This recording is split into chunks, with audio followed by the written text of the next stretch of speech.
Chapter 117. Maybe she's unhappy that Wu Yan bullied her papa. Liren lifted her head from Hinajiku's embrace and looked at Wu Yan before saying in a sweet voice. Oni-chan, don't bully my papa, okay? Hearing that, the surrounding passers-by couldn't help but laugh. This situation is indeed a bit like that, to the point that Gray's expression is one of awkwardness. Wu Yan shrugged, putting away his mischievous thoughts and smiled at Gray. It's just a joke, don't take it to heart. My name is Wu Yan, beside me are my wives. Greetings, clan head Gray. Wives? As soon as the words left his mouth, someone shouted in disbelief. There were a lot of people, including Madobia's and Iron Dog's mercenaries. You. Chuju and Mikoto's face instantly turned red, but they couldn't refute it. After all, it was only a few days ago that they were pushed down. But in front of so many people, calling themselves his wives or whatnot, the shy Kaishu-sama and Sis Cannon couldn't wait to find a place to hide. Looking at Wu Yan's calm face, they gritted their teeth. Of course, from their flushed cheeks, it's obvious that they're more than willing to do so. In their shyness, Chuju and Mikoto forgot that the so-called, beside me are my wives, this beside me also includes Ikaros, of course. Compared to the blushing Chuju and Mikoto, Ikaros' expression didn't change at all. But if someone were to look closely, they'd notice that there's a ripple of emotion in Ikaros' eyes. As for the surrounding passers-by and the subordinates of the two factions, they're completely Spartan. Looking back and forth between Chuju, Mikoto, and Ikaros, and then looking at Wu Yan, who doesn't look too common, but at least he's the type that wouldn't attract too much attention if thrown into a crowd. Everyone's a little confused. This, no matter how I look at it, it doesn't look like it. However, the three women standing beside him did not refute him. Instead, they even had a bashful look on their faces. It was clear that they acknowledged Wu Yan's words of wife. Therefore, they were jealous. They were envious. They started to hate him. Feeling the envious and jealous gazes of the people around him, Wu Yan curled his lips in disdain. Not to mention how many gazes he had received along the way, he had already reached the realm of being able to ignore them. He himself was also clear that a winner in life had to be baptized. The baptism of gazes was the most superficial kind. It was not like he was going to burn it. What was this brother afraid of? While everyone was silent, Gray laughed heartily and said to Wu Yan, "Young man, your fortune is not bad. Each of your wives are so charming and alluring, it's the envy of others." Hearing this, Wu Yan couldn't help but look at Chuju and Mikoto. He smiled, his eyes filled with tenderness. "Yeah, I've always thought that being able to be with them is my lifetime's blessing." Chuju and Mikoto heard this and couldn't help but look at Wu Yan. Seeing the tenderness in his eyes, they couldn't help but smile. However, their faces were getting redder and redder. They could only continue to lower their heads, not looking at those eyes that were enough to make them sink deeper. You husband and wife's relationship is really good. Also, it seems like my daughter is also under your care. Gray, here, thank you. After that, Gray gave Wu Yan a noble salute. Wu Yan smiled and waved his hand, indicating that he didn't dare. While they were greeting each other courteously, Tigre's expression on the side was getting worse and worse. His sworn enemy actually ignored him and started chatting with another brat who was still wet behind the ears. Anyone with a temper would not be able to endure this. Even Tigre's gaze towards Wu Yan became unfriendly. And the reason for this unfriendliness, other than Gray, is also because of Wu Yan's beautiful wives. Only Tigre himself knows. Gray. Looks like you really don't put me in your eyes. Seeing that Gray still wanted to chat with Wu Yan, Tigre's anger could no longer be contained as he roared loudly. Gray coldly glanced at Tigre and then said to Wu Yan, "Little bro, I still have some matters to settle here. Wait a moment, I'll have a good chat with little bro to express my gratitude." Under the control of Tigre's anger, he wanted to take a bite out of Gray. But how could Gray just sit there and wait for his death? Being continuously provoked by Tigre, Gray's heart was also on fire. The two of them were fire against fire, so naturally they could only fight it out. Too bad, with Wu Yan here, this large-scale fight is destined not to happen. Wu Yan smiled as he looked at Tigray. His eyes had a trace of coldness. Not to mention that Gray is little Liren's father, just the fact that this Iron Dog's mercenary group made him unhappy. He didn't plan to just stand by and watch. At the beginning, not only did Ty Li covet his armament, he also coveted Chuju and Mikoto. His ugly personality was exposed. This Tigray and Ty Li are definitely not good people. Plus, he kidnapped little Liren. Wu Yan walked to the stage as if there's no one around. Chuju, Mikoto, and Ikaros also quickly followed, forming a triangle with Gray and Tigray, causing everyone to be stunned. Wu Yan looked at Tigray, his eyes slightly narrowed. Leader Tigray, right? That's right. It's me. Tigray coldly looked at Wu Yan, as if he wanted to see what kind of trick Wu Yan is playing. Wu Yan nodded and said in a low voice, Ty Li, who is he to you? Ty Li. Tigray's face changed. He thought Wu Yan wanted to denounce him. After all, that little girl from Madobia family was with them.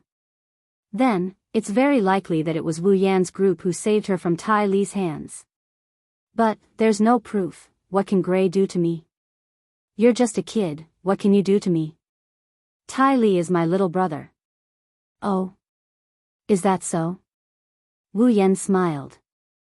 Just when Tigray thought he was going to expose him, Wu Yan's tone changed. Leader Tigray, did you know? Wu Yan looked at Gray with a smile, then his face suddenly darkened and said in a low voice, Your good little brother once had ideas about my wife. Everyone present was slightly startled. They looked at Tigray in surprise, but Tigray only laughed loudly and said, Oh? And then? What do you want? You want to team up with Gray to deal with me? Tigray's face darkened. He coldly said, Young man, don't be too impulsive. You should know, there are some muddy waters that you can't get involved in. Wu Yan was startled, then laughed again. His laugh was exceptionally happy and cheerful, but there wasn't a trace of a smile in his eyes. Can I take it that you're threatening me? Gray was a little anxious. Wu Yan took care of his daughter, and he had a good impression of him. Now that he's saying this in front of Tigray, who has a terrible temper, isn't he afraid that Tigray will cause trouble for him? So what if I am? Tigray said with disdain, Don't tell me you really think you're someone. As soon as he finished speaking, Tigray froze. His entire body froze. An extremely shocked expression appeared on his face. He didn't even dare to move. On his forehead, a drop of cold sweat trickled down and dripped onto the ground. Gray's astute face was filled with astonishment, shock, and a thick sense of disbelief. Della, who was standing beside him, unconsciously loosened his grip, and the sword in his hand fell to the ground with a clang. However, he didn't care about it at all, and was dumbstruck. They were not the only ones. Everyone at the scene was astonished at this moment. The place fell into a dead silence. No one dared to make a sound. What did they just see? They saw that the harmless and smiling Wu Yan had unknowingly appeared in front of Tigray, the incomparably arrogant leader of the Iron Dog's mercenary group. In his hand, he pulled out a thin long knife from who knows where and placed it on Tigray's neck. Cold sweat dripped down Tigray's face. The arrogant expression from before still remained on his face, but he didn't dare to move an inch.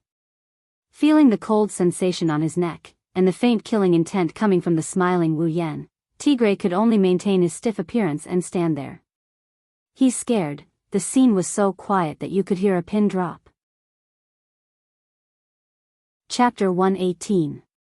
Under the gaze of everyone present, Tigray was so ashamed he wanted to die. Anger and resentment rose in his heart at the same time, but he didn't dare to voice it out. Face or life, which was more important? Perhaps to some people, face was far more important than life, but unfortunately, Tigray was definitely not one of them. If he lost his life, what was the point of saving face? Therefore, even though the gazes directed at him made him feel extremely embarrassed, he still did not dare to move an inch. He could feel the sharpness of the weapon against his neck.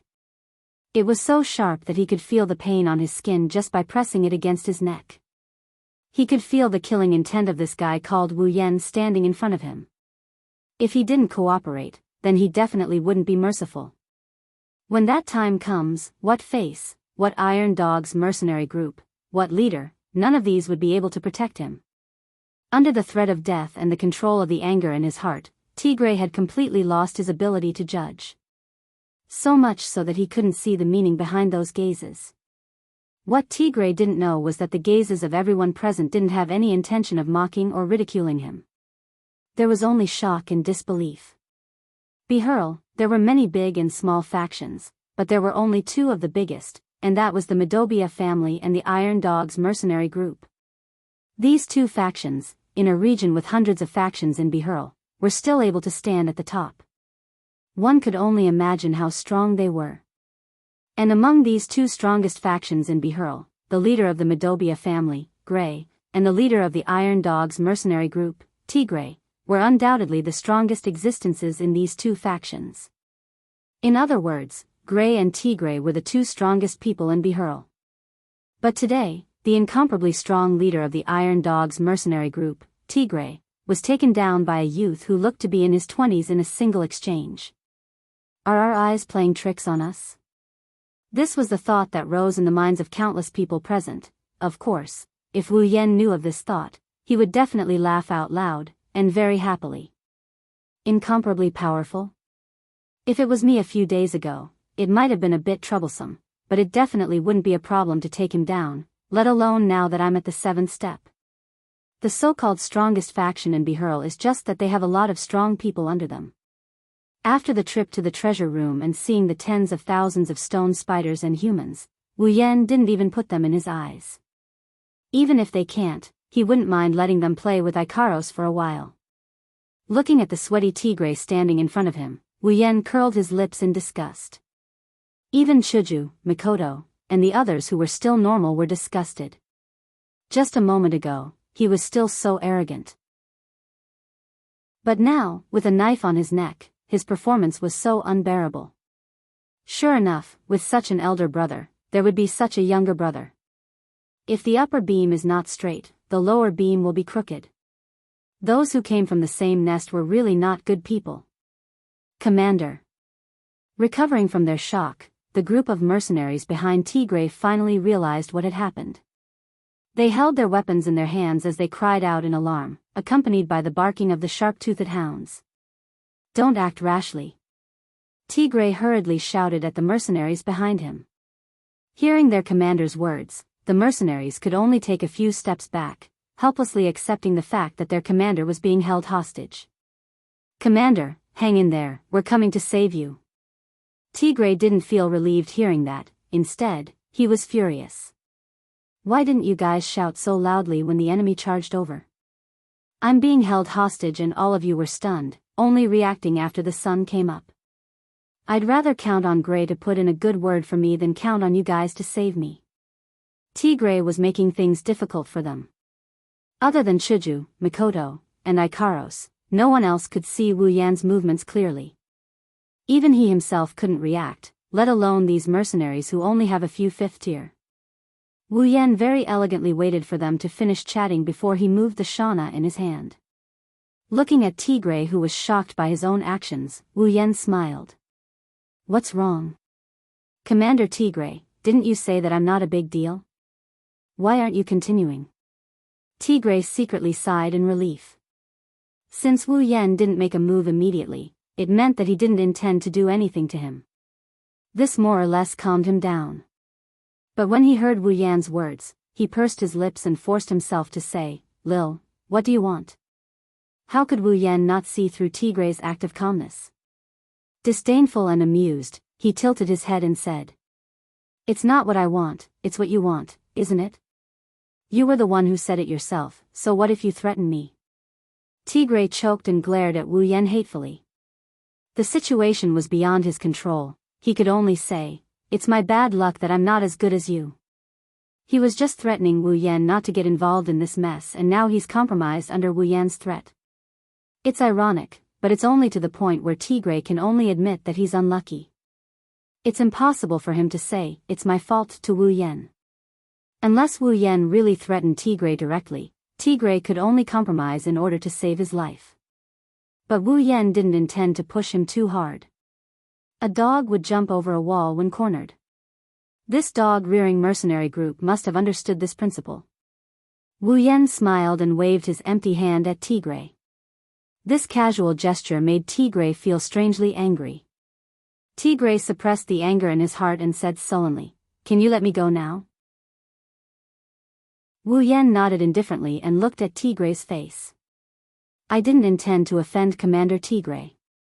It's just that Commander Tigray said he wanted to see what kind of person I am, so I showed a few moves. Please don't take offense." Tigray was furious. He felt that he wouldn't be able to sleep tonight. He was angry every day, but he'd never been as angry as he was today. Plus, he couldn't vent his anger like he usually did. Then, Wu Yan suddenly acted as if he suddenly realized something and continued, "Oh, right, there's also that good brother of yours. You don't have to go look for him.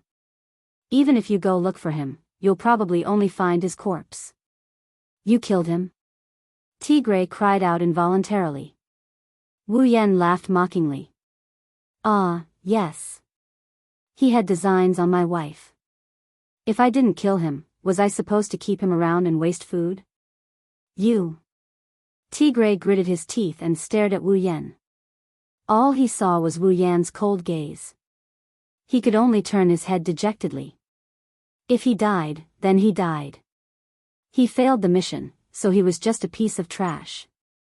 Seeing that Tigray didn't intend to pursue his brother's death, Wu Yan's mocking smile became even wider. As expected, both brothers were animals. Removing Nidan Janna from Tigray's neck, Tigray immediately channeled his Do Chi and jumped back, as if he was afraid that Wu Yan would come and put a blade on his neck again. Wu Yan turned a blind eye to it. He lifted Nidan Janna and twirled his blade around before walking back to Chuju and the others. Looking at Wu Yan's back, Tigray wanted to sneak up and kill him countless times. However, Wu Yan's ghostly figure made him not dare to act rashly. He could only suppress the killing intent in his heart and roar at the mercenaries behind him, "Let's go." The Iron Dog's mercenaries slowly retreated. The bystanders were afraid of touching the fire. Plus, there was no good show to watch, so they scattered like birds and beasts. Wu Yan brought Chuju and the others to Gray's side. Looking at Gray, who still hasn't recovered from the series of events, Wu Yan was speechless. "You're still the head of a tribe, can't you adapt a little?" Of course, Wu Yan didn't know how it felt to have your lifelong enemy taken down by a 20-something-year-old youth in an instant. If it was someone else, perhaps, they would be even worse than Gray. Chapter 119. Pung. Damn it. Damn it. That little bastard. How dare he? Damn it! Bitter curses resounded throughout the Iron Dog's mercenary group's office, followed by the sound of objects shattering and falling to the ground. Tigray, however, didn't feel relieved at all and flew into a rage in front of the entire mercenary group. Thinking of how he was threatened by an unknown little bastard in front of so many people and was even forced to compromise, Tigray's anger surged. Once he thought of this, his Do Chi flew into a frenzy, destroying everything in front of him. The group of Iron Dog's mercenary group's upper echelons looked at their leader's angry appearance and bowed down timidly, afraid that if they were the slightest bit careless, they would bump into their leader's fire. In the Iron Dog's mercenary group, regardless of whether it was the new or old members, they all knew that once their leader got angry, if they made a small mistake in front of him, they would be tortured to death. And now, they had never seen their leader's anger greater than this time. If they bumped into him at this time, they would only die a horrible death. Therefore, they could only fearfully lower their heads and hope that their leader wouldn't find trouble with them. Once again destroying a table into powder, Tigray's face was gloomy as he panted heavily. Once he saw the cowering appearance of the people below, his anger rose again. "You bunch of rice buckets, none of you are useful. I was held hostage by that little bastard, did none of you think of a way to save me? Ah! What use do you have?" As expected, they were scolded harshly. They could only obediently agree, but their hearts were filled with bitterness. Even the strongest six-step warrior in the mercenary group, Tigray, didn't have time to react and was threatened. What could these fifth and fourth step warriors do?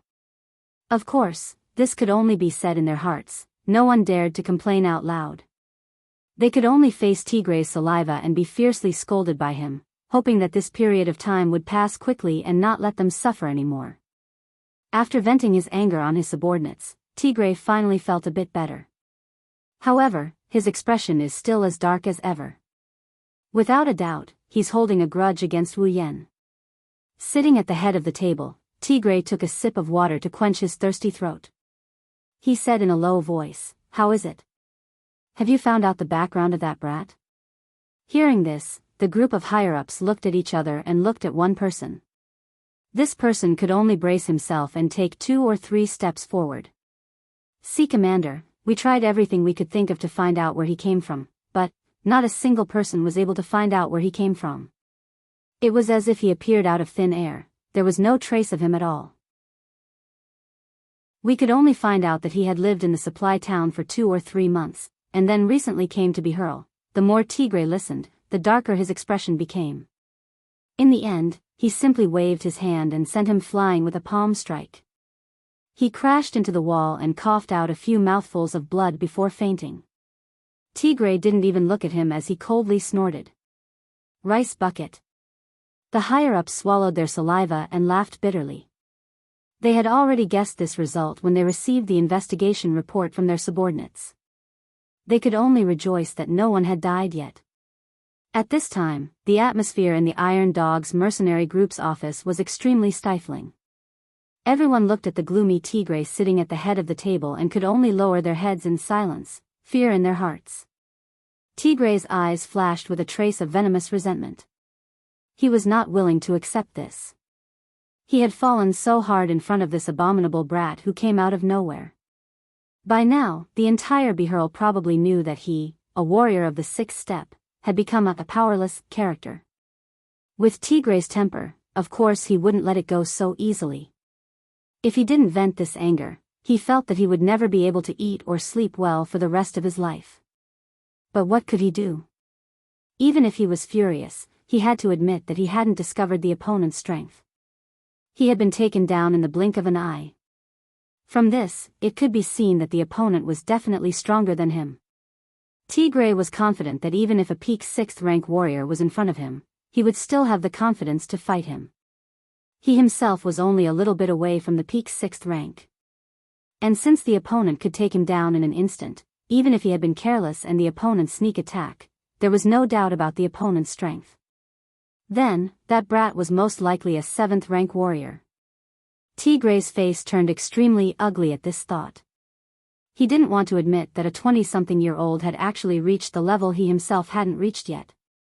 But he had to admit that to be able to take him down in an instant, a 6th rank warrior was definitely impossible. It could only be a 7th rank. 7th rank. Why couldn't a 20-something-year-old 7th rank warrior's origin be investigated? To be able to reach the 7th rank at such a young age, it was impossible for him to be unknown in the Ailu Empire. Why? If he was a descendant of a big family, then it was impossible for him to not investigate his origin. How many of the children from the big families could reach the 7th order at such a young age? Now that there was such a genius in their family, they couldn't wait to push him out and fiercely promote him to strengthen their family's reputation, expand their influence, and expand their sphere of influence, developing and growing stronger. Therefore, Tigre concluded that the opponent was definitely not someone from a big family. Not someone from a big family? Then he must be a commoner. A commoner who reached the 7th rank in his 20s? Tigre felt that it was inconceivable. But other than this explanation, there was no other explanation. Tigre could only accept this fact. But even if he was a commoner, to have such talent, it was impossible for him to be unknown. He needed to gain experience, he needed to travel around. Those who came in contact with him, there was definitely someone who noticed his talent. Even if some big family saw him, they would definitely try to recruit him. But Wu Yan was just like that. No origin, no trace, only a report of him living in a supply town for 2 to 3 months. Could it be that he only came to this world 2 to 3 months ago? Tigre didn't know that the thought that flashed through his mind was the truth. The more Tigre thought about it, the more he couldn't understand and the more irritated he became. He angrily slammed the table, leaving a palm print on the hard surface. He roared. Could it be that I, Tigray, can only admit defeat and do nothing? Even though his Iron Dog's mercenary group has a lot of manpower and influence, and even if they were to face a 7th-rank warrior, he was confident that he would be able to overwhelm him. However, the problem was that the other party was so close to the little girl from the Madobia family. The Madobia family would definitely not let the other party be bullied by them. Moreover, even if this relationship wasn't taken into account, Gray wouldn't mind adding insult to injury when he was facing a 7th-step warrior. With the help of a 7th-step warrior, when the time comes, the Iron Dog's mercenary group's chances of surviving against them would be nil. It's because of this that Tigray couldn't decide whether to fight or not to fight. That's why he was so angry. When the higher-ups heard Tigray's words, they could only remain silent. Only one of the higher-ups' eyes suddenly lit up, smiling mischievously as he came to Tigray's side. Leader, actually, it's not like there's no way to deal with them. Oh. Tigray looked at him suspiciously. You? What method can you think of? That person respectfully said. Leader Tigray, according to the report from our subordinates, not long later, a disciple from a big family will pass by our Bihurl. At that time, he should be resting in Bihurl for 2 to 3 days. If we can get close to this big family, then they will definitely help us vent our anger. You're telling the truth? Tigray's eyes lit up. That big family, is it worth it for us to get close to them? Definitely. Leader, the opponent is our Ailu Empire's #1 family, the Lori family. Lori family. Tigray laughed excitedly. Ha ha ha, with the #1 family's help, what's a 7th rank? What's the Madobia family? Great, let's do it. Chapter 120. Just when the Iron Dog's mercenary group was happy that they found a way to deal with Wu Yan and the Madobia family, a sneaky silhouette appeared in the Madobia family. It was already night time, there were people patrolling everywhere in the Madobia family. However, this silhouette seemed to have entered a deserted area, dodging one patrol after another with extreme speed and hiding in the shadows. Very quickly, he arrived at a room not far from the Madobia family. Hearing the faint sound of breathing coming from the room, he smiled with satisfaction and walked out from the shadows. If the patrolling personnel saw this person at this time, they would definitely be surprised. Because this person was the young warrior that the patriarch of the family solemnly invited today to save the young miss of the family. That's right, this person is Wu Yan. Today, after being in the limelight and intimidating the feared leader of the Iron Dog's mercenary group, Wu Yan came to the Madobia family under the invitation of Gray, who was still in disbelief. After explaining why little Liren was with them, Gray was furious on the spot and declared that he would not let the Iron Dog's mercenary group off so easily. Moreover, he was deeply grateful to Wu Yan's group. Especially after finding out that Wu Yan is a tier 7, Gray became even more happy. He's happy that his daughter is acquainted with such a strong and talented individual. He's also happy that his family is able to have a relationship with such a strong individual. Of course, Wu Yan is the only one who exposed his strength. Hinajaku, Mikoto, and Ikaros didn't, so they were treated like normal people. Otherwise, if Gray knew that there was a 7th stage and 2 8th stage warriors on his side, he would definitely pinch his thigh until it turned blue. After that, Wu Yan, Chuju, Mikoto, and Ikaros stayed at the Madobia family's residence under Gray's persuasion and little Liren's tearful pleading. As for why Wu Yan would sneak out in the middle of the night, that would require a good explanation. This was because Wu Yan wasn't here to steal, nor was he here to steal information, nor was he here to assassinate someone. Since the Madobia clan didn't do anything to offend him, he naturally wouldn't do anything. The reason why he sneaked in was because he wasn't here to be a thief or an assassin. He would never harm the people in the room. Because the room in front of him is Mikoto's room. Sneaking into Mikoto's room in the middle of the night, what he wants to do, that's Sima Zhao's intention, everyone knows. Other than being a rapist, what else could he be doing here? It was also hard on Wu Yan. After eating meat, he was restrained. He had just gotten rid of his virgin identity. No matter what, Wu Yan did not want to stay in a room alone. It's been 3 to 4 days, Kaishu-sama and Sis Cannon shouldn't be that angry anymore, right? Plus, this was someone else's house, they would definitely be restrained, afraid of waking up unrelated people. Wu Yan's chances of success were still very high. As for why he chose Sis Cannon and not Kaishu-sama? Simple, because Kaishu-sama and little Liren were the closest, so she was asked to sleep with her. Since Kaishu-sama went to sleep with little Liren, then Sis Cannon would naturally sleep with him. Holding the door handle with familiarity, he activated his power. The door opened at the same time as lightning flashed. Wu Yan sneakily looked around before entering the room like a rapist. Who is it? Just as Wu Yan entered the room, a delicate voice called out. However, the voice was soft and weak. Compared to the shouts of people who had discovered a rapist, it was filled with shyness. Wu Yan jumped in fright. He thought he made sure to minimize the sound of his footsteps. Even a Tier 8 Mikoto would have to wait for him to get close to her before noticing him. How did he get discovered as soon as he came in? And that soft voice, no matter how you listen to it, it sounds like she's shy. Did Sis Cannon know I would come? Of course, Wu Yan did not know. Because he had the same superpower as Mikoto, even the electromagnetic waves he emitted were the same as Sis Cannon's. Thus, the moment she entered the room, Mikoto found another individual who has the same electromagnetic waves as her. Other than the sisters that Wu Yan mentioned, the only other person who has the same electromagnetic waves as her is Wu Yan, who has the same superpower as her. As mentioned before, Sis Cannon is smart enough to know what Wu Yan is up to by barging into her room in the middle of the night. Thus, due to her shyness and the fact that she's afraid of making too much noise, she changed her tone to a softer one. Wu Yan could not figure it out, so he threw it away and walked towards Mikoto. It's me, Mikoto. What are you doing here? Hurry up and get out. She knew what he came here for, but it's precisely because she thought of it that Mikoto got so shy that her face turned red. She shrunk her body further into the bed as she purposely yelled at him with a stern voice. Wu Yan looked at the shy Mikoto and felt a surge of excitement. As expected, I am a pervert. After lamenting in his heart, Wu Yan walked over with a grin and sat beside the bed, looking at the blushing Mikoto. Mikoto, what do you think I'm here for? Is your head filled with that kind of stuff?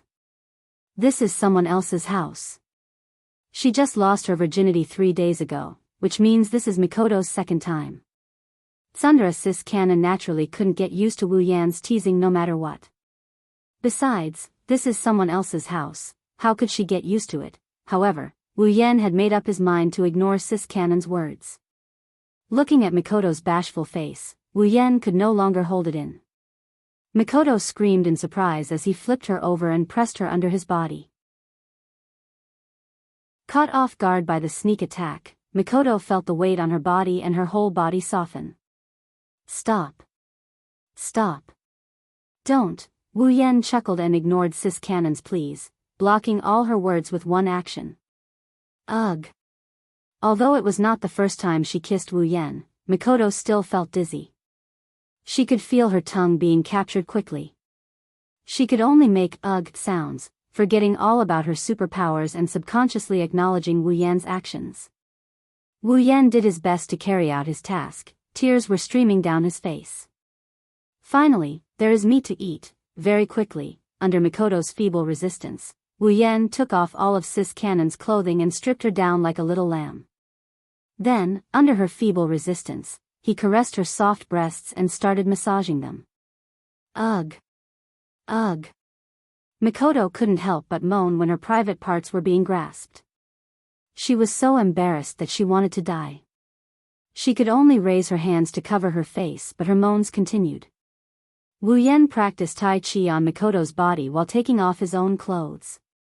He smiled and teased, Mikoto, did you notice that this part of yours is a little bigger? Really? Mikoto discreetly put down the hand that was covering her face.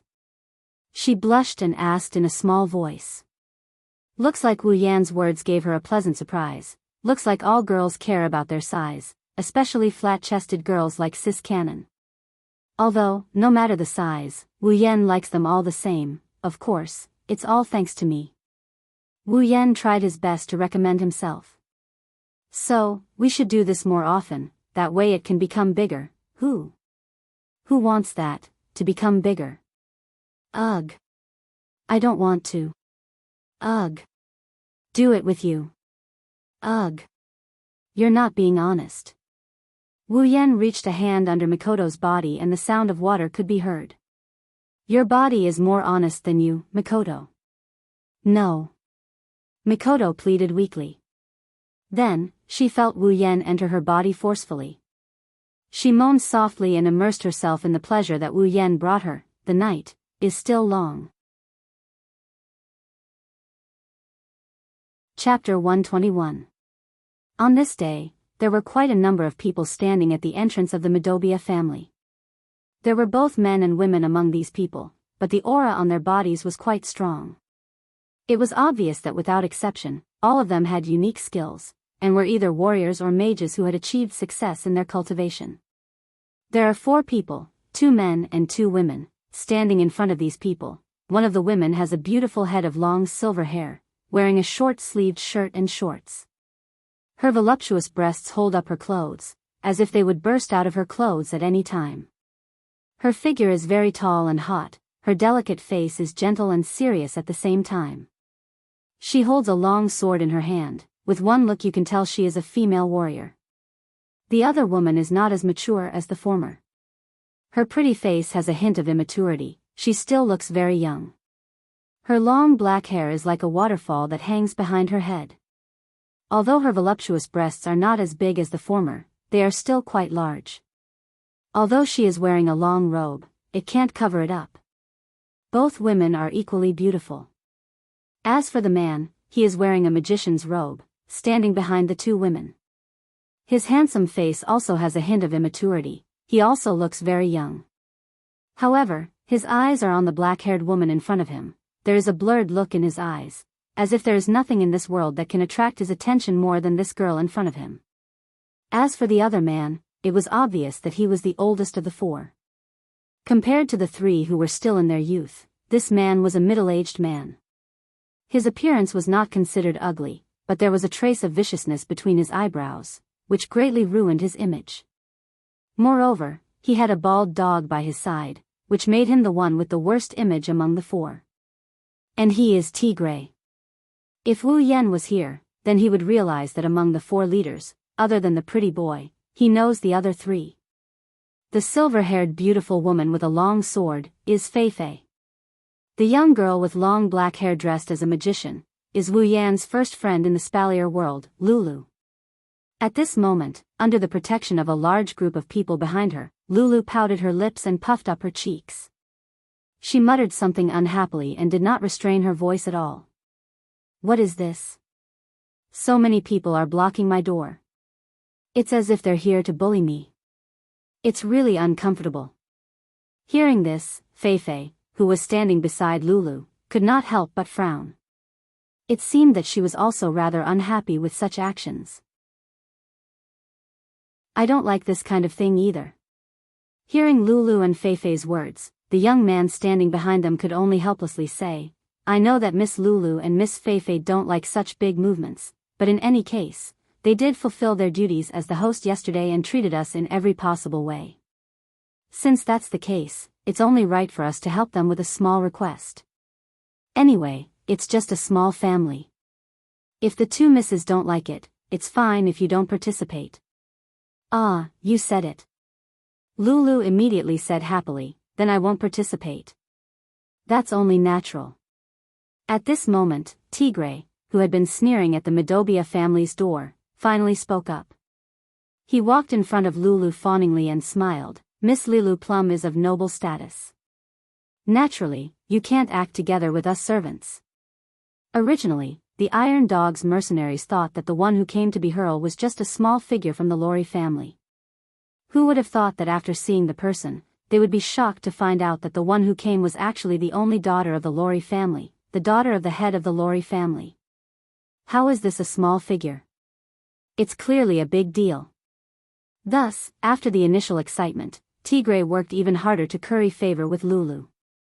With this big tree, don't even mention the Madobia family, even if there were 10 more, Tigray would not care. And if he was lucky enough to catch her eye, perhaps the Iron Dog's mercenaries would be able to make friends with the Lori family in the future. When that time comes, he would really have a meteoric rise. Tigray even thought about finding a young, promising, and handsome man to try and woo the beloved daughter of the Lori family. If he really succeeded, then wouldn't he be able to get whatever he wanted? Unfortunately, he could see that the pretty boy following the eldest daughter of the Lori family also had feelings for her. Thus, he temporarily put away those thoughts. After a few days of doing his best to curry favor and entertain, Tigray took the opportunity to ask Lulu and the others to help him deal with the Madobia family and Wu Yan. Since Tigray did his best to entertain them, the Lori family could not refuse. Moreover, the Madobia family was only a small family in their eyes. Thus, the young magician agreed. It seemed that other than Lulu and Feifei, he was the Lori family's #1 leader this time. Of course, when Lulu and Feifei heard about this, they were very dissatisfied. The two girls were not people who bullied others using their family's power. The two girls did not like to bully others using their family's power and influence to bully others. But since they had already agreed, as the #1 family in the kingdom, of course they could not go back on their words. They could only helplessly lead the team here, which led to the current situation. Lulu did not like this kind of work to begin with. Now that there was a chance to watch, she was naturally happy to do so. She could not wait to agree on the spot. Feifei also seemed to be a little moved. After all, Feifei also did not like this kind of work. It would be best if she could not participate. Tigray, who was beside her, saw the change in Feifei's expression and hurriedly said, "The Madobia family has a level 7 fighter. None of us here are a match for him. So, we would like to ask for Miss Feifei's help." Feifei could only helplessly give up on the idea of watching. She nodded impatiently, but there was a little bit of anticipation in her heart. Although she did not like this operation, but according to Tigray, the level 7 fighter in the Madobia family was about the same age as her. Feifei grew up in the Lori family. Because her talent was too good, she was heavily nurtured by the Lori family. She reached level 7 at the age of 20 and became one of the top geniuses in the Ailu Empire. As the #1 family in the Ailu Empire, Feifei had seen many level 7 fighters. But a level 7 fighter of the same age as her, Feifei had not seen many of them. So, when she heard that there was a level 7 fighter of the same age as her nearby, Feifei wanted to meet him. Of course, she also had the intention to compete with him. Let's hope he's not an annoying fellow. Feifei thought in her heart. Feifei had seen a lot of people who relied on their talent to be better than others. These kinds of people were the ones she hated the most. So, she hoped that the other party would be someone who could surprise her. What Feifei didn't know was that she was destined to be surprised today. In the Madobia family, Gray was sitting on the main seat in the main hall with a document in his hand. Beside him, Della was holding his sword and standing straight, playing the role of the leader of the guards. "Patriarch, something bad has happened." Gray frowned, but he also knew that if it wasn't a serious matter, these guards wouldn't be so impulsive. Thus, he could only look at the guard who just came in and said in a low voice, "Let's go, sir." "Sir. What's wrong? Why are you in such a panic? What's wrong?" "Patriarch." The guard reported to Gray with a face full of panic. Outside the door, Tigray brought the Iron Dog's mercenaries and came looking for us. Tigray. Gray was furious, he slammed the table and stood up. "I didn't go looking for him, but he came looking for me first. Just in time, I'll have to settle the score with him." The guard didn't hide the panic on his face and continued, "Patriarch, it's not just the Iron Dog's mercenaries, they also found helpers." "Helpers?" Gray furrowed his brows. It wasn't like he didn't have this kind of helper before, but those small clans didn't have any effect on him. Tigray should be aware of this as well. What kind of helpers did they find? The guard looked at Gray and swallowed a mouthful of saliva. They found people from the Empire's number one family, the Lori family. What did you say? Gray lost his voice. Chapter 122. Lori family. How could this be? Gray felt his head spinning. What is the Lori family? In the entire Ailu Empire, or even the entire Spalier world, there's no one who doesn't know of them. That's the number one family of an empire. Other than the Ailu, Thea, and Baruba empires' royal families, the other two empires' number one families could stand shoulder to shoulder with them. That's the number one family of an empire. If the three empires are said to be the strongest forces in the world, then excluding the empires themselves, the number one families of the three empires are the strongest forces in the world. The Medobia family was not small. In Bihurl, other than the Iron Dogs mercenary group, the Medobia family was the strongest family. However, this strength was nothing in front of the Empire's number one family. Let's not talk about the others. Within the Medobia family, the strongest is Gray himself, a rank 6 warrior. However, within the Lori family, there are at least 1,000 people of that rank. It's not that a 6th order warrior is worthless, it's just that the Lori family is too strong. In the entire family, there are close to 1,000,000 5th order warriors and below. In this million, there are only 1,000 6th order warriors. This ratio shows just how precious a 6th order warrior is. Yet the Lori family is able to recruit more than 1,000 6th order warriors. This is the strength of the number one family of the empire. Therefore, in the eyes of the Lori family, a 6th order warrior is considered average. Only a 7th order warrior can enter their eyes. Such a powerful family, if they want to deal with a small family like him who doesn't even have a 7th order warrior, wouldn't it be a piece of cake? Gray couldn't help but take 2 steps back. Now that the Iron Dogs can invite the Lori family to help them, with Tigre's personality, there's no way he will let the Medobia family go. The Medobia family, this is the end, Gray laughed bitterly. Who can he blame? He could only blame himself. A few days ago, he had received news that the Lori family had come to Bihurl. However, he did not contact them as much as possible to avoid unnecessary trouble. That was why he did not contact them. Who would have thought that the Iron Dogs mercenary group would have the Lori family? Seeing Gray's sorrowful expression, Della couldn't help but walk to his side and support him. Patriarch, now is not the time to despair. Even if the Lori family came with the Iron Dogs mercenary group, things still have a chance. Patriarch, you can't give up until the end. Hearing this, Gray roused his spirits and gritted his teeth. Yes. You're right. We still don't know what's going on. It's too early to despair. Let's go take a look at the situation first. What's the situation? As soon as Gray's words fell, a voice rang out. Gray and Della looked towards the direction of the voice. There, Wu Yan walked out with Chuju, Mikoto, Ikaros and little Liren.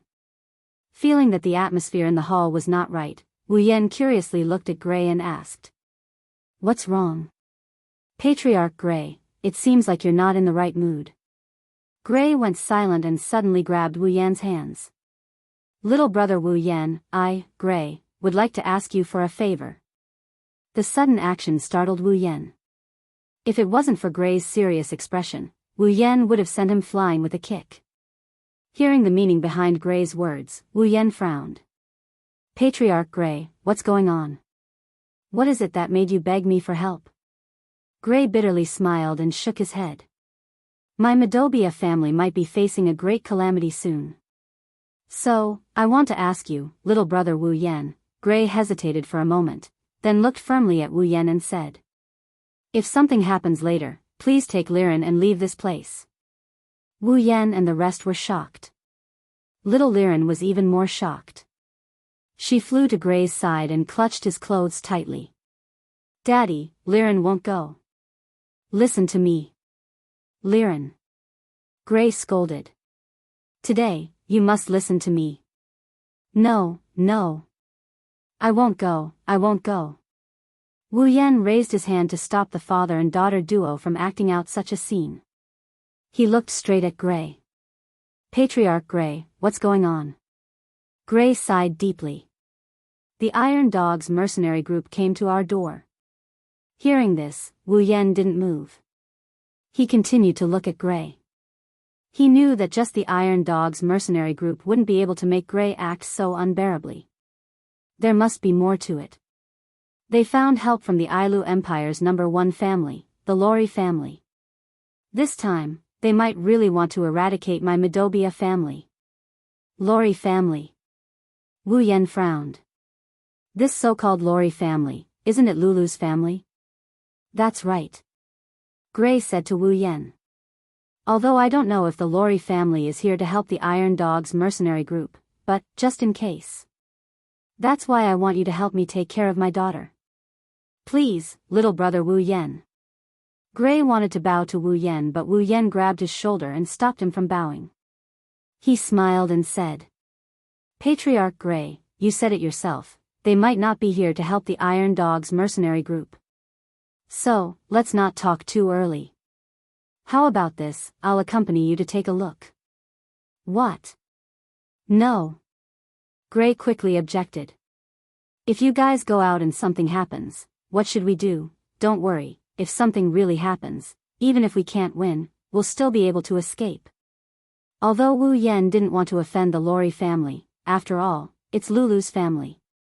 But this matter concerns little Liren and her family, Wu Yan can't just ignore it. Moreover, even if he can't, there's still Ikaros and Mikoto. With these two tier 8, the Lori family won't be able to do anything to them, right? Unless it's the previous patriarch of the Lori family that Feifei mentioned before, Lulu's grandfather, who can stop them. If it doesn't work, I'll just F***ck them. Wu Yan realized that every time something happens, he's always thinking about F***ck them. This isn't a good sign. Now that he's a tier 7, he can be considered strong. How can he let himself F***ck them whenever something happens?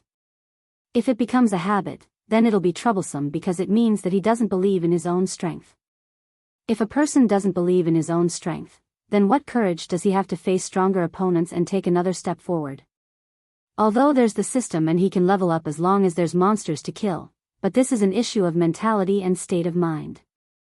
Wu Yan secretly made a decision. In the future, he won't use resplendent breath unless it's a critical moment. This is to remind himself that he can't rely too much on external items. Of course, Wu Yan doesn't want to set such restrictions on Chuju, Mikoto, and Ikaros. They're much more important than him. If they get hurt accidentally, he'll be heartbroken. How can this be? What if? Don't keep thinking about what if, Patriarch Gray. Wu Yan patted Gray's shoulder and said with a smile, everything has a bad side and a good side. Don't keep thinking about the bad side. Sometimes you have to think about what if, but if you think about what if for everything, then what's the use of feeling? Seeing Gray's hesitant face, Wu Yan softly persuaded him. Well, don't worry. As long as you believe in us, it'll be fine. At least, I'm confident in staying alive. Gray lowered his head and thought about it. After a while, he sighed. All right, but you have to promise me. If a fight really breaks out, you have to remember to bring Lin Lin. Seeing that Liren still wanted to say something, Gray glared at her. Liren pouted her lips in grievance. Don't worry. It'll be fine. The group walked towards the gate. On the way, Wu Yan suddenly thought. If the person who comes is Lulu, then it'll be fun. Chapter 123. Midobia clan's main gate. Perhaps the news of the Iron Dog's mercenary group coming to the Midobia clan was leaked. Originally there were only the Iron Dog's mercenary group and the Lori family here, but now, there's a crowd that's no less than the former. From time to time, cries of surprise could be heard from the crowd. That's because they knew that the #1 family of the empire, the Lori family, was among the people who came to the Midobia clan. Hearing the cries and whispers from the crowd, Tigre's face couldn't help but reveal a proud expression. As long as today's news reaches the entire Bihurl, then the Iron Dog's mercenary group's reputation will be even greater, even stronger. Contrary to Tigray's proud expression, Lulu and Feifei's faces were tense. They already hated this job, and the more people know about it, the more they hate it. As for the young gigolo, he just stood there indifferently, as if he didn't care about anything. His eyes were still on Lulu. At a certain moment, the Midobia clan's main gate finally opened. Seeing this, the crowd quieted down. Because they know, what's coming next is the climax of the matter. Not long after, the scene of Gray leading his tribesmen and guards appeared in front of everyone's eyes. But what surprised everyone was that standing at the front, it wasn't just Gray, there was also a young man, 3 beautiful girls, and a cute little girl. When they saw the young man, Lulu and Feifei were stunned. Tigray saw this and retracted his proud expression, turning it into a cold smile. Gray, you're finally willing to show yourself. I thought you wouldn't dare to come out. Gray didn't say anything, but Wu Yan, who was standing beside him, noticed. He clenched his fist tightly. Looks like Gray's heart isn't as calm as he looks.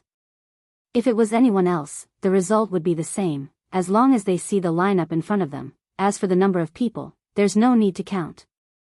Using his Do Chi and magic senses, Gray can feel that in this group of people, other than Tigray, there are 10 others who are about the same level as him. In other words, what he had to face next were 10 stage 6 powerhouses who were as strong as him, or even stronger than him. Not only that, among the 4 people standing at the front, there was a beautiful woman with silver hair, Gray. Since he couldn't sense her exact strength. Under normal circumstances, if a person couldn't sense the specific strength of another person, then there were only 2 situations. One was that the other person cultivated some special method that concealed his own Do Chi and magic power. The other was that the other person's strength far exceeded his own and he didn't have the ability to sense it. Gray could feel a sense of danger from the beautiful silver-haired woman. Therefore, he concluded that the situation of this person before him should be the second type. That was also to say that the other party was a Tier 7 powerhouse. Gray laughed bitterly in his heart. Although he had already expected such a situation, how could the Lori family not have a Class 7 powerhouse? But when he really faced it, he realized that he had been hoping for a fluke all along. What he didn't know was that fluke was completely unnecessary. Today, it was destined to be a farce. Lulu and Feifei stood at the front of the crowd, such a conspicuous place. How could Wu Yan not see them? Looking at the 2 familiar figures, Wu Yan was stunned for a moment, then he didn't know whether to laugh or cry. Before coming here, he was still thinking that if the people he met were Lulu and Feifei, then it would be fun. He didn't think that he would actually meet them today. After regaining his senses, Wu Yan looked at the high-spirited Tigray, the corners of his mouth widening into a smile. His smile was filled with playfulness. If Tigray knew that he was acquainted with Lulu and Feifei, what kind of expression would he have? Wu Yan was suddenly filled with anticipation. Thus, his eyes turned and an idea came to his mind. He quickly put on a serious expression and followed behind Gray, walking towards Tigray and the others. Looking at the 4 people in front of him, Gray directly ignored Tigray and asked the other 3, "You 3 are?" Gray's disregard angered Tigray. Hearing Gray's words, Tigray sneered a few times and said, "The identities of the lords are honorable. Although it's not something you can know, let me tell you. I just hope you won't be scared."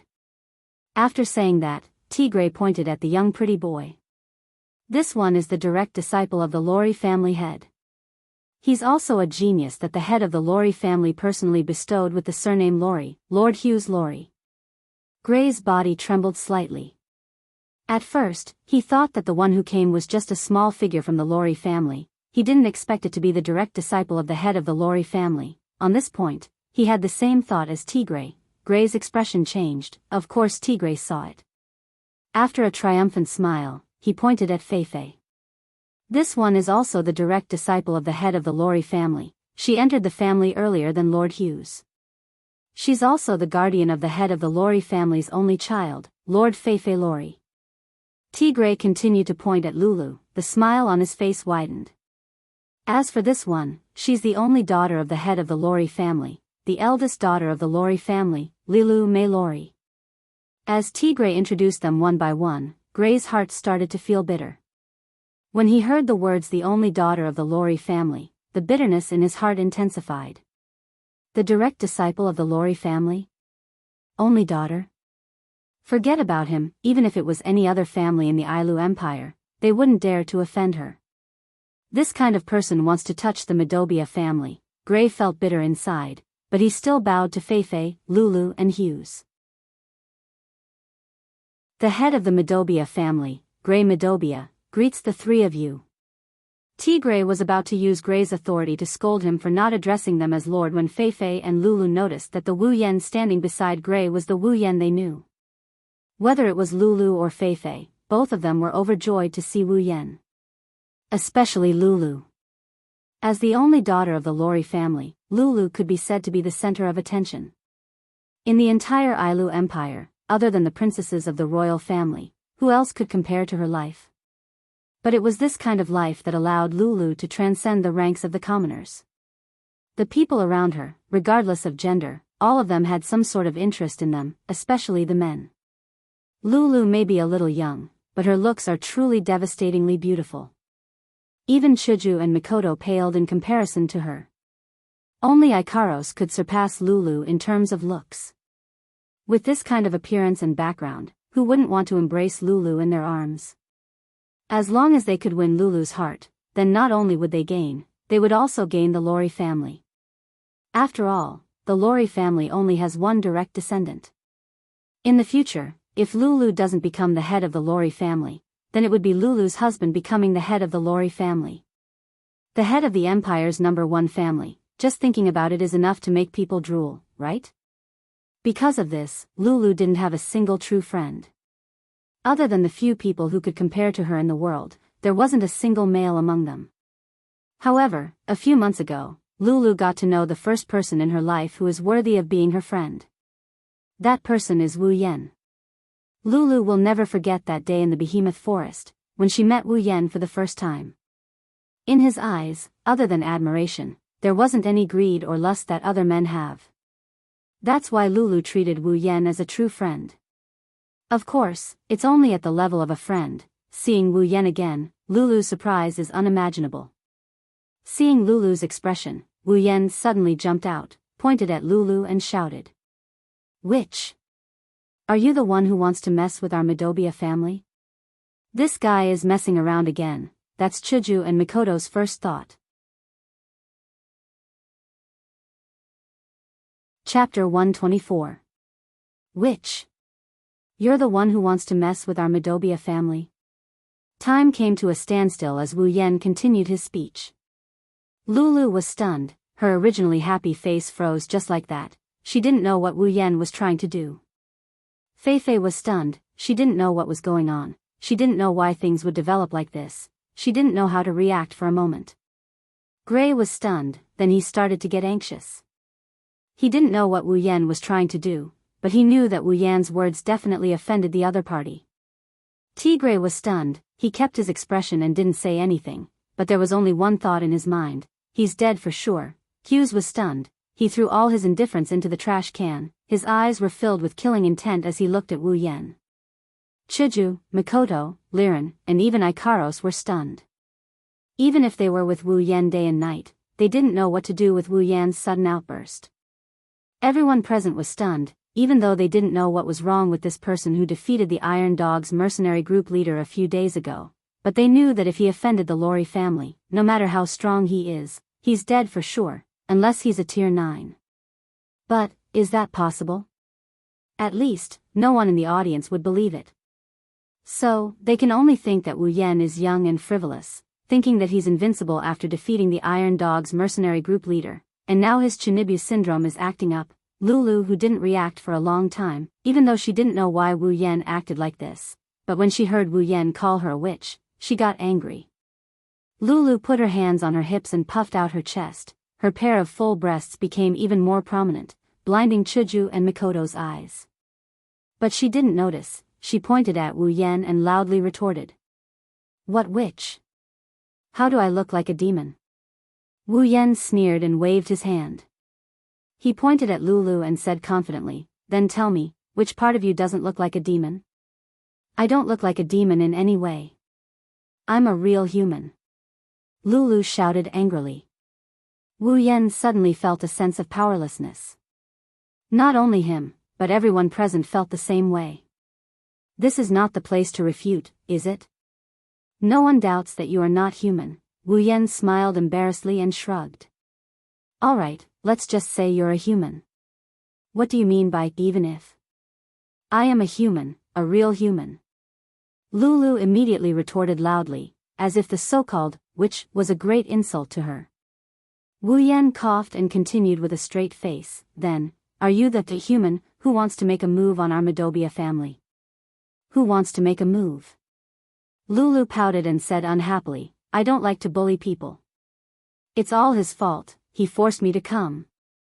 After saying that, she pointed at the stunned Tigray and pushed all the responsibility away.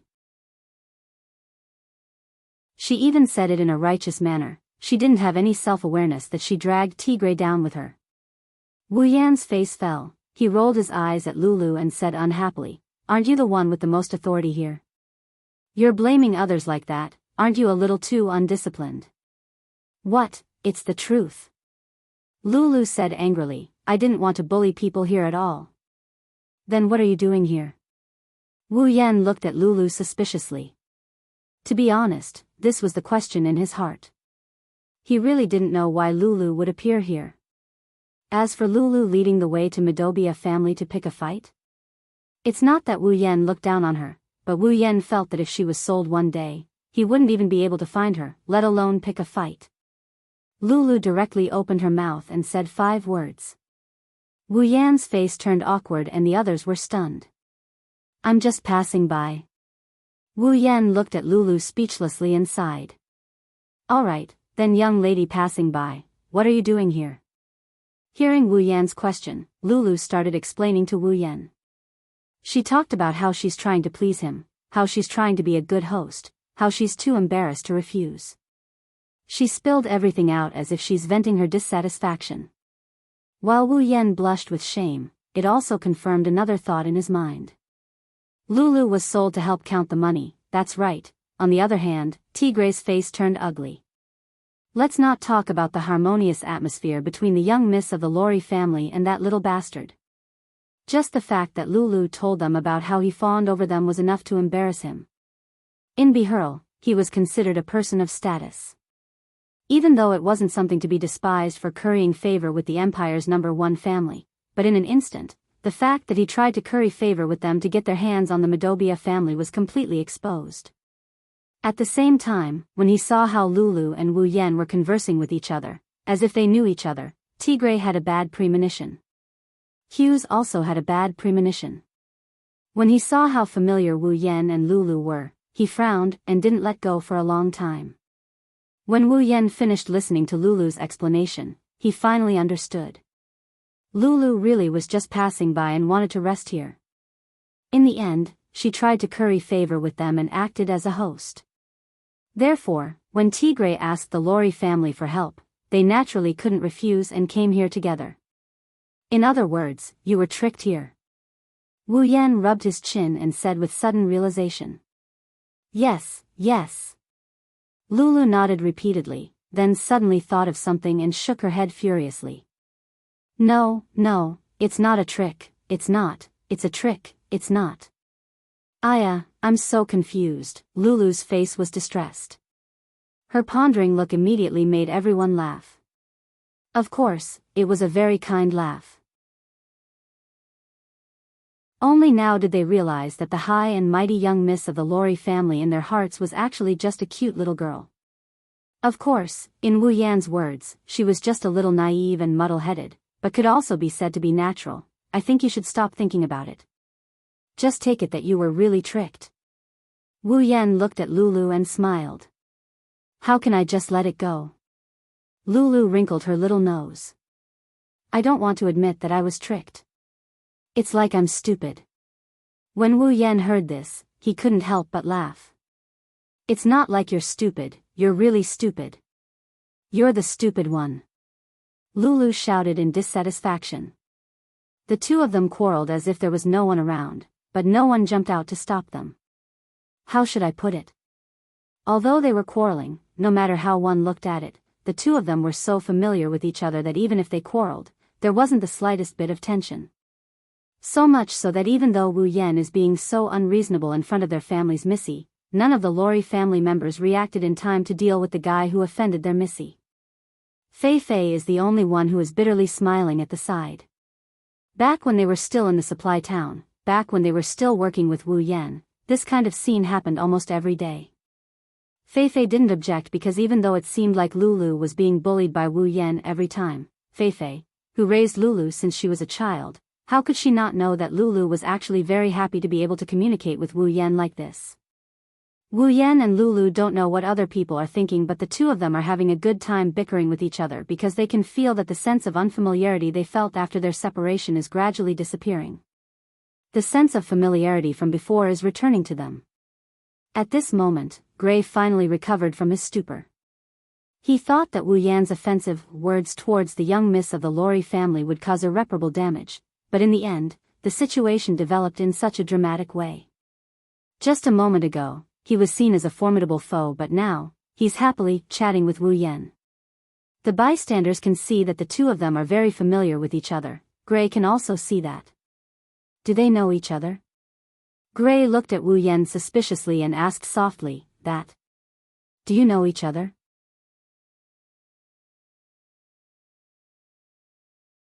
Chapter 125. After hearing Gray's words, Wu Yan and Lulu looked at each other. After a moment of silence, they replied in unison. "Don't know." Gray's mouth twitched as he looked at the two girls who seemed to know each other very well. Suddenly, he felt a slight pain coming from a certain part of his lower body. After Wu Yan and Lulu said "don't know" at the same time, they couldn't help but laugh. Even Fei Fei couldn't help but burst out laughing. For a moment, Wu Yan's laughter and Lulu's and Fei Fei's soft giggles echoed in the unusually silent room. What a familiar scene. When Wu Yan first met Fei Fei also asked him and Lulu the same question. At that time, he and Lulu also replied that they didn't know each other. The three of them recalled that day at the same time. Although only 2 to 3 months had passed, whether it was Wu Yan who had experienced the instance dungeon or Lulu and Fei Fei who hadn't experienced it, they all felt that they hadn't seen each other for a long time. After a while, Fei Fei stopped laughing and turned to look at Wu Yan suspiciously. "Yan, you said, our Midobia family, just now. Are you from the Midobia family?" That's right, that's right." Lulu had the same doubts. "Didn't you say that you don't have a family and that you're a barbarian from the mountains?" "Although I did say that, why do I feel displeased when I hear it from your mouth?" Wu Yan sighed and waved his hand at the two girls with a smile. "Well, I was just joking. However, I do have a good relationship with the Midobia family. If you want to find fault with me, I'm afraid you'll have to go through me first." You think you're worthy of going against our Lori family?" An untimely voice sounded after Wu Yan finished speaking. Hearing this voice, Wu Yan narrowed his eyes and looked behind Lulu and Fei Fei. He saw that the handsome guy named Hughes who was standing with Lulu, Fei Fei, and Tigray appeared in front of Wu Yan. He crossed his arms and looked at Wu Yan indifferently. His eyes were filled with disdain and disgust as if he was a refugee. Wu Yan looked at him and then turned to Lulu and asked, "Lulu, who is he?" Before Lulu could answer, Hughes's expression changed, and a hint of gloom appeared between his brows. "Impudent. What did you call me? The young miss of our Lori family is not someone you can call." Hearing this, Wu Yan finally understood. No wonder he felt a sense of déjà vu. It was another slime.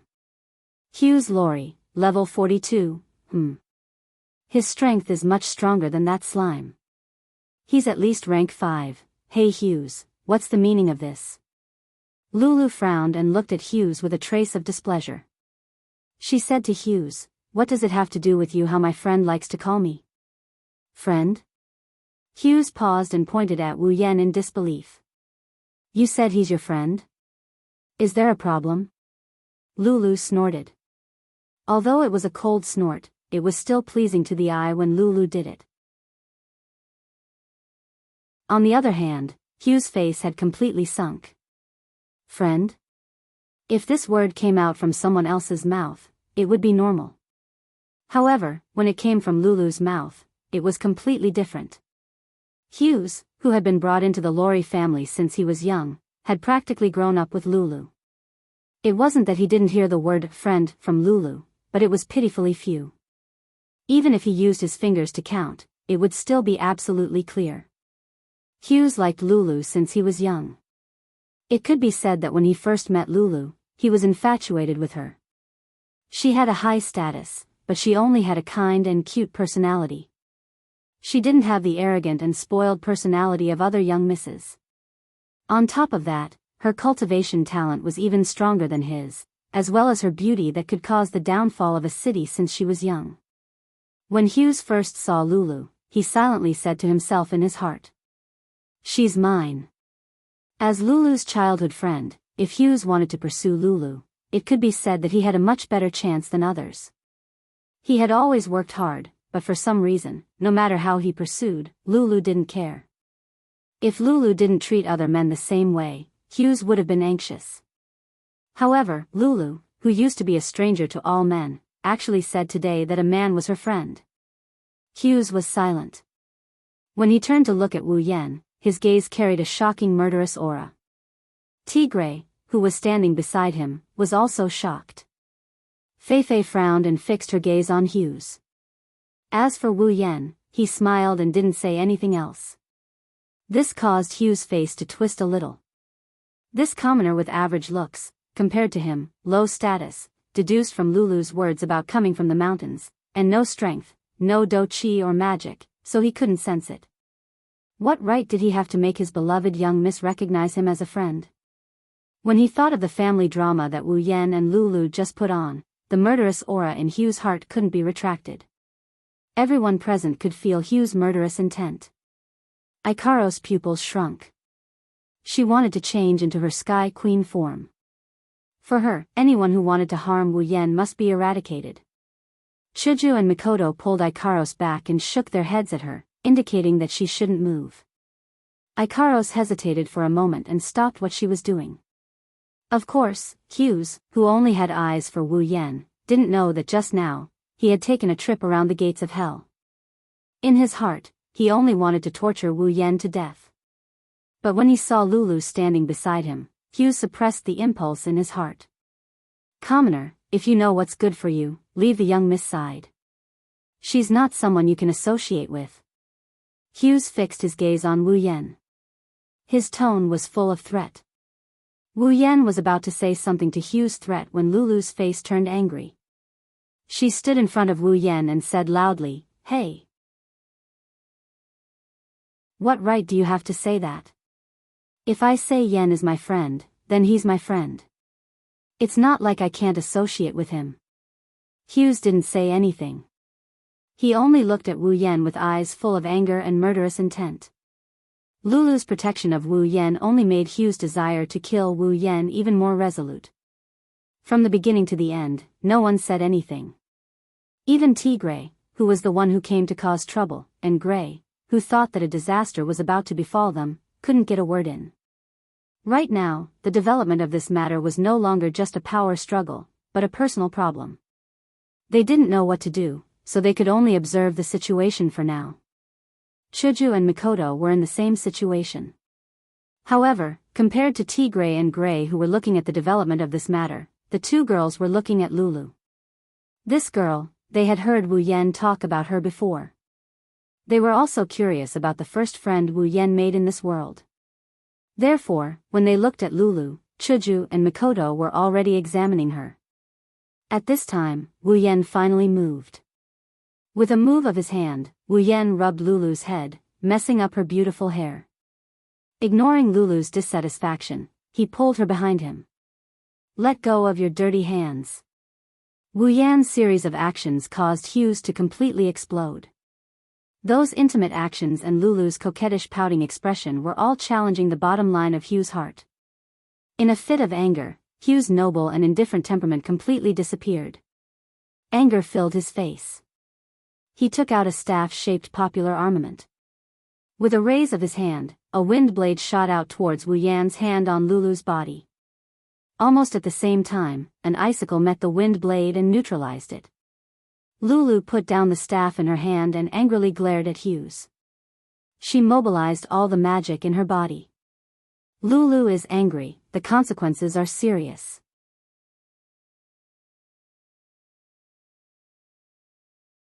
Chapter 126. Lilu Me Loli, level 44. As Lulu mobilized all the mana in her body, Wu Yan also activated the system perception. When he saw Lulu's current level, Wu Yan couldn't help but be shocked. When Wu Yan and Lulu separated 2 to 3 months ago, Lulu was only level 35 at that time. He didn't expect that in just 2 to 3 months, Lulu's strength would directly increase by 9 levels, almost an entire rank. Although it was said that a mid-rank promotion from rank 4 to rank 5 wasn't as difficult as a high-rank promotion, it still wasn't something a low-rank promotion could compare to. At this time, even someone like Wu Yan who rose from nothing to rank 7 in less than half a year couldn't help but praise Lulu's talent. After all, Lulu wasn't like him. Even if she had the support of the Empire's #1 family, she still couldn't compare to Wu Yan who was using cheats. Lulu and Hughes's sudden wind blades and ice cones also shocked everyone present. Other than being shocked by the development of the two's battle without any warning, they were also shocked by Hughes and Lulu's strength. Everyone could see that the two weren't very old, at least not even in their 20s. They didn't expect them to be so strong. In the blink of an eye, they cast spells without seeing the two chanting at all. Of course, after being shocked, everyone returned to normal. After all, a rank 7 in his 20s appeared a few days ago. Naturally, this level of strength wasn't anything strange. Returning to the field, Hughes was startled as he looked at Lulu who suddenly attacked. Meanwhile, Lulu's beautiful face was filled with anger. "Hughes! You actually dared to attack my friend." Lulu was so angry that she even stomped her feet. Back in the supply town, her people had attacked Wu Yan. Although nothing happened to Wu Yan in the end, Lulu had always kept this matter in her heart because she felt very guilty. Wu Yan was her friend. Her own people actually attacked her own friend. The kind and innocent Lulu put all the blame on herself. Fortunately, Wu Yan was fine. Otherwise, Lulu might not feel at ease for the rest of her life. When they met again, Lulu was also nervous. She didn't know if the friend she had made with great difficulty would leave her because of this. Fortunately, Wu Yan didn't take this matter to heart.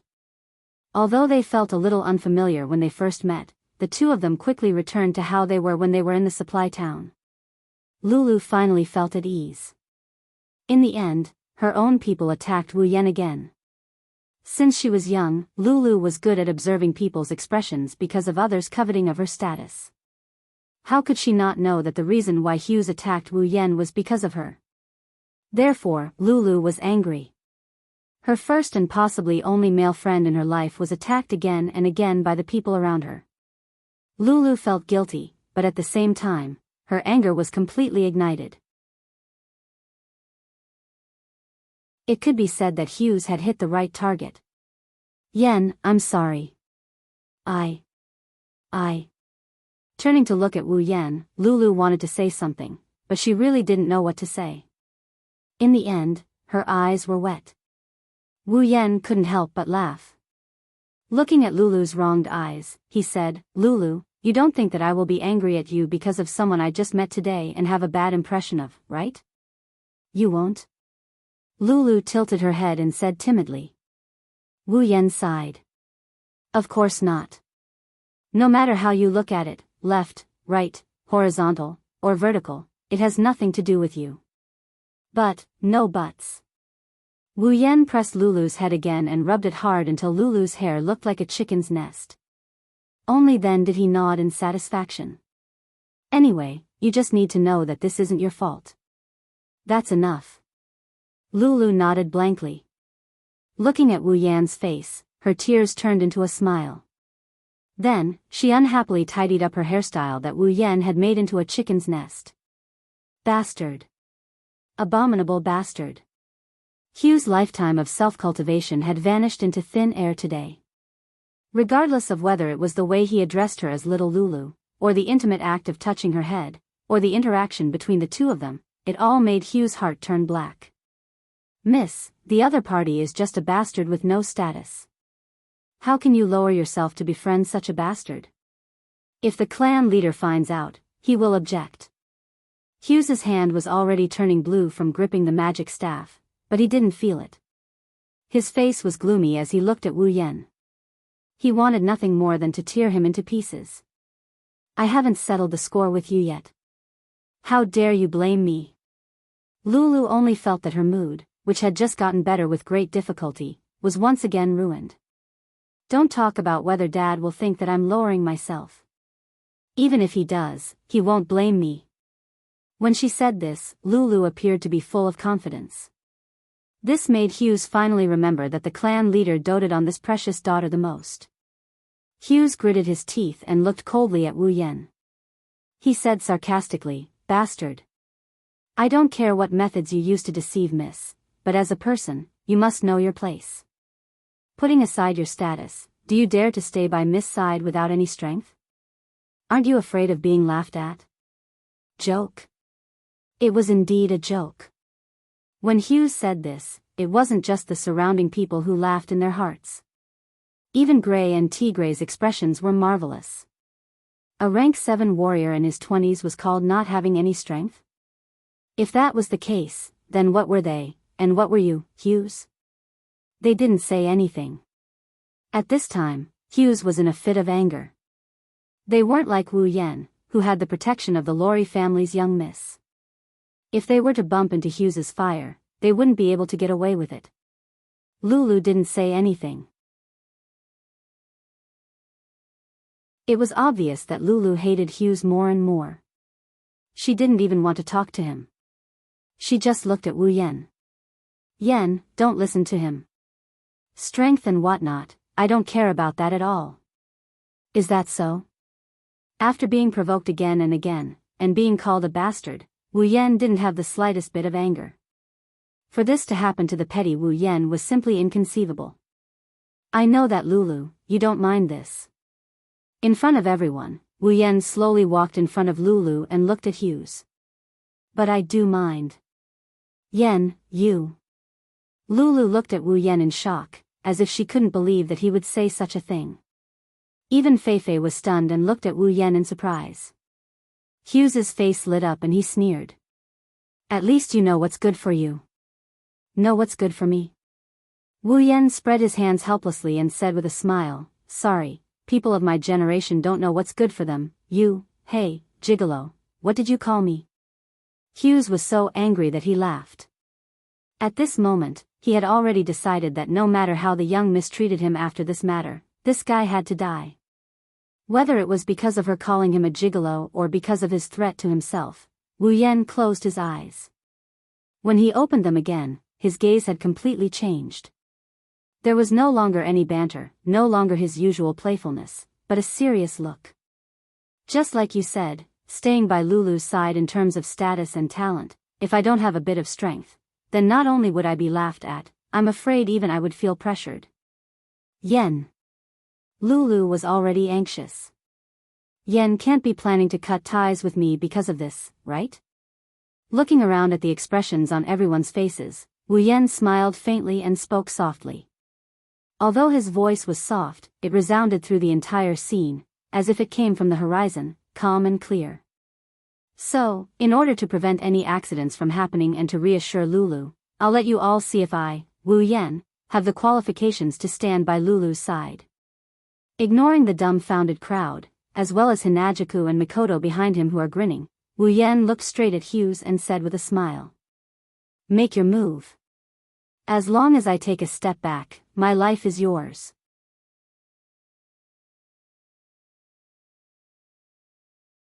Chapter 127. Silence. A deathly stillness. Everyone present, except for Lulu, Feifei and Chuju, held their breaths, not daring to make a sound. Because, they could already see the ending. Now, what they were concerned about was how the super genius of the Lorry family, the rank 5 Hughes, would react after being defeated by this unknown rank 7 youth who came out of nowhere. Even Gray and Tigre, who were supposed to be the main characters of today's event, stood quietly at the side, watching the development of the situation. Gray felt that the current situation was obviously not something he could interfere in. Even if he wanted to help Wu Yan, the colossal power of the Lori family made him not dare to act rashly. In addition, the eldest daughter of the Lori family acted towards Wu Yan. He felt that no matter how bad the situation was, she would still protect Wu Yan. Tigray, on the surface, looked the same, but on the inside, he was laughing out loud. Although the plan to deal with the Madobia family was temporarily out of the question after the strange development of the situation, Tigray felt that the current situation wasn't bad. He knew that with Wu Yan's strength, dealing with Hughes would be a piece of cake. But, in this way, Wu Yan would have thoroughly offended the disciple of the Lori family. Being targeted by the #1 family of the empire, even if Wu Yan was a rank 7, he would still have no chance of winning. Even if he couldn't take care of the Madobia family, taking care of this despicable brat would still be good enough. Ha ha ha ha. Hughes couldn't help but laugh out loud. His laughter was so happy, but also so angry.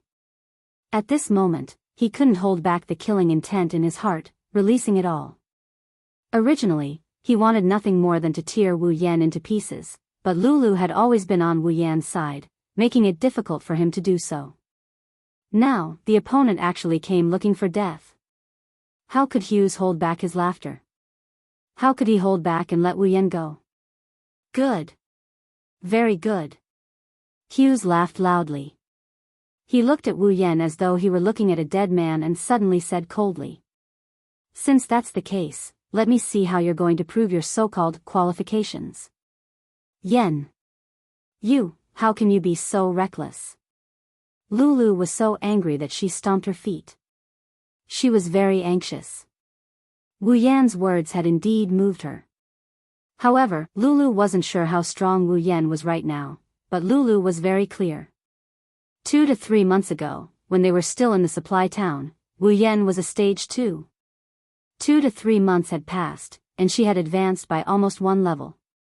But what about Wu Yan? Even if he advanced by 1 level, it would only be 3 levels. A tier 3 versus a tier 5? Even if Lulu was very naive and stupid, she could still tell from such a simple comparison of strength. The difference of 2 ranks was not a joke. It was indeed a difference of 2 ranks. However, it was hard to say who was stronger and who was weaker. Lulu was so anxious that she was about to cry. She hurriedly pulled Wu Yan back. "No. I don't agree." After saying that, Lulu immediately glared hatefully at Hughes and loudly shouted, "Hughes! If you want to fight, I'll fight with you." Lulu. Lulu turned to look at Wu Yan. She saw that Wu Yan was looking at her with a slight smile on his face. He said to her, "All right, Lulu, just watch from the side." "But you..." Lulu's expression kept changing as she paced back and forth in hesitation. Seeing this, Wu Yan pulled her aside and walked forward.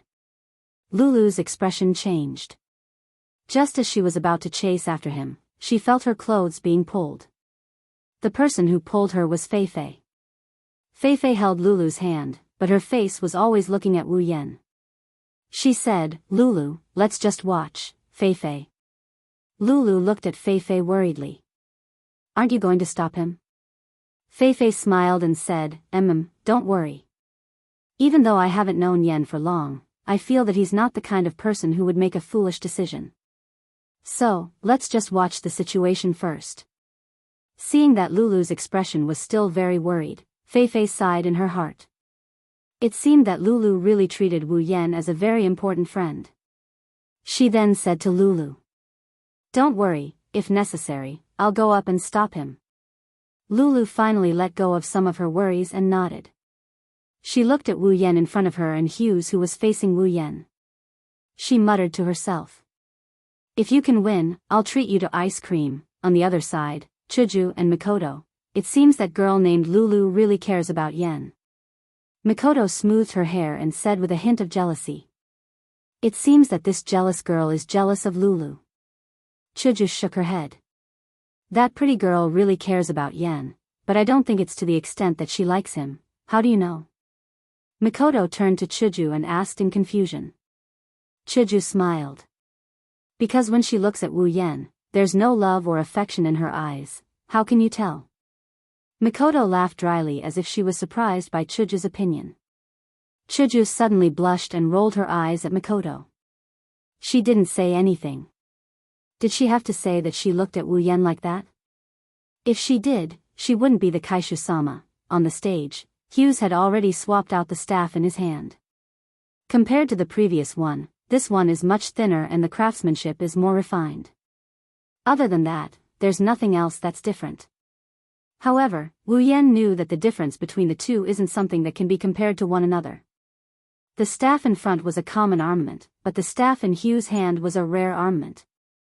A fifth-stage magician with the strength of an intermediate stage has a rare armament? Wu Yan couldn't help but sigh. As expected of the Lori family, as expected of the Empire's #1 family. So rich, Wu Yan was sigh at the other party's wealth, but he didn't know that what he should be sigh about wasn't that. At least, when the others saw the rare armament in Hugh's hand, their faces changed. Although the rare armament was only one grade lower than the common armament, the power of the rare armament was on a completely different level. If Hugh's without the armament is 100%, then with the common armament, it's 120%. With the rare armament, it's 150%. It's almost a 50% increase in power, but Wu Yan really didn't put it in his eyes. Hughes sneered at Wu Yan and didn't say anything. He raised his staff and quickly chanted an incantation. Lulu's face changed again. Hughes wanted to kill Wu Yan. At this time, it was impossible to stop him. Although the incantation wasn't short, Hughes was obviously very familiar with it. He quickly finished chanting and a green magic array appeared in front of him. Then, a huge green lion appeared in front of everyone. A huge magic wave was emitted from the lion's body, allowing everyone to clearly feel its power. Hughes' eyes turned cold and he waved his staff. Fierce wind beast technique. In that instant, the lion roared soundlessly and brought a huge wave with it. With a kick of its 4 limbs, it charged towards Wu Yan with a terrifying momentum. Be careful. Lulu couldn't help but cry out. Fei Fei had already raised the weapon in her hand. Wu Yan looked indifferently at the huge and seemingly powerful green lion. He didn't take out Shauna but instead stretched out a hand and a finger. Under everyone's gaze, a burst of electricity flashed from Wu Yan's body and made beep beep beep sounds. The electricity flowed towards Wu Yan's outstretched finger. Lightning Magus. Hughes cried out in surprise. Even Lulu was stunned. Before anyone could react, Wu Yan pointed at the charging lion's head. With the sound of electricity, the green lion suddenly exploded and disappeared into thin air. That's impossible. Hughes was dumbfounded.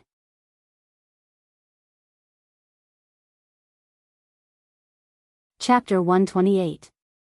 Impossible. Impossible. Impossible. Like a broken doll, Hughes had a blank look on his face as he kept repeating this sentence. This made the people around him feel pity for him. This result was obvious. Everyone present had already guessed it, so they weren't surprised. They were just speechless. 7th rank, really strong. Of course, not everyone was as relieved as the onlookers, the Midobia family, and the Iron Dogs mercenary group. The people from the Lori family were all in a daze like Hughes. Even Lulu and Fei Fei were the same. Is this really Yen? Lulu looked at Wu Yan, who was still surrounded by lightning, in a daze. She didn't know where her thoughts had flown to. Compared to the dazed Lulu, Fei Fei was much better. Seeing Wu Yan break the Wind Strike Beast spell, Fei Fei's pupils shrank for a moment before returning to normal. Not for anything else, but because she, Fei Fei, is also a 7th rank. This scene may seem inconceivable to others, but to Fei Fei, it was nothing. If she wanted to do it, she could do it too. Just like Wu Yan, it would be as easy as blowing off dust. Therefore, Fei Fei stood there calmly. But from her trembling hands, it was obvious that her heart wasn't calm. She had too many questions in her heart. For example, 2 to 3 months ago, Wu Yan was only a second rank. How did he become so strong after 2 to 3 months? Another example, as long as you're from the Spalier world, you know that magic and battle energy can't coexist. But, Fei Fei still clearly remembered that Wu Yan was a warrior who used swords and sabers 2 to 3 months ago. But now, Wu Yan is using lightning magic. This is another question in Fei Fei's heart. And, many. But after thinking about it, everyone has their own secrets. Even Fei Fei herself was no exception. So, even though she had many questions, Fei Fei didn't think about it anymore. As long as she was sure that Wu Yan wouldn't harm Lulu, then it didn't matter. At this moment, Fei Fei had already guessed that the young 7th rank powerhouse that Tigray mentioned was probably Wu Yan. Rising from the 2nd rank to the 7th rank in 2 to 3 months, Fei Fei just thinking about it, she felt that it was unbelievable. But this trace of incredulity quickly turned into an endless battle intent. Wu Yan and Fei Fei's age were actually about the same. To be able to reach the 7th rank at this age, all of them were geniuses that could be counted on one's fingers. It wasn't that Fei Fei hadn't seen other 7th rank geniuses of the same age, but they gave Fei Fei a very bad feeling. Proud of their talents, that was probably how they were described. Fei Fei hated people like this very much.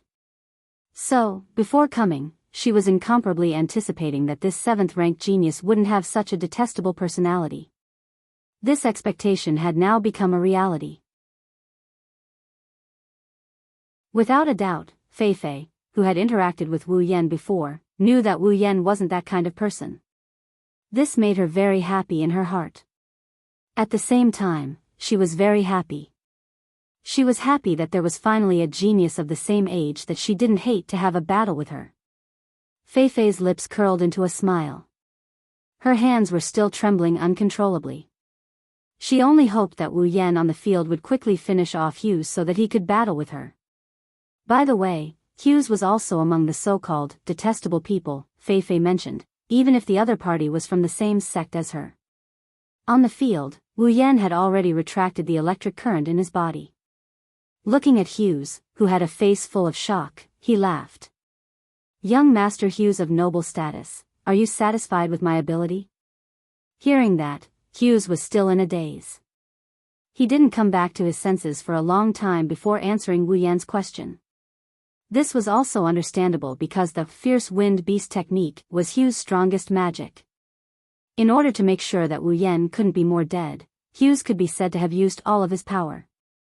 The full strength of a 5th rank, rare armament, strongest magic, all of these were brought out. That attack just now was Hughes' strongest attack. However, in the end, such a strong attack was actually broken by a finger of the lowly commoner in his eyes. What did this mean? This meant that the lowly commoner in his eyes who had no strength was stronger than him. And who knew how much stronger he was? Hughes was confident that his attack just now, even if a 6th rank came, although it could be resolved, it definitely wouldn't be that easy. If one was not careful, they might even be injured by him. However, an attack that could possibly injure a 6th rank was broken by Wu Yan with a single move.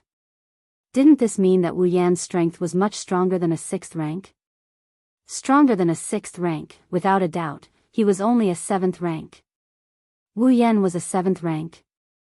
That lowly commoner who he looked down on so much, who made him so angry, who intended to taint his beloved woman, was a 7th rank? Impossible. Impossible. This is absolutely impossible. Hughes roared crazily. His dazed expression had already become distorted. His eyes became incomparably red, just like an injured wild beast. However, there was no difference. The current Hughes was a severely injured wild beast. It was just that his pride had been hurt. He had completely gone crazy. The mana in his body was adjusted to the maximum limit.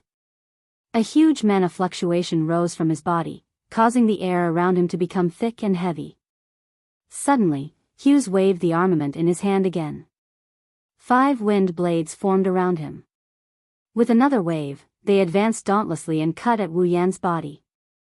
Their speed was incomparably fast. With regards to Hugh's sudden attack, Wu Yan only frowned and ignored him. He stood on the spot without moving, waiting for the 5 wind blades to arrive. Only when the wind blades were about to reach him did Wu Yan move. He reached out and snapped his fingers. Instantly, countless iron sand rose from the ground and rolled into a black wave that reverberated around Wu Yan. The wind blades hit the iron sand wave and only created a few sparks before disappearing. Everyone was stunned when they saw this. What was this black wave? To the people of this world, using electromagnetic force to control iron sand was definitely something that they wouldn't even think of. They would only think of it as another method of Wu Yan's. His attack sank like a rock into the ocean and did not cause any damage to his opponent. Hugh's twisted expression deepened. He waved the armament in his hand again and 5 wind blades shot out. Hughes did not stop because of this. Instead, he waved it again and shot out another 5 wind blades. His armament waved continuously and 5 wind blades flew out one after another, hitting the iron sand wave. However, no matter how many wind blades came at him, Wu Yan did not move at all. He only surrounded himself with the iron sand wave and blocked all the wind blades. The wind blades kept hitting the iron sand wave, producing crisp sounds. In an instant, the entire scene was filled with crazy crisp sounds that resounded in every corner. At this moment, the onlookers, including the people from the 3 factions, looked at Hughes with pity in their eyes. Between Wu Yan and Hughes, one has a calm expression, blocking all of the other's attacks without even moving an inch. The other is in a frenzy, attacking non-stop but to no avail. As long as one isn't an idiot, one can see the final result. As time passed, the frequency at which Hughes waved his magic staff slowed down.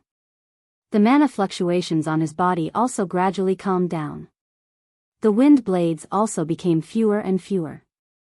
In the end, Hughes directly knelt on the ground, dazed. Exhaustion once again covered his entire face. It was obvious that such a crazy spree of magic had exhausted his mana long ago. He could no longer continue the battle. From beginning to end, Wu Yan did not move at all apart from extending a finger, snapping a finger, and saying a sentence. It just so happened to confirm Wu Yan's words before the battle started. As long as you take a step back, I'll give you my life. In the end, of course, Wu Yan did not even move a single step. Wu Yan's overwhelming victory had ended this duel. The black wave had already calmed down. Wu Yan walked in front of the dazed Hughes and said in a loud voice, "I won. Young master of the Lori family, please remember to tell all those people with status, and power that I, Wu Yan, am a friend of Plum Lilu Lori. Now is. And will be in the future."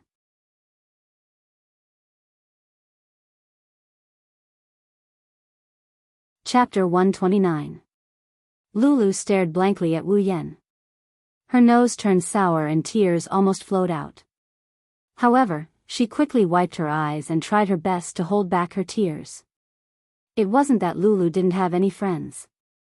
Although she only had a few, she still had them. However, there had never been a day when the simple word friend could move her to tears. As a descendant of a great clan, Lulu's life was both fortunate and unfortunate. She enjoyed all the extraordinary things, but all the ordinary things were far away from her. In the past, she had longed for a friend who could treat her seriously instead of her family. However, time and time again, she saw the word of benefit in those people's eyes. Time and time again, she was disappointed. She no longer had extravagant hopes for a friend. Even though she still had a few female friends, each of them had the same troubles as her.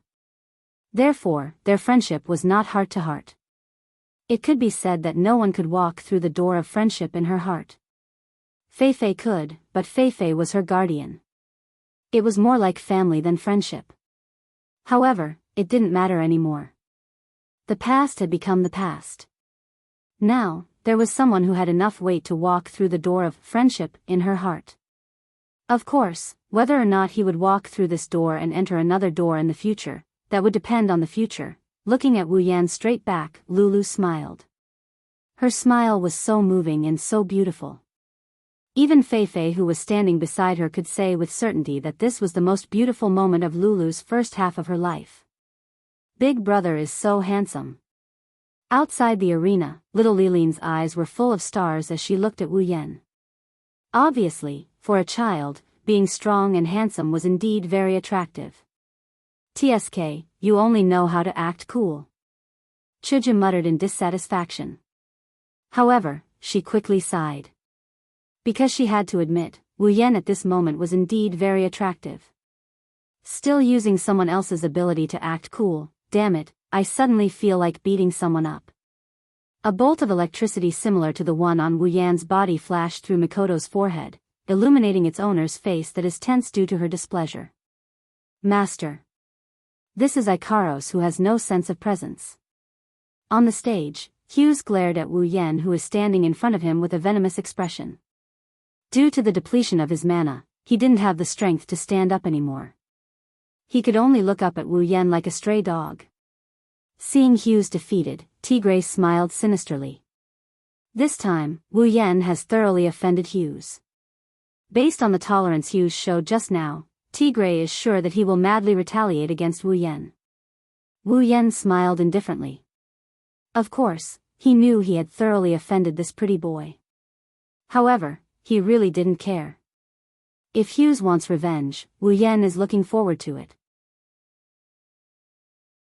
If Hughes wants revenge, then he must borrow the power of his family. However, that so-called power, in Wu Yan's eyes, is nothing but experience delivered to his doorstep. As for scheming, in this world, he has no relatives, no family, only himself. What's there to be afraid of? Even if he set his sights on Chuju, Mikoto, and Ikaros, it's useless. In the face of absolute power, scheming is the most useless method. Therefore, in Wu Yan's eyes, the colossal existence of the Lori family, other than the old patriarch of the 9th rank, there's nothing else to care about. And can Hughes ask the old patriarch to take action? Even if he can, at that time, Wu Yan's side might already have a 9th rank powerhouse. Well, it's finally over. Let's all go home and find our mothers, Wu Yan said with a grin. Once the matter is over, the seriousness also disappeared. Wu Yan's face became frivolous again, making Chuju and Mikoto, who were not far away, feel helpless. The people around them also smiled kindly and were about to disperse. However, one person's action made them stop in their tracks and surround them again. Looking at Fei Fei standing in front of him, Wu Yan didn't know whether to laugh or cry. "Fei Fei, what are you doing now?" Hearing this, Fei Fei raised the katana in her hand and said seriously. "Lori family. Fei Fei, Lori challenges you." "Challenge?" Wu Yan looked at Fei Fei in surprise and then frowned. Fei Fei's challenge at this time made him wonder if she wanted to avenge Hughes. Lulu also shouted in surprise. "Whoa, Fei Fei, what are you doing? Why did you suddenly challenge me?" Fei Fei didn't say anything, she just raised the katana and looked at Wu Yan with a serious and determined face. Lulu knew that Fei Fei wasn't joking.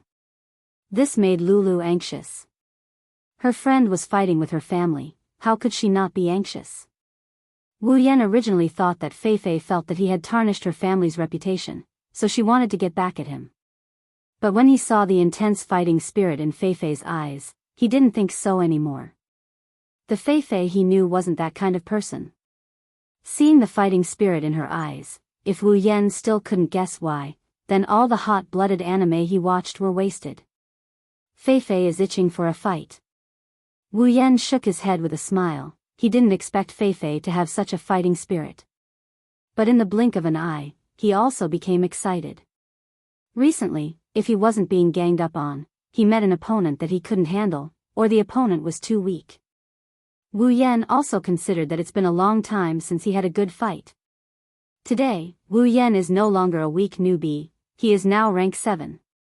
Fei Fei is level 68, and he is level 65. Although Fei Fei is 3 levels higher than him, the 3 levels aren't that big of a gap. Fei Fei is stronger than him, but not by much. If they fight, it's hard to say who will win and who will lose. Thinking of this, Wu Yan felt a fire burning in his heart. It made his blood boil and boil. So, Wu Yan grinned. I accept. Yan, you. Lulu didn't know what to say. This sudden scene made her brain unable to wrap around it. She didn't know what to do. Wu Yan looked at Lulu, smiled and waved his hand. Don't worry, it'll be fine. Lulu couldn't help but be anxious. It's already a duel, and you say it'll be fine? No matter which one of you is in trouble, it's considered a problem to me. Feifei also gestured to Lulu, telling her not to worry. Lulu realized that the two won't change their minds. She shouted frantically. I don't care. Do whatever you want. Humph. With a cold snort, Lulu walked to the side without looking back. If she didn't stop and look at the center of the field, Feifei and Wu Yan would have thought that this half-natural girl would have run away in a fit of anger. Gray and Tigray were silent again. This is another matter that they can't interfere in. They should be the main characters today. One came looking for trouble, the other is being looked for trouble. Wu Yan walked in front of Feifei, looked directly at her face, and sighed. I didn't think that there would be a day where I would go against you, Feifei. Feifei blinked and smiled lightly. Yeah, I didn't think that the little guy who got lost in the behemoth forest would make me treat him seriously one day. Wu Yan suddenly felt awkward. He didn't mind Feifei calling him a little guy, because at that time, Wu Yan was indeed a little guy, not in terms of age, but in terms of strength. Feifei, can you not talk about getting lost? Wu Yan scratched his head. Feifei smiled and raised the sword in her hand. As long as you can defeat me, I promise I'll forget everything. Is this a bet? You can say that. Then I accept. At this point, the two looked at each other and smiled. The atmosphere was so harmonious that it made the surrounding people stunned. Didn't they want to duel?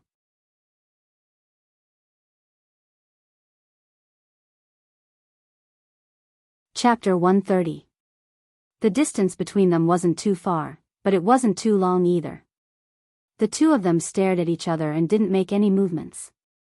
However, anyone with a bit of strength could feel a surge of aura rising from the two of them and attacking each other. A clash of auras. In a place where the crowd couldn't see or hear, the two of them had already begun their duel. Perhaps to the man and woman on the field, the duel had already begun. Feifei sized up Wu Yan for a while and said, "What? Do you need me to let you go?" Of course, Feifei didn't say this because she looked down on Wu Yan. Instead, she saw that Wu Yan didn't seem to be carrying any weapons, so she made a concession. After all, the long sword in Feifei's hand was a rare armament. Hearing this, Wu Yan knew what Feifei was talking about and smiled. No need. In the blink of an eye, a strange, light, and nimble sword appeared in Wu Yan's hand. Wu Yan let it twist around his wrist and then grabbed it with a pa sound. Is this your weapon? Seeing the Nidian Zhana in Wu Yan's hand, Feifei's eyes lit up and she nodded in praise. Without a doubt, the Nidian Zhana's light and nimble design made Feifei quite fond of it. Wu Yan nodded and raised the Nidian Zhana. It's called the Nidian Zhana. It's a rare armament. Rare armament. Feifei couldn't help but smile and nod. This was for the best. Everyone didn't have to hold back and the conditions were the same. They could go all out. The appearance of the Nidian Zhana not only made Feifei happy, but also shocked countless people. They didn't understand why Wu Yan took out a sword. This was because they believed that even if Wu Yan used a weapon, it should be a magic staff or something like that. After all, what Wu Yan used before was lightning magic. Now that he had taken out a sword, could it be that he was still a warrior? Thinking of this, countless people laughed. Magic and Do Chi couldn't coexist. This was the most basic common sense of the Spalier world. Who didn't know this? But otherwise, why would Wu Yan take out a sword? At this point, someone recalled that when Captain Tigray had been kidnapped by Wu Yan a few days ago, the other party had used a knife. Could it be that he could use both magic and chi at the same time? Everyone present couldn't help but have such a ridiculous idea. Of course, what they didn't know was that Wu Yan didn't know battle chi, nor did he know magic. What used the blade was his physical strength, and what used the lightning was his computing power. Superpower. Hughes stood in front of Laurie's house and looked at Wu Yan in the arena. His vicious gaze shot at him as if he wanted to see 2 holes in his body. He didn't care whether magic and chi could coexist or not. He only knew that when he was dealing with him just now, not to mention an armament, he didn't even have a weapon. He didn't even use his full strength. He hated it. He hated that the one standing in the arena wasn't himself. One had to know that challenging a senior sister who was stronger than him, but only a few years older than him had always been his goal. So, there was one more reason for Wu Yan to be hated by Hughes. Let's begin. Fei Fei focused her gaze and slowly drew her long sword. It was a real long sword. The blade was about the same length as Fei Fei's body. It was bright silver and extremely slender. It wasn't much worse than Wu Yan's Nidan Shana. The entire blade was connected to the hilt perfectly. There was no guard and it looked similar to Wu Yan's Kusanagi no Tsurugi sword. It was just that the blade was longer and slightly curved. Fei Fei stroked the blade and looked at it as if she was looking at her family. It's called Night Elf. I personally designed it. I asked my teacher to find a tailor-made armament for me. It's also a rare armament. Wu Yan's mouth twitched and smiled. Now, he understood why Fei Fei looked at Nidan Shana with love. It turned out that the night elf designed by Fei Fei wasn't much different from Nidan Shana. They were both light and lightweight weapons. Wu Yan also quickly pulled out Nidan Shana. This action made everyone present finally realize that Wu Yan really intended to use a sword to fight. Wasn't he a magician? Could he really coexist magic and chi? Wu Yan didn't know about other people's troubles. Because as the 2 of them brandished their weapons, the invisible auras clashed with each other. Their auras clashed with each other. The auras that soared into the sky suddenly collided without the slightest sound. There was clearly no sound, but everyone present felt as if their ears were ringing, exploding in their heads, making them feel uncomfortable. Other than Chuju, Mikoto, Ikaros and little Liren who was being held by Chuju, Lulu was the only one who didn't feel anything. As for the reason, probably no one knows. The invisible collision made the hair of both of them flutter. It also made them realize how strong their opponent is. That's why Fei Fei and Wu Yan didn't feel anything out of the ordinary. Instead, they both laughed. Ha! At some point, Fei Fei finally made the first move. Night Elf swayed in her hand, turned around and pointed at Wu Yan. Then, she sprinted. Her body turned into a straight line, leaving a long trail behind. Fei Fei charged at Wu Yan. The gleaming tip of her sword clearly lit up, making everyone feel a chill. However, when Fei Fei sprinted halfway, a figure appeared in front of her. A gleaming blade appeared in front of her, causing Fei Fei's pupils to shrink. That's Wu Yan's Nidan Shana. Clang! Sword and sword collided. Shockwaves surged. Just like how Fei Fei didn't know how Wu Yan suddenly appeared in front of her, Wu Yan also didn't know how Fei Fei's night elf appeared in front of him. In the end, of course, the 2 armaments collided. The confrontation turned into a stalemate. The 2 blades were in a deadlock, constantly rubbing against each other. Sparks flew from the friction like raindrops. As expected, Fei Fei is very strong. Wu Yan looked at Fei Fei's face that was close at hand and said with a smile. That's the same for you. Fei Fei was also very happy. This kind of battle between confidants was what she had always been pursuing.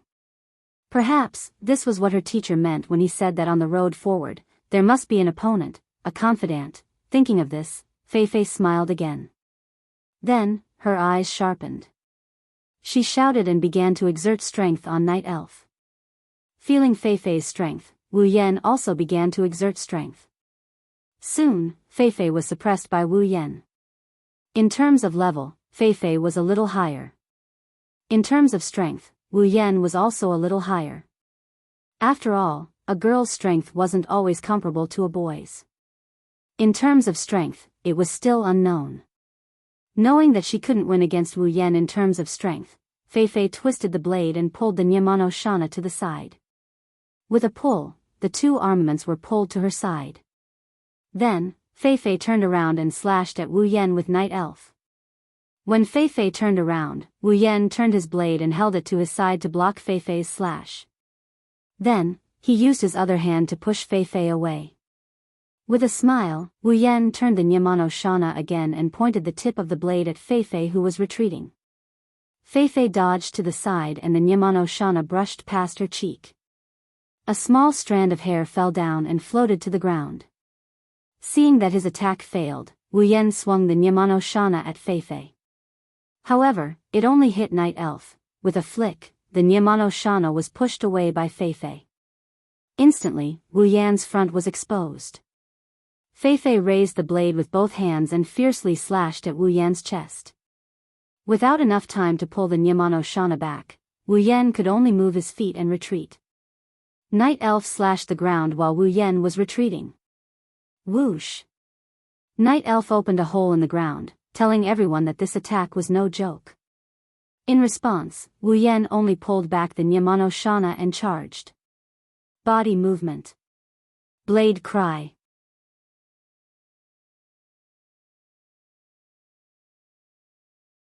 Chapter 131. Behurl, Midobia's main gate. The entrance of the Midobia family was quite spacious. Judging by the number of people present, there were at least 1,000 people standing here. However, in this place filled with thousands of people, there's not even the slightest bit of noise. They're very quiet as they look at the center of the stage.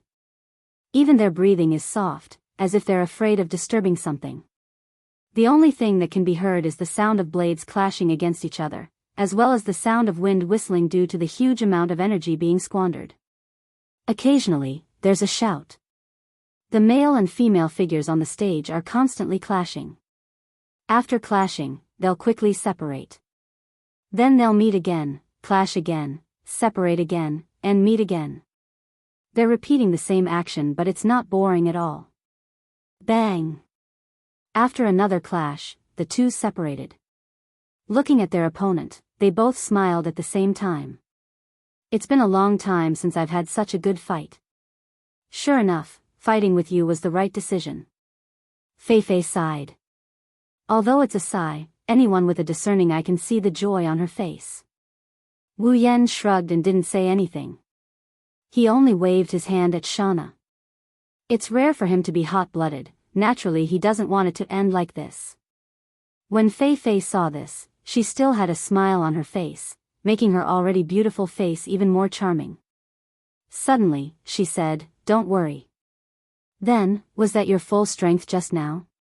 Hearing this, Wu Yan lightly smiled and raised his head to look at Fei Fei. Full strength? How is that possible? That's right, the battle just now was just a warm-up for Wu Yan. I believe that even Fei Fei would be the same, otherwise she wouldn't ask this question. Of course, Wu Yan didn't know how much shock his words caused to the crowd. That wasn't his full strength just now. Everyone couldn't help but look at each other, not knowing what to say. To them, the battle just now was already enough for them to look up to. Even the 6th rank Gray and Tigray were about the same. But, at this level, he actually didn't use his full strength? Regardless of whether everyone believed it or not, for Fei Fei and Wu Yan, this kind of battle was only a warm-up. Really? After hearing Wu Yan's words, Fei Fei gradually retracted her smile and tightened her grip on Night Elf. That's great. A huge wave of energy rose from Fei Fei's body. A steam-like gas swirled around her body. A powerful force swept up the dust in the air and scattered it all over the arena. Sister Fei Fei, you've finally used your Do Qi. That's right, in the battle just now, from beginning to end, Fei Fei didn't use Do Qi, and Wu Yan also didn't use his full strength. Aren't you going to use your Do Qi? I won't be merciful anymore. Fei Fei raised her head slightly. Such a small movement could be accompanied by a strong surge of Do Qi, causing the surrounding people to be shocked. On the other hand, Wu Yan could only smile. There was no other way, he didn't have any Do Qi to use. What he cultivated wasn't dou qi, so how could he use it? Fei, what I learned is a bit special, and it's hard to explain, but I won't disappoint you. Wu Yan tilted his head. There wasn't such a huge phenomenon like Fei's, but when Fei's duqi hit Wu Yan's body, it didn't cause any waves at all. Instead, it separated like a flood. If the current Fei was like a majestic sea, then the current Wu Yan was like an immovable reef. Fei could clearly feel that the current Wu Yan was a little different from the previous Wu Yan, so she didn't say anything. Then, it's coming. Fei held the hilt of her saber tightly with both hands and turned it upside down. At the same time, her entire body's dou qi surged into the saber in her hand. Fei forcefully pulled back and slashed down in Wu Yan's direction. A dazzling sword beam made of dou qi shot out from Night Elf towards Wu Yan. In the blink of an eye, it arrived in front of Wu Yan like a hot knife through butter. Wu Yan's expression changed. He shouted and raised Nidian Zhanna to meet the attack instead of retreating. Nidian Zhanna slashed at the saber with a loud bang, and the saber slammed into Nidian Zhanna's saber. An indescribable force came from Nidian Zhanna's saber and pushed Wu Yan back. Instantly, Wu Yan could only be pushed back passively, his feet leaving 2 scratches on the ground. Wu Yan gripped the saber so hard that his veins were bulging. His eyes flashed fiercely as he shouted again and swung Nidian Zhanna fiercely. Under the guidance of Nidian Zhanna and Wu Yan's swing, the saber was sent flying into the sky by Wu Yan. It shot into the sky like a rocket and disappeared before everyone's eyes. The surrounding audience had already gradually opened their mouths, forming an O shape. Without a doubt, they were all frightened by the terrifying combat chi blade aura. Yan, what do you think of my move? Fei slightly raised the corner of her mouth and revealed a smile. Wu Yan also let out a sigh of relief. He opened his hands that were holding the saber to release some of his strength and smiled slightly. Not bad, it's quite powerful. Oh. Then, take another move from me. Dou qi once again surged towards Night Elf. A thin light appeared on Night Elf's body, illuminating Fei's beautiful face. With a raise of her hand, a second saber beam shot towards Wu Yan. This time, Wu Yan didn't wait for the saber beam to get close to him. Instead, he directly stepped on the ground and leaped towards the saber beam. He raised Nidian Zhanna and stabbed towards the center of the saber beam. A burst of light came from the tip of Nidian Zhanna's saber when it came in contact with the saber beam. Following that, a muffled sound rang out. That was the sound of the saber beam being scattered. Beautiful. Even Fei couldn't help but praise Wu Yan. She naturally knew the power of her dou qi saber beam.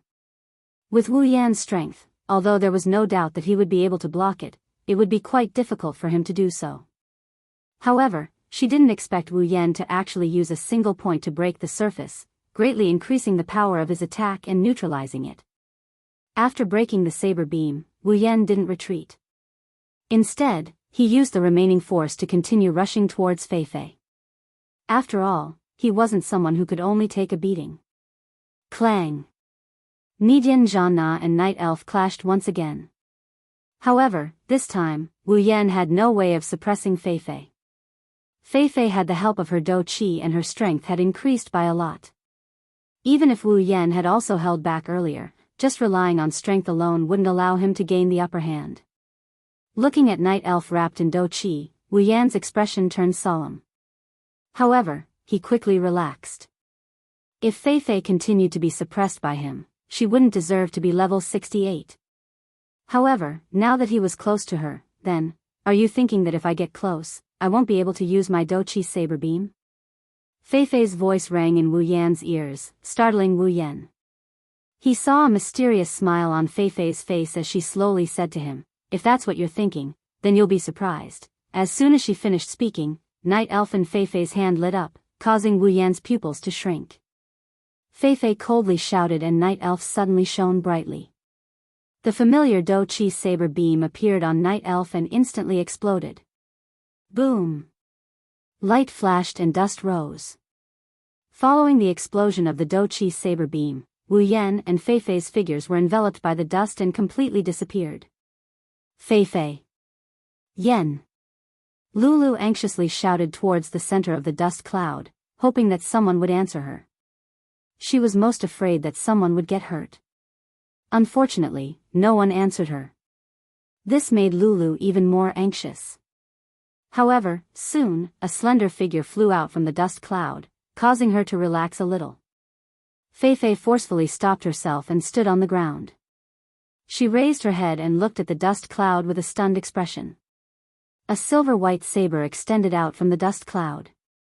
With a wave of the saber, the dust cloud was dispersed, and Wu Yan was standing there unharmed. Seeing Fei Fei's stunned expression, Wu Yan smiled. Fei Fei, what do you think of my move? Fei Fei stood up, smiled, and nodded seriously. Not bad, it's quite powerful.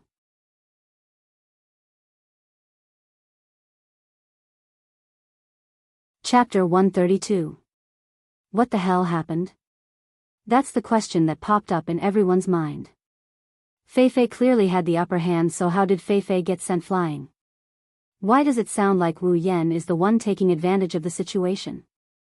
Right now, everyone's heart was itching to know what happened. Only Hinajuku, Mikoto, and Ikaros didn't seem to have any questions. Fei Fei's Do-Chi sword aura is really powerful, Wu Yan said with a sigh. This isn't fake, it's not like Wu Yan hasn't seen Do-Chi sword aura before. Back in the treasure trove, Wu Yan saw Kalusa's blood soul slash. Fei Fei's Do-Chi sword aura may not be as strong as Kalusa's, but it's definitely one of a kind in the realm of the seventh step. Maybe she heard Wu Yan's muttering, Fei Fei explained. This is my special technique. Compared to pure sword and sword skills, my Do-Chi sword aura is more outstanding than my Do-Chi sword aura. Wu Yan nodded in understanding. This can be considered Fei Fei's specialty. With her outstanding Do-Chi sword aura, Fei Fei can already stand firmly in the front row of the seventh step. After all, that was just a pure Do-Chi saber light formed from Do-Chi, not a Do-Chi saber light emitted from a battle technique. Battle technique in simple Do-Chi, which one has more lethality? Without a doubt, it's the former. Then, it's my turn to ask. Fei Fei's beautiful eyes looked at Wu Yan and asked curiously. What method did you use to cancel out my Do-Chi sword aura and send me flying? That's right, when Fei Fei released her Do-Chi sword aura, Wu Yan used some unknown method to cancel out her Do-Chi sword aura and even sent her flying. Oh. Fei Fei, you didn't see it clearly? Wu Yan pretended to be surprised and then smiled wickedly. Then I'll use it one more time. This time, you have to see it clearly. As soon as his words fell, the wind started to blow and everyone saw that the atmosphere around Wu Yan suddenly became clear. It turned into streams of air and rushed towards the Nipponese temple Shana in Wu Yan's hand. Fei Fei's expression tightened. She raised Night Elf and faced Wu Yan with a sense of urgency. She could feel that at this moment, the sword in Wu Yan's hand became a little dangerous. The streams of air flowed towards the blade and then rolled onto the Nipponese temple Shana. As more and more streams of air rolled onto the blade, all of the air seemed to be absorbed into the Nipponese temple Shana. With a buzzing sound, the Nipponese temple Shana suddenly trembled and emitted a fiery red light. Little bits of sparks jumped out from the blade and merged into it. A red halo surrounded the blade and made it extremely dazzling. Do-Chi sword aura. Fei Fei looked at the strange state of the Nipponese temple Shana in Wu Yan's hand in surprise. She really didn't expect that in the end, the thing that cancelled out her Do-Chi sword aura was also a Do-Chi sword aura. Wu Yan also didn't explain. His chaotic return to Horizon dance was indeed very similar to a Do-Chi sword aura. Speaking of which, the range of Do-Chi sword aura was very large. No matter if it was a sword or saber type battle technique or simply using a sword or saber to strike with Do-Chi, it was all called a Do-Chi sword aura. After Fei Fei's surprise, she became excited. In the past, she had always used her Do-Chi sword aura to suppress her opponents. She didn't expect that there would be a day where she would be suppressed by a Do-Chi sword aura. It was really refreshing. Then let me see how powerful your Do-Chi sword aura is. Fei Fei was ready for battle. She quickly mobilized the dou qi in her body. She wasn't Wu Yan and didn't dare to block a dou qi sword aura with her body alone. Although she didn't know that, seeing that Fei Fei was planning to block his chaotic return to Horizon Dance head-on, Wu Yan felt a bit helpless. The power of the chaotic return to Horizon Dance wasn't something that could be blocked head-on. Compared to Fei Fei's dou qi sword aura, the chaotic return to Horizon Dance was much stronger. Subconsciously, Wu Yan dispersed more than half of the power of the chaotic return to Horizon Dance. Then, he raised the Nipponese temple Shana and slashed it in the air. In an instant, the halo on the Nipponese temple Shana turned into a red arc. It smoothed out the vibrations in the air, cut open the rocks on the ground, and crushed the debris. It was like a red arc of light that attacked Fei Fei. Fei Fei only felt that her vision was filled with a red light.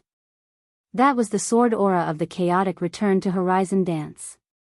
It arrived in front of Fei Fei at a speed that was 3 times faster than Fei Fei's dou qi sword aura. When the chaotic return to Horizon Dance arrived, Fei Fei knew that if she blocked it head-on like Wu Yan, she definitely wouldn't be able to block it. She gritted her teeth and the familiar light on Fei Fei's night elf shone again. Dou qi sword aura. Facing Wu Yan's chaotic return to Horizon Dance, Fei Fei could only use her dou qi sword aura to attack the red arc of light. Boom! The dou qi sword aura and the arc of light collided. A loud boom sounded. The dou qi sword aura and the arc of light violently collided, and the sound of collision was exceptionally clear. Too powerful. Lulu stuck out her little tongue, indicating that she wasn't in the same group as them. The surrounding people also nodded in succession. A battle between rank 7 powerhouses was indeed very terrifying. Even standing far away, they could feel how intense the battle between the two people on the battlefield was. The stalemate between sword aura and sword aura didn't last for long. Soon, after an even louder sound of collision sounded, the dou qi sword aura was torn apart by the arc of light. What? The sword aura didn't dim in the slightest. With a thunderous momentum, it swept through everything in front of it, and then, without slowing down, it blasted towards the dazed Fei Fei. Ah! Seeing such a terrifying attack heading towards Fei Fei, and Fei Fei's helpless appearance, many women outside the battlefield couldn't help but cry out. Even some men closed their eyes as if they were afraid of seeing a bloody scene, and couldn't bear to continue watching. The victor has been decided. Some people who were barely passable watched this scene and secretly thought in their hearts. At this critical moment, Fei Fei's eyes flashed with determination, as if she had made a decision. Under the watchful eyes of the crowd, she closed her eyes. The surrounding people had already started to clamor. To them, Fei Fei closing her eyes at this moment meant that she had accepted her fate. Only 2 people were shocked after seeing Fei Fei's action. That is, Lulu was stunned. She cutely opened her little mouth, and had an expression of super disbelief. Other than her, there was another person who had the same expression, and that was Hughes. Could it be, senior sister is going to use that move? When he said this, Hughes's eyes were filled with shock, envy, unwillingness, disbelief, and an extremely complicated expression. In addition, there was also a malevolent look towards Wu Yan. What is she doing? This was the thought in Wu Yan, Chuju, and Mikoto's minds. Under the sword aura of chaotic return to Horizon Dance, Fei Fei's body was extremely relaxed. It was as if what was about to come wasn't a fatal attack, but a light breeze. She completely ignored it. She held the sword in one hand, and the other hand drew an arc in the air, as if she was dancing. She lightly tiptoed, and then, the night elf in her hand lightly waved it forward, the sword swung down. The world was silent. At this moment, the world seemed to have suddenly darkened, losing all color. Everyone's eyes darkened, and then, everything turned black. Only the red arc of chaotic return to Horizon Dance was left shining, and it continued to slash towards Fei Fei. At this moment, a brilliance like the Milky Way, and even more like moonlight, suddenly appeared in this dark world. It carried a beautiful silver brilliance, and it welcomed the red arc of sword aura. When the moonlight and sword aura met, it didn't cause any sound, nor did it cause any energy. It was like water meeting water, they merged, intersected, and merged, everything seemed so natural. Chaotic return to horizon dance was like salt in water, slowly being dissolved by the moonlight. In the end, it directly turned into specks of starlight, and together with the moonlight, it disappeared from this world.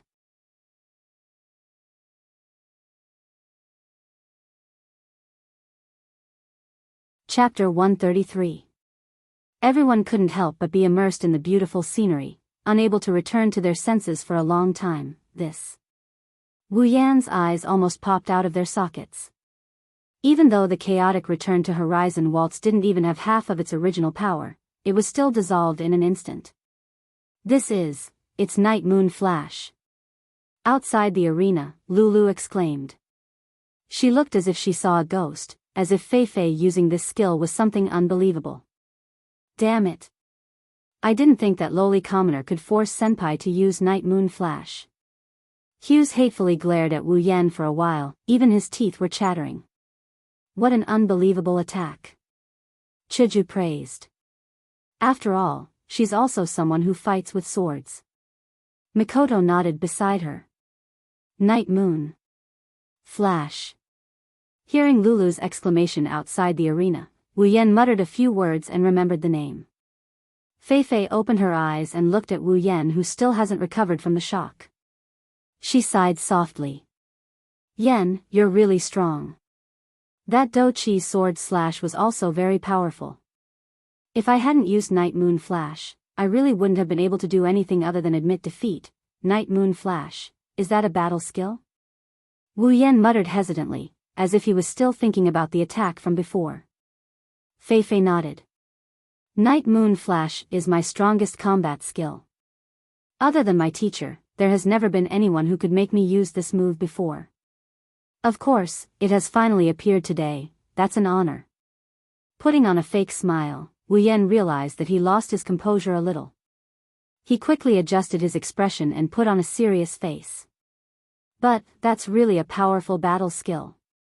Wu Yan calmed himself down and suddenly laughed. It really makes me want to destroy it. Fei was stunned. Not only her, but even Lulu, Hughes, and everyone else present were stunned. They never thought that Wu Yan's first words after seeing such a powerful combat skill would be this. Hughes quickly retracted his dazed expression and revealed a mocking expression. Humph, how arrogant. You can still say such words after seeing senior sister's Night Moon Flash. Should I say you're bold or arrogant?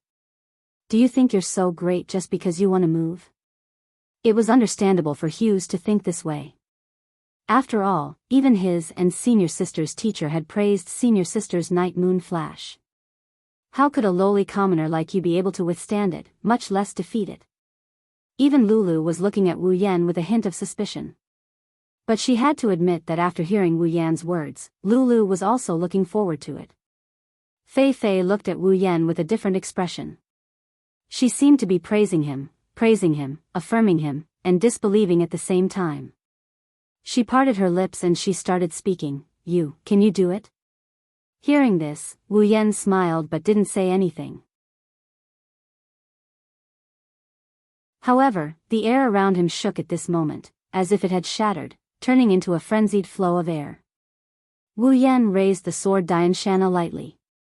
Instantly, the frenzied flow of air flowed towards the sword like bees that had seen honey.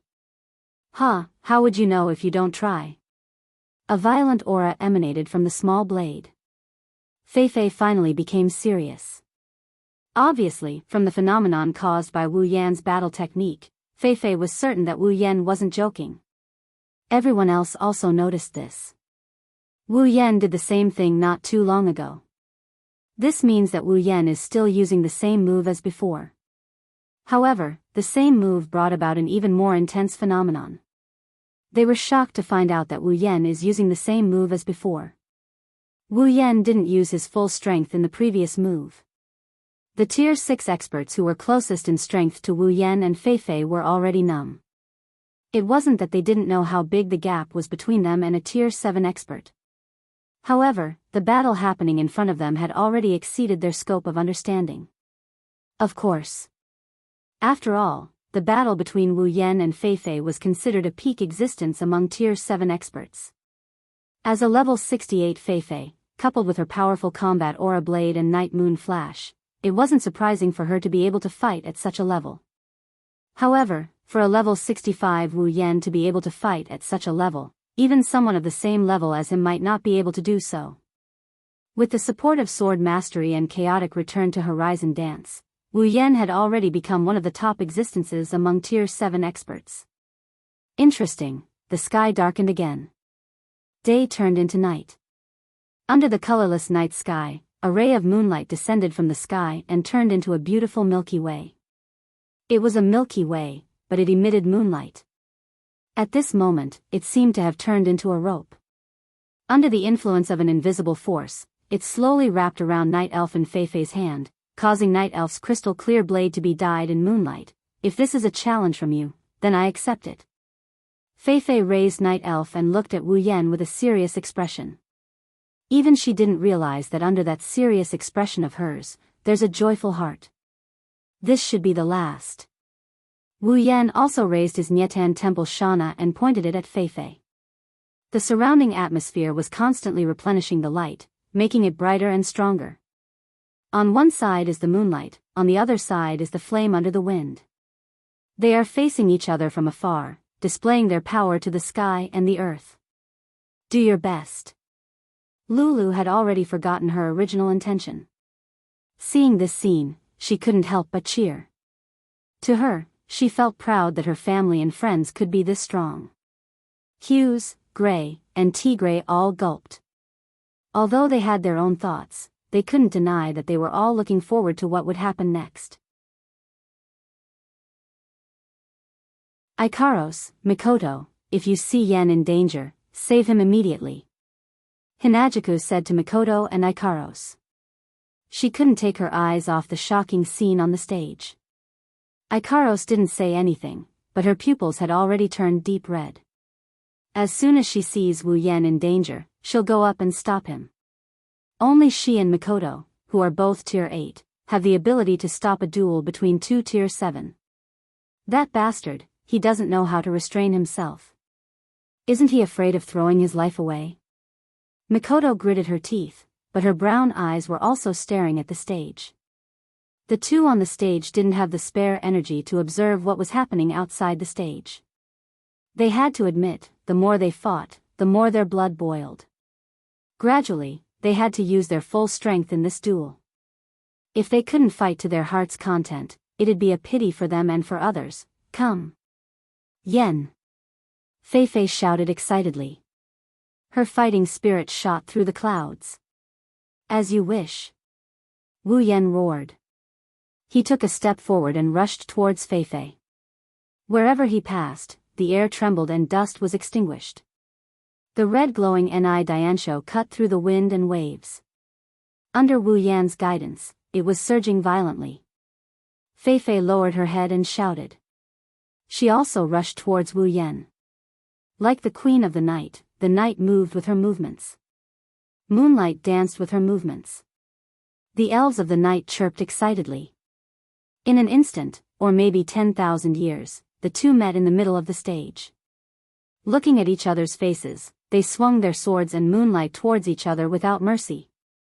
Heaven and earth went silent, all sound disappeared, and then, boom, silver and red light filled everyone's eyes. Between heaven and earth, only these two colors were left. A deafening sound that was enough to shatter one's eardrums exploded under the silent sky. Ah! Countless people raised their hands in pain and covered their ears, trying to slow down the sound. But soon, their hands weren't enough. A violent shockwave blew from the center of the stage, blowing up sand and dust towards the people around.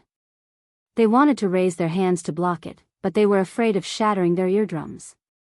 For a moment, there was nothing they could do. How terrifying!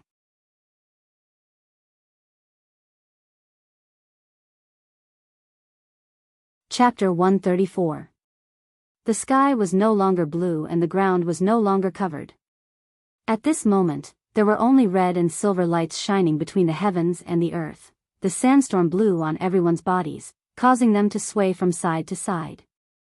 When the sandstorm hit their bodies, they howled in pain. However, there was nothing they could do. They still had to cover their ears with their hands. The sound of the collision between the chaotic return to horizon dance and the night moon flash was simply too frightening. It was so frightening that if one didn't cover their eardrums would definitely burst from the vibrations.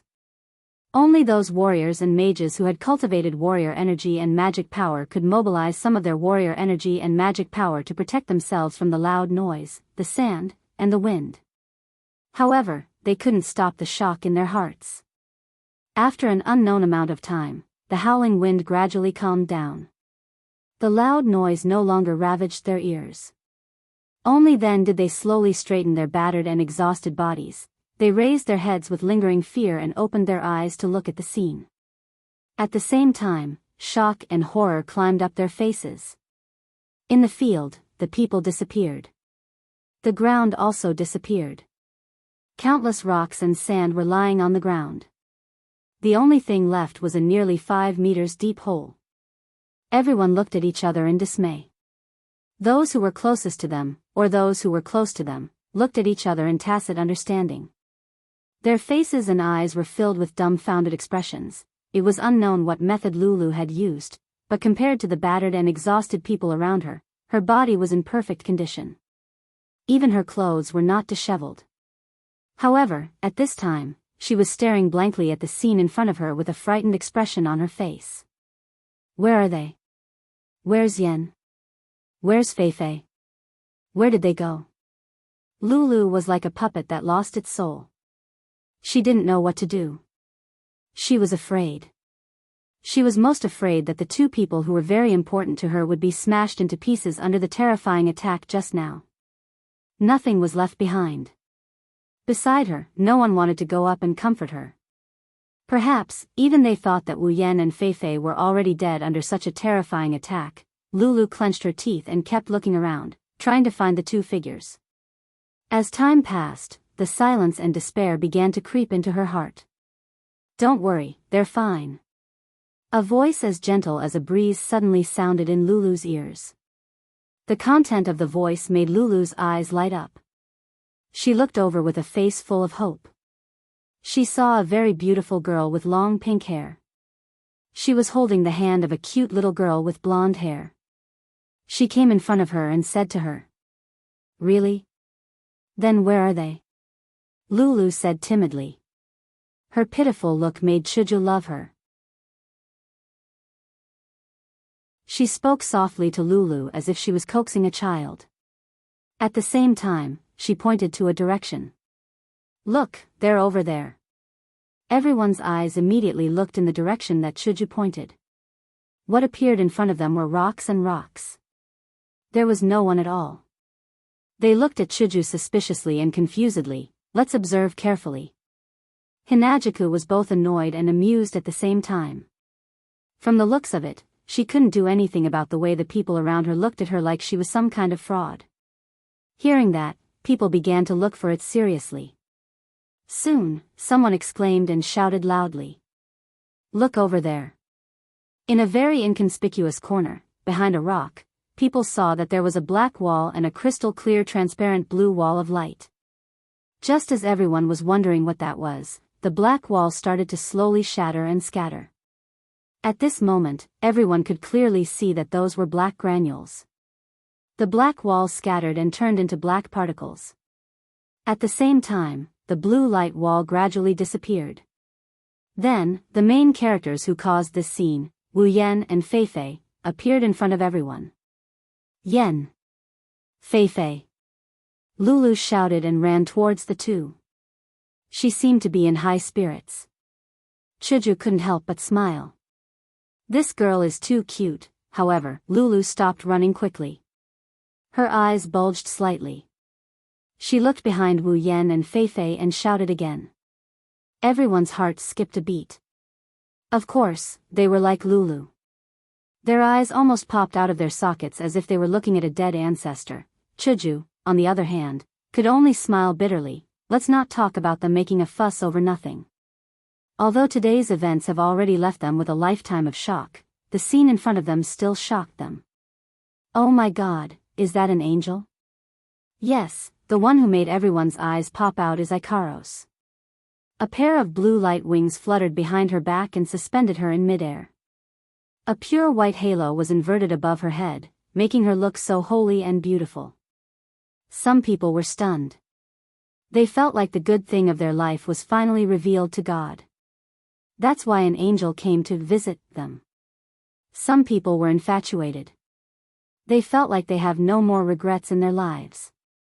Perhaps she didn't like everyone's attention on her. Ikaros spread her wings of light and turned them into a pair of pink wings.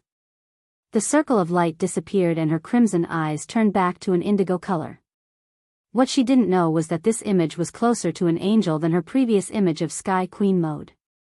Master, are you okay? Ikaros was carrying Wu Yan in her arms. His face was pale and his whole body was powerless. He smiled bitterly. Ah. I'm fine, just a little tired. Don't worry. He shook his head with a bitter smile. He can't help it. This time, he really went too far. He was only slightly affected by the shockwave and he had to use up all his strength to block it. If Ikaros didn't come to his side in time with absolute defense circle, it wouldn't be as simple as just being tired. Serves you right. Mikoto put down the equally pale Feifei in her arms. She didn't hold back and scolded him. Seeing Wu Yan is fine, she sighed in relief. Feifei. Lulu finally recovered from her shock and ran to Feifei's side to support her. She looked at Feifei with tears in her eyes. It's like she's looking at a cockroach that survived a great battle. Feifei felt even more powerless. Shaking her head in exasperation, Feifei looked at Mikoto. Thank you for saving me. No need to be so polite. Mikoto scratched her face in embarrassment and replied shyly. Her stuttering made Feifei smile involuntarily and feel closer to Mikoto. Oh did you have to risk your life like that? Chuju walked in front of Wu Yan and said with dissatisfaction. That stern look made Wu Yan turn his head away awkwardly and laugh dryly. Lulu saw that Feifei is fine and returned to her cheerful self. She curiously looked at Ikaros and ran in front of her. Staring at her wings, she asked. Hey, big sister, are those wings? Are you an angel? Ikaros didn't know what to do with such a passionate attitude. She could only walk to Wu Yan's side in silence. Wu Yan could only laugh and interrupt. Looks like there's no winner in this duel. Yeah. Feifei was a little disappointed but very satisfied. But Yan, you're really strong. Same here. Wu Yan could only reply with a smile. Feifei smiled and looked at Ikaros and Mikoto. Her eyes turned serious. I didn't expect the two ladies to be tier 8 fighters. I didn't see it before. One sentence and it caused 1,000 ripples. They had originally thought that their hearts had become numb after this series of developments, but they were shocked once again. Looking at the beautiful and holy Ikaros and the heroic and domineering Mikoto, the crowd was confused. They're both tier 8 fighters?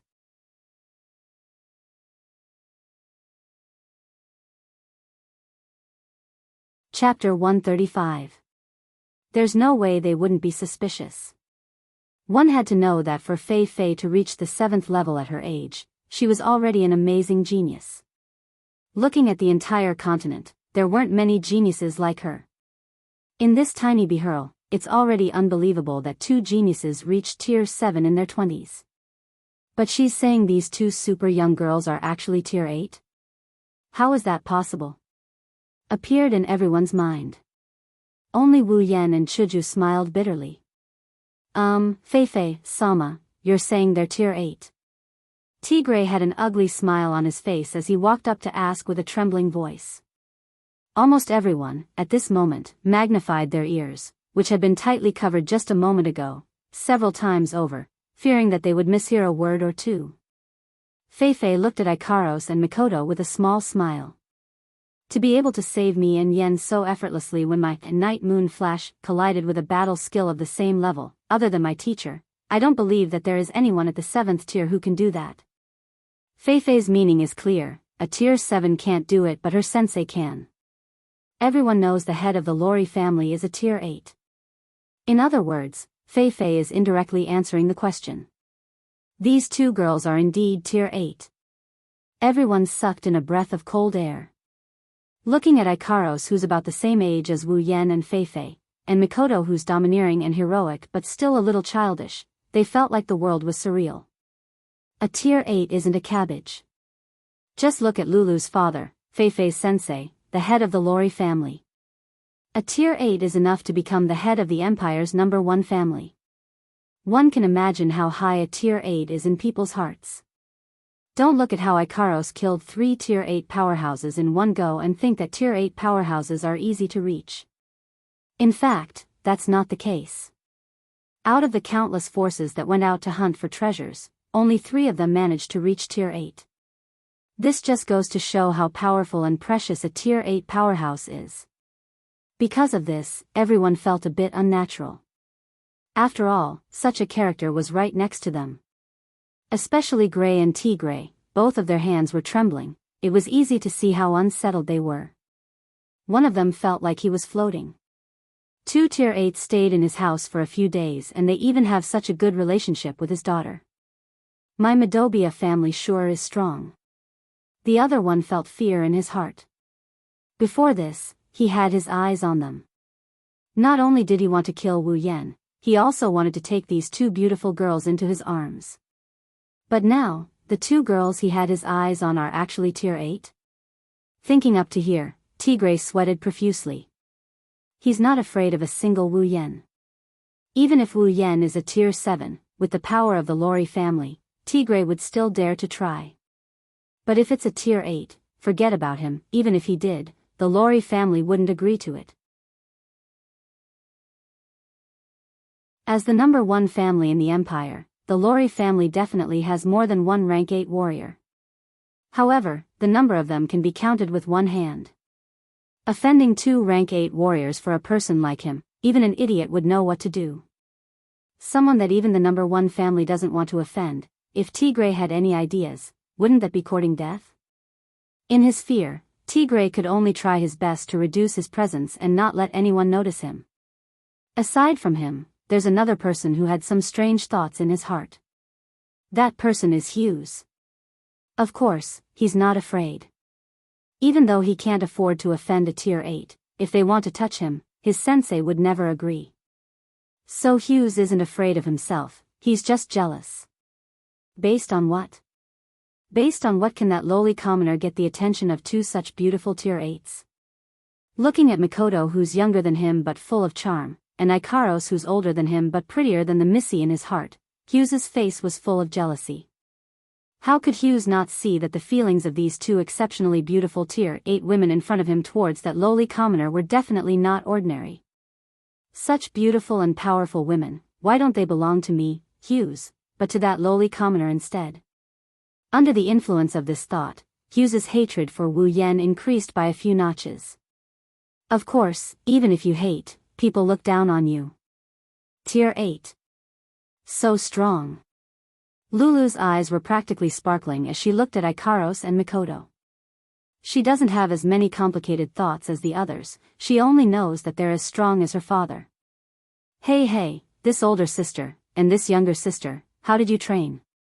One is a little older than me, the other is a little younger than me, how did you train so well? Lulu stared at the 2 with starry eyes and asked. It's nothing, it's just some casual training. Even though Mikoto wasn't happy with Lulu's description of her as a little bit smaller, but Lulu's current appearance really did resemble the twin ponytail juniors who came to her bed every night. Mikoto shuddered and hurriedly said perfunctorily. Of course, the words out loud are pretty shocking. Casually training and you can train to tier 8 and whatnot, it made everyone's eyebrows twitch uncontrollably. In fact, Feifei was also curious about Ikaros and Mikoto. They're more talented than her but she didn't feel any jealousy. She's just curious about how these two girls could train to her sensei's level at such a young age. But seeing Mikoto's perfunctory answer to Lulu, Feifei knew that this kind of training is an absolute secret. Of course, it's not something that can be casually mentioned, so she didn't ask. She just made up her mind to train harder in the future. Hearing Mikoto's words, Lulu could only pout and look at Chuju. Yen is so strong, so is this little sister, and that big sister over there is also very strong. Don't tell me this little sister is also a tier 8? This sentence is purely a joke, Lulu said. What she didn't know is that her words made everyone's heart jump to their throat. The way they look at Chuju changed. Chuju can only bitterly smile at this. I'm not as strong as Ikaros and Mikoto. I'm only a tier 7. Another tier 7. Feifei bitterly smiled. The rest of them compared themselves to the others. Everyone here numbly realized that they've wasted so many years of their lives. As for Tigray and Hughes, one is more afraid and the other is more jealous. Wu Yan, who's been sitting on the ground all this time, sighed helplessly at the girls who've fallen into a daze because of their strength. Alright, let's stop chatting over there. Let's go back, I don't want to sit here and chat. Ikaros quickly helped Wu Yan up. Chuju and Mikoto also hurried to Wu Yan's side. Seeing this scene, if the people here didn't realize that Wu Yan is the center of attention, then they're not very smart.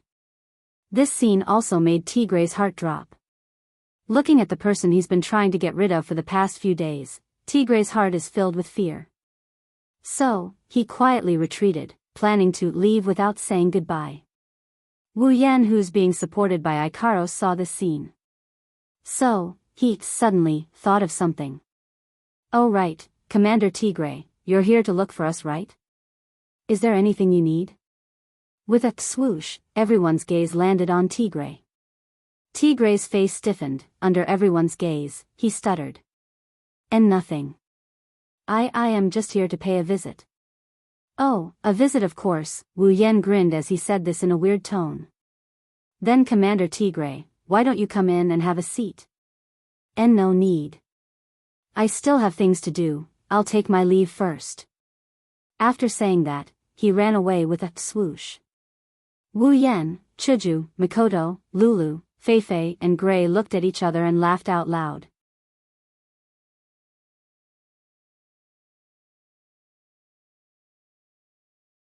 Chapter 136.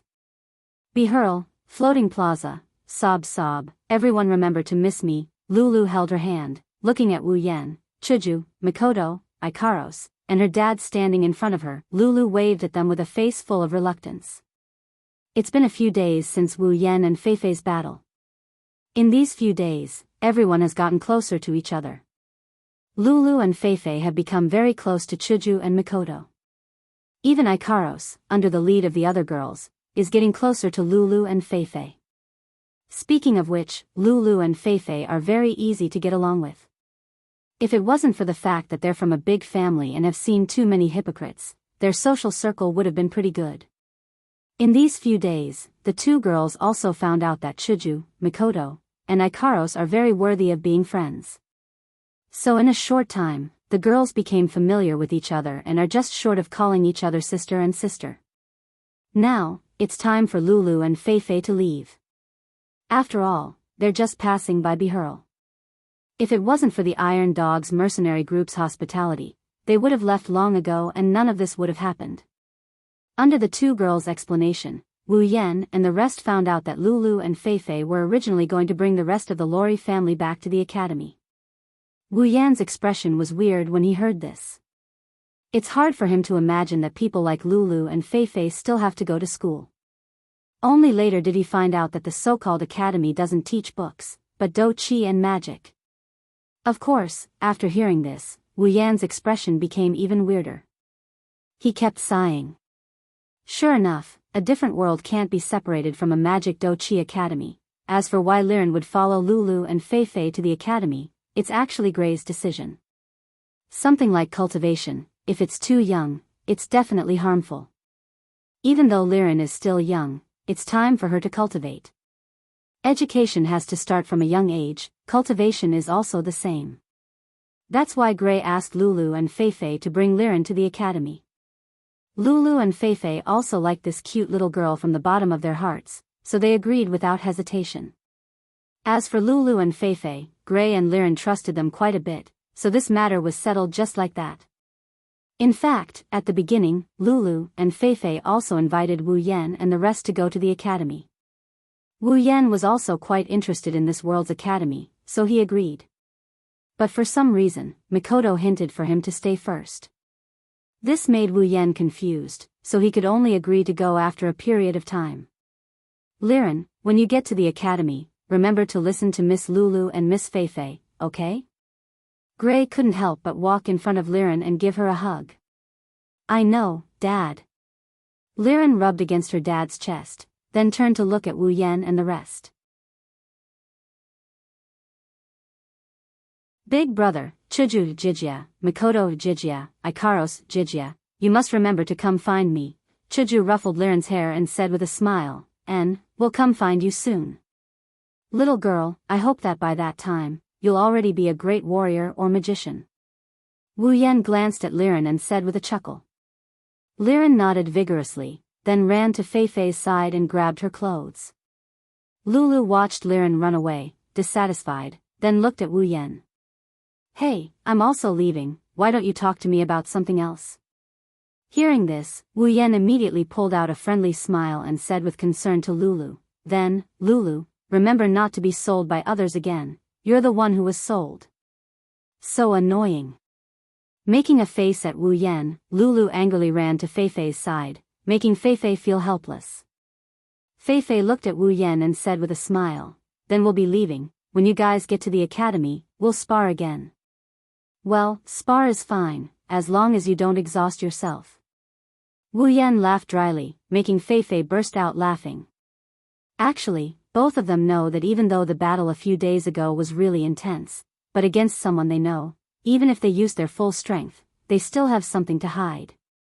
Let's not talk about others, just take Wu Yan for example, even though he used his full strength in that battle, it was only a part of it. Don't forget, he still has a LV4 ability that he hasn't used yet. As for Feifei, as the disciple of the Lori family head, she definitely has some trump cards in her hands, so it can be said that she's hiding her full strength. Then we'll be leaving, we look forward to your arrival. Feifei looked at Wu Yan, Chuju, Mikoto, and Ikaros, then pulled Liren and Lulu, bringing them along with the rest of the Lori family towards the airship. Yan, and everyone, goodbye. Goodbye big brother. Goodbye big sisters. Goodbye daddy. Goodbye. Everyone said their goodbyes to Lulu, Feifei, and Liren. Before leaving, Hughes gave Wu Yan a death glare before running onto the airship. Wu Yan rolled his eyes at that, but didn't say anything. And just like that, Lulu, Feifei, Liren, and the rest of the Lori family members boarded the plane, which is the airship. Under the watchful eyes of Wu Yan and the rest, they flew into the distance. So, what are we going to do next? Back at the Midobia house, in the room, Wu Yan, Mikoto, Chuju, and Ikaros sat down. Wu Yan said, but his eyes were on Mikoto, Chuju, and Ikaros did the same. After all, it was Mikoto who suggested to stay. Under everyone's gaze, Mikoto's eyes flickered, her face full of hesitation as if she didn't know what to say. She opened her mouth but didn't say anything. She just stood there, hesitating. Seeing how hesitant Sis Cannon was, Wu Yan couldn't help but feel helpless. Mikoto, if there's something you want to say, just say it. Don't be shy, don't tell me. Wu Yan leaned his face forward, snickered a few times. You want to stay and do the H thing? Who wants to stay and do that kind of thing? Hearing Wu Yan's words, Mikoto jumped up like a cat whose tail was stepped on. She pointed at Wu Yan, her face red. Beside her, Chuju's face was also red. She glared at Wu Yan, scolding him for not being serious at a time like this. Then she turned to Mikoto.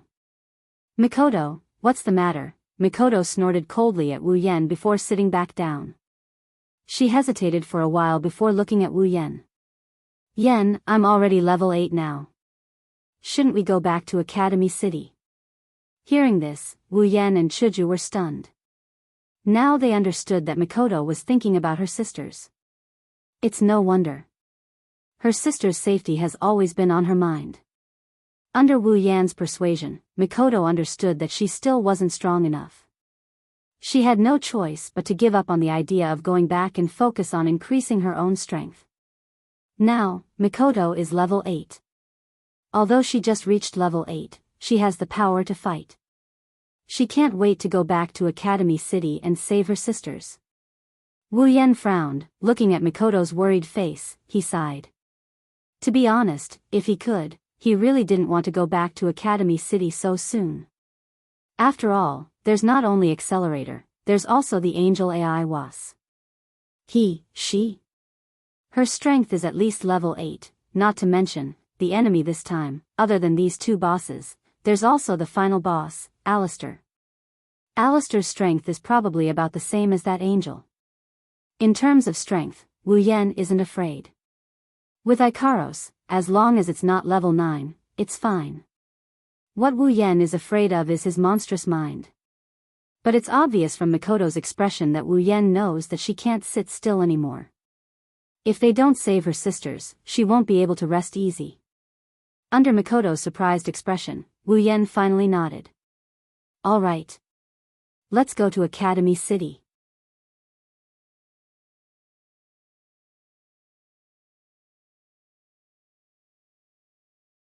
Chapter 137.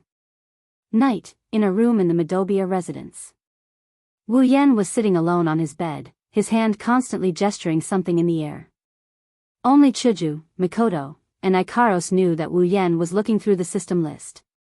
Too bad they weren't there. In this system list that only he and his summons could see, Wu Yan was constantly flipping through it. He flipped to the ability list, then to the item list, then to the equipment list, and sometimes to the summons list, looking for anything he could use. As long as he felt that it would be useful for his upcoming trip to Academy City, he would exchange it without hesitation. Of course, only items can be so open-minded. Like equipment and abilities, they don't have as many points as item points, so he can only choose carefully. Even though he's decided to bring Mikoto back to Academy City to save his sisters, it's not that easy to break into Academy City. If he isn't fully prepared, even if Wu Yan has the confidence to stay alive, Alistair still has the ability to toy with him to death. If possible, Wu Yan doesn't want to come into contact with that monster with an IQ that breaks through the sky. So without enough assurance, Wu Yan doesn't want to rush in like an idiot. Now he's looking through the system list to see if there's anything he can use. But very quickly, he closed the equipment list and turned to study the ability list. After all, if it wasn't a B-grade gold armament, it wouldn't add much to his strength. He already had 2 rare armaments, so adding another one wouldn't be of much use. As for the ability list, he had no choice but to give up on it. If it's cheap, nothing good will come out of it. If it's not cheap, he can't afford it. At his level, normal abilities don't have much use for him. The same goes for talents and bloodlines. Cheap things don't have much use for him. Looks like he'll have to wait a while before he can exchange abilities. Wu Yan sighed and closed the list of abilities. Instead of exchanging them for cheap and practical abilities, he would rather keep the points and exchange them for more powerful abilities in the future. Until now, Wu Yan hadn't exchanged for any innate ability or bloodline ability. His superpowers were obtained through trickery from Mikoto. Therefore, Wu Yan chose his first innate ability or bloodline very carefully. He didn't want to put them in a useless position in the end. Having given up on equipment and abilities, Wu Yan could only turn his attention to the item list. Speaking of which, item points were the points that he did not lack the least. It was all thanks to the monsters and magical beasts that contributed points. Needless to say, in the list of items, there were all kinds of magical things, which made Wu Yan's eyes light up. Biological storage device, a storage device that can store living beings. Living beings that enter it will fall into a deep sleep and become unable to move. Cost, 300,000 item points. Genetic life supplement. When used on genetic life forms, it can restore them to their original state of life. Note, unable to use on lifeforms above level 30. Cost, 1 million item points. Genetic life supplement. When used on genetic lifeforms, it can restore the defective parts of their life to a perfect state. Cost, 100,000 item points. Character placement card, a dungeon-specific item. When used before the user enters the dungeon, it can arrange a suitable identity for the user to be placed into the dungeon world. The placed character is a character that doesn't exist in the dungeon world. Unable to be placed into a storyline character. Cost, 20,000 item points. Electromagnetic shield, an electronic item that can block the effects of all electronic machinery. Cost, 10,000 item points. Biodimensional device, genetic life replenishment fluid, gene perfect replenishment fluid, character insertion card, and electromagnetic barrier. These 5 items could be said to be quite useful in this trip to Academy City. Previously, Wu Yan had been having a headache because he didn't know how to deal with his sisters. Even if he saved them, who could guarantee that they would be safe in the future? It must be known that in the original work, the existence of his sisters was something that everyone wanted to take a bite out of. The biological storage device solved this problem and could be used to settle his sisters. Although they would fall asleep after entering, compared to having to put out fires from time to time, Wu Yan would rather have them by his side. The use of the genetic life supplement was even more important. The Absolute Aptitude project was definitely in progress before the storyline started. Otherwise, even if 10 sisters died in a day, from the start of the storyline to the appearance of the sisters, there would definitely be less than 10,000 deaths. In other words, when the storyline started, many sisters had already died. Therefore, this genetic life supplement could be used to save his dead sisters. Even if the genetic life supplement was a little expensive and required 1 million item points, if it could save his sisters, not to mention 1 million, Wu Yan would even throw in 10 million. The gene recovery fluid was also meant to be used on his younger sisters. His younger sisters' lives had been accelerated in the first place, so they had a huge flaw and could not live for more than a few years. This gene recovery fluid was just right to treat his younger sisters. The character insertion card was also very necessary. In a place like Academy City, without an ID, there would definitely be problems. Even if there were no problems, it would still be noticed by Alistair. Therefore, it was necessary to prepare an ID. As for the electromagnetic shield, of course, it was used to protect the right to privacy. Who in the 21st century didn't know that Alistair was a voyeur?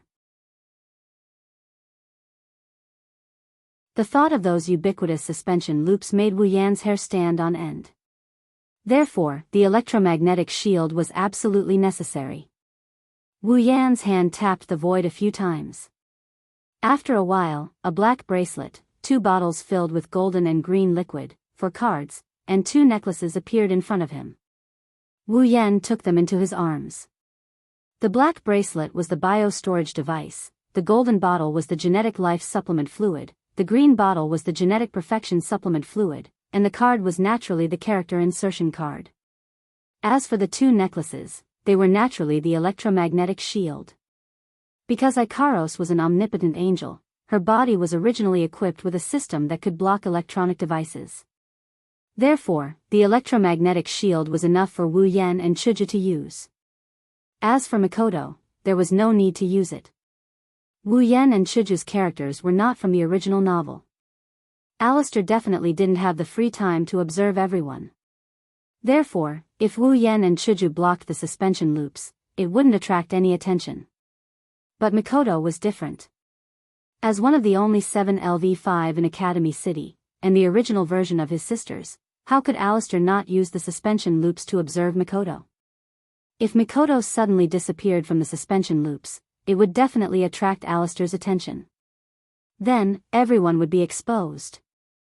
In order to not alert the enemy, and to not fall into Alistair's trap, Wu Yan had no choice but to let Sis Cannon suffer a little, after spending 1.5 million item points to exchange for these items. Wu Yan put them all into the infinite space ring. He flipped through the item list again. If there was something useful, there was no such thing as too much. However, although there were many items that were useful, there was also a possibility that they would become useless. After all, each item had their own uses and he hadn't thought of using them yet. As for the items that would definitely be useful, if they weren't exchanged before, they were extremely expensive. Even Wu Yan couldn't afford to exchange for them with his points. Of course, their uses would definitely be heaven-defying. At this time, Wu Yan regrettably realized that he didn't have many item points left. He continued to flip through the list with disinterest. There really wasn't anything to find. Wu Yan had no choice but to close it. He had points and the items in the system wouldn't run away. He could always exchange them when he needed them. Looking at the remaining 3 million item points, Wu Yan closed the system and walked towards Mikoto's room.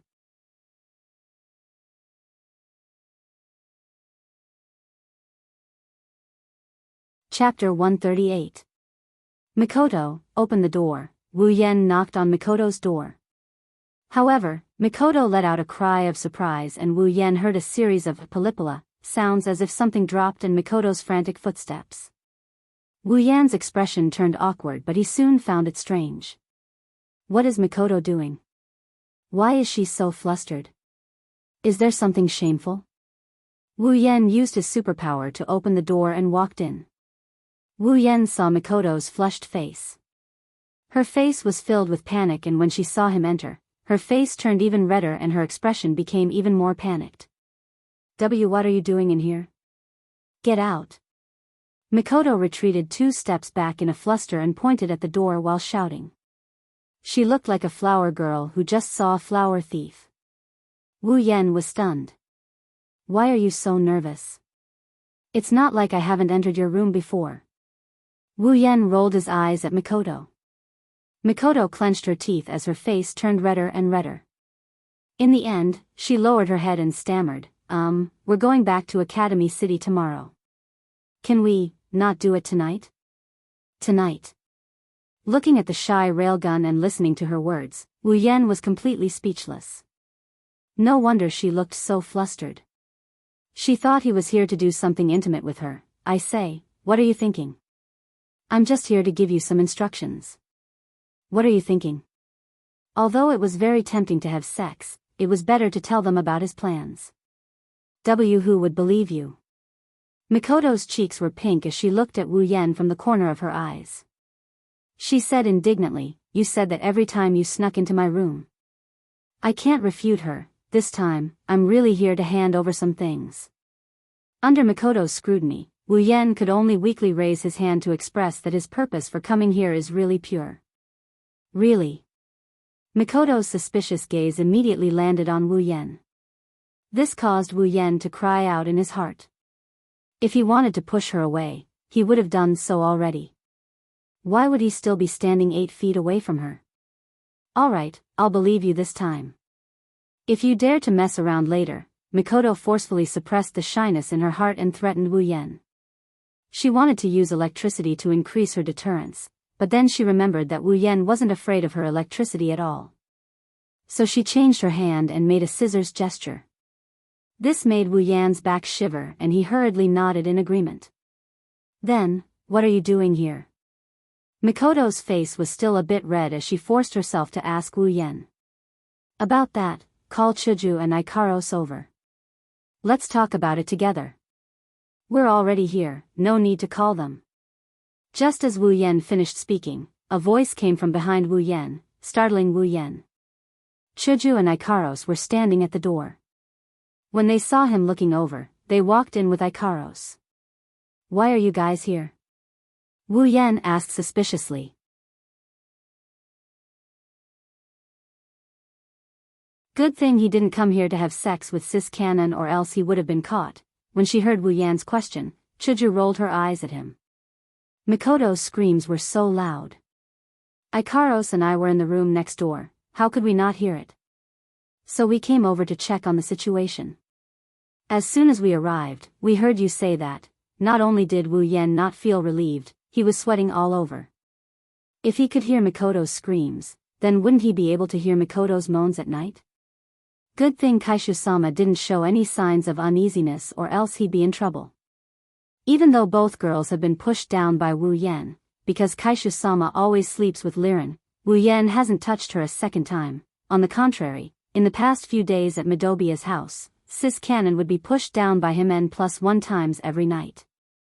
If Kaishu-sama found out, Wu Yan wasn't sure if she'd get mad, even though the three of them already knew about each other's relationship. What are you spacing out for? Didn't you have something to say? Nothing. Laughing dryly with a guilty conscience, Wu Yan quickly took out all the items he just exchanged for and placed them in front of everyone. He then explained to them with a serious face. After he finished, Chuju and Ikaros nodded. Mikoto was silent for a while before looking up at Wu Yan with gratitude and tenderness in her eyes. Thank you, Yan. From the items in front of her, Mikoto could see that Wu Yan was really thinking about saving her sisters. He really cared about her words. How could she not be touched? Wu Yan shook his head with a smile and stroked her bangs. The intimate action made her blush again. What are you thanking me for? Isn't helping you something I should do? Chuju pursed her lips in dissatisfaction at the sudden interaction between the two, but she didn't say anything. Compared to what he did to the two of them last time, this is much purer. Of course, the intimate scene didn't last long. Mikoto picked up a character insertion card and complained to Wu Yan. You can think of Ikaros not using an EMP barrier, but why didn't you think of me not needing a character insertion card? I'm from that world to begin with, you idiot. Wu Yan took the character insertion card in a daze. He didn't know whether to laugh or cry. Indeed, Mikoto is from the Forbidden World. Why would she need a character insertion card? Sighing, Wu Yan could only say, well, I guess it's better to keep it for next time. No, you can use it now. Chuju suddenly said and snatched the character insertion card from Wu Yan, not letting him keep it in his space ring. Use it? Who is it for? Wu Yan and Mikoto looked at Chuju strangely. Not just anyone can enter a dungeon world. Other than the system's owner, Wu Yan, only Wu Yan's summons can enter. Chuju should know this. Of course it's for my new companions. Chuju said matter-of-factly, ignoring Wu Yan and Mikoto, who were even more confused by her words. New companions? Chuju said helplessly. Yeah, it's not like we don't have summoning points. Why don't we summon more companions to help us? Wu Yan nodded in realization. Then he went into deep thought. Speaking of which, Wu Yan still has 120,000 summoning points. There are at least 4 Tier 8 players in Academy City. The first is Alistair, a legendary magician. His strength is undeniable. The second is Iwas. As an angel, Iwas is definitely stronger than Accelerator, who didn't have his wings. The third is Accelerator. To be able to defeat the level 68 Mikoto in less than 100 moves, he's definitely a Tier 8. As for the fourth, it's the only person in Academy City who can fight Accelerator with his superpower, number 2 Kakin Taitaku. Among these 4 people, the first 3 would definitely be messed with because of the purpose this time. As for the fourth one, if necessary, as a member of the Dark Group, this ambitious guy would definitely not mind meddling in it. For Tier 8 players, even if Alistair won't fight himself, that's still 3 of them. Even if Ikaros can take on 2 or 3 of them, accidents happen every year. Who's to say there won't be any this time? To be safe, it's better to summon one more Tier 8 companion. Like Chuju said, it's not like they don't have summoning points. Alright. It's decided. Summon. Wu Yan clapped his hands and made the decision. He felt a faint sense of excitement. Of course, this feeling of excitement is something he gets every time he summons a girl. Yen, who are you going to summon? Hinajaku, Mikoto, and even Ikaros looked at Wu Yan curiously. Wu Yan pondered for a bit before looking at Ikaros. Under Ikaros's slightly stunned gaze, he said, "This time, I'll summon Ikaros' companion."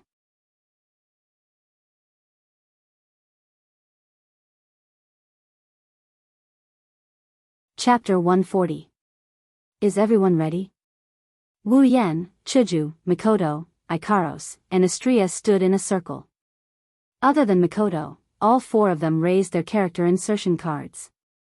Astria nodded furiously when she heard Wu Yan's question. The other girls nodded as well. Wu Yan opened the system and clicked on the Dungeon tab. Of course, the dungeon that appeared in front of Wu Yan, except for the lit option of Whirlwind Butler, the others are all grayed out. This means that he can't enter. Of course, entering a dungeon requires points. Of course, Wu Yan could choose not to pay points, but the system would randomly decide which dungeon to enter. Just like the first time Wu Yan entered a dungeon, he randomly selected the Whirlwind Butler dungeon. Wu Yan didn't panic. He spoke to the system. System. Request entry into the summoned character's dungeon world. Beep. User requests entry into the summoned character's dungeon world. Request in progress. That's right. If you don't want to pay points to activate the dungeon world, other than randomly selecting a dungeon world, there is another way. That is to request entry into the summoned character's dungeon world. Ding. Request successful.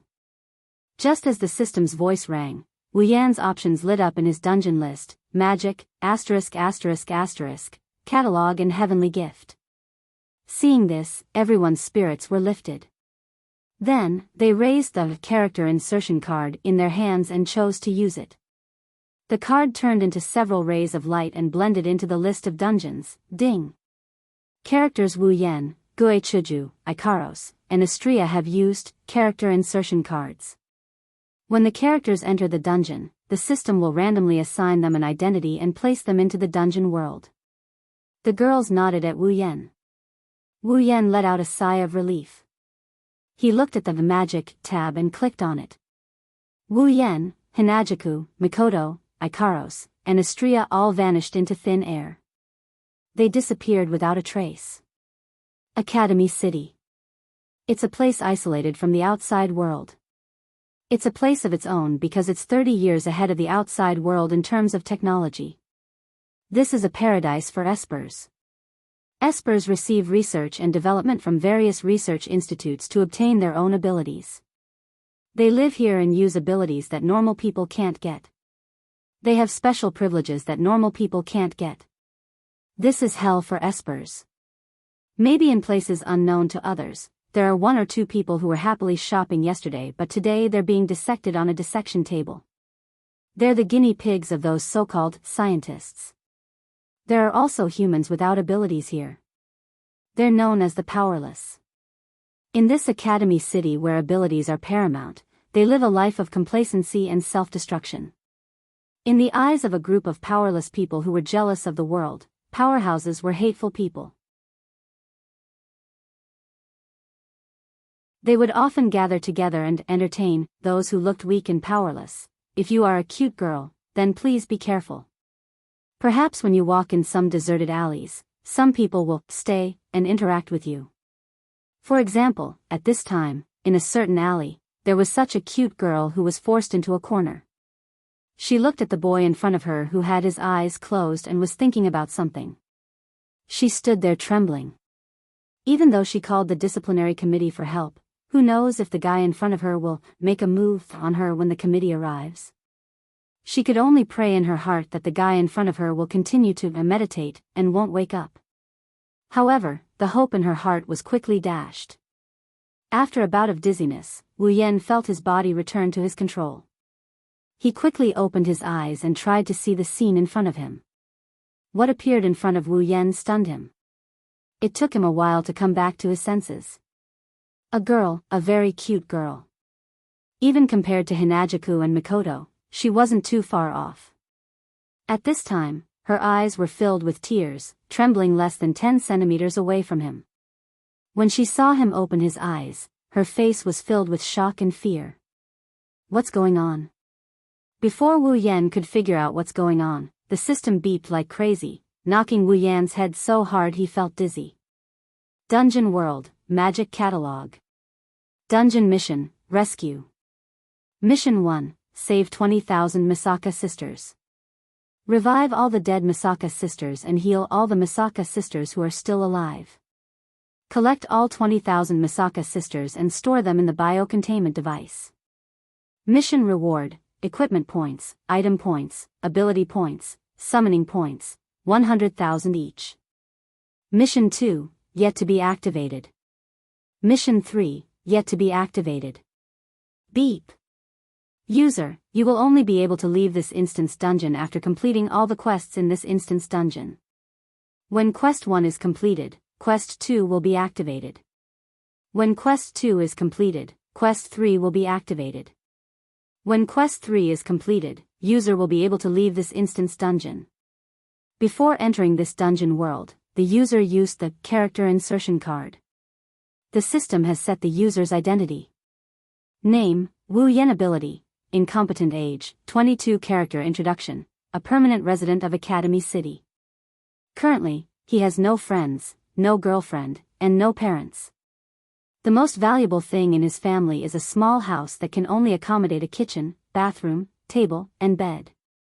Normally, he takes it upon himself to rob the rich to help the poor. He barely managed to survive and is a good-for-nothing delinquent. Sometimes, he will take on a side job and counsel troubled young girls.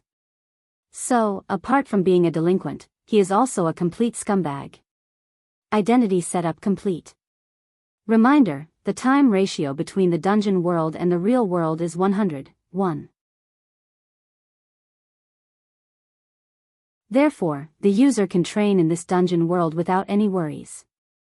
I wish you a pleasant time in this dungeon world. F*CK your *SS.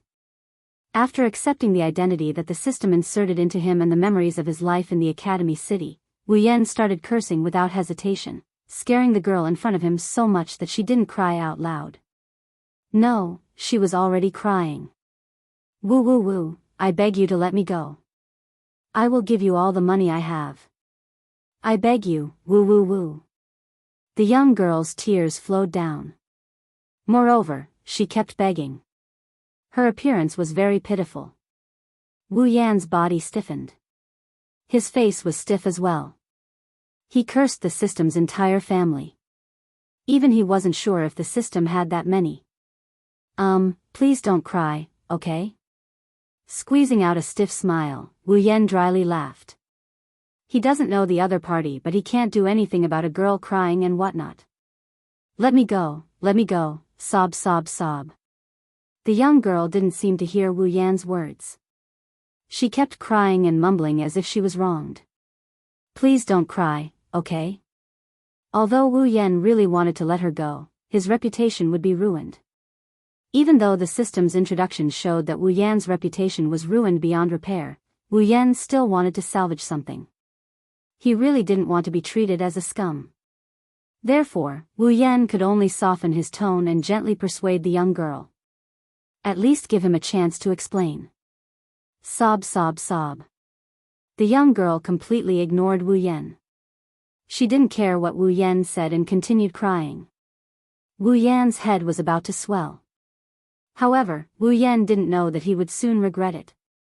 He regretted not letting the girl go.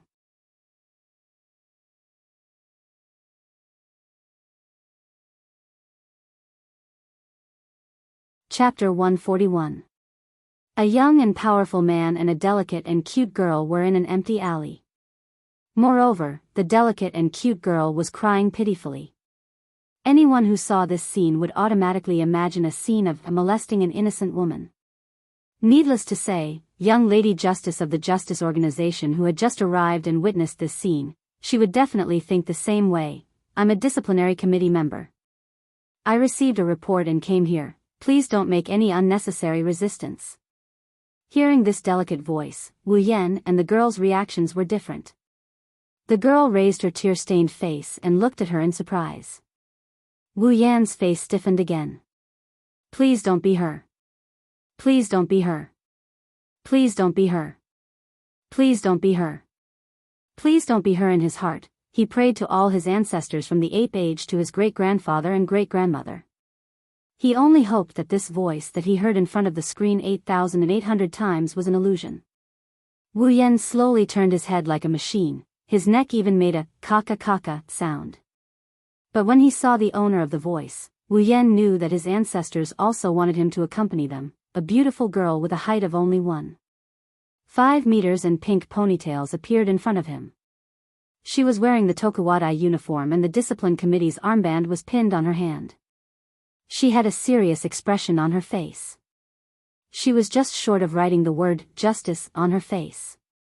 The petite girl was standing right there, and it was this figure that made Wu Yan want to find a hole to hide in and bury himself.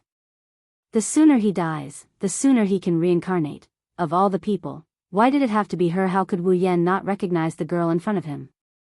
She was the one who looked cute but had a twisted heart. She could be considered one of his rivals in love, the girl who wrote the novel Kuroko, read as a pervert, Shiroi Kuroko. At this moment, this girl who is most likely going to transfer him to the sewers after finding out that he pushed down her beloved Wanisama is looking at him like he's a scumbag, causing him to feel ashamed. Shiroi Kuroko pulled on her disciplinary committee member's armband and squinted her eyes at Wu Yan. She shouted, "You barbarian over there, put down the girl in your hand." Wu Yan's hands trembled, his legs went soft and he almost fell to the ground.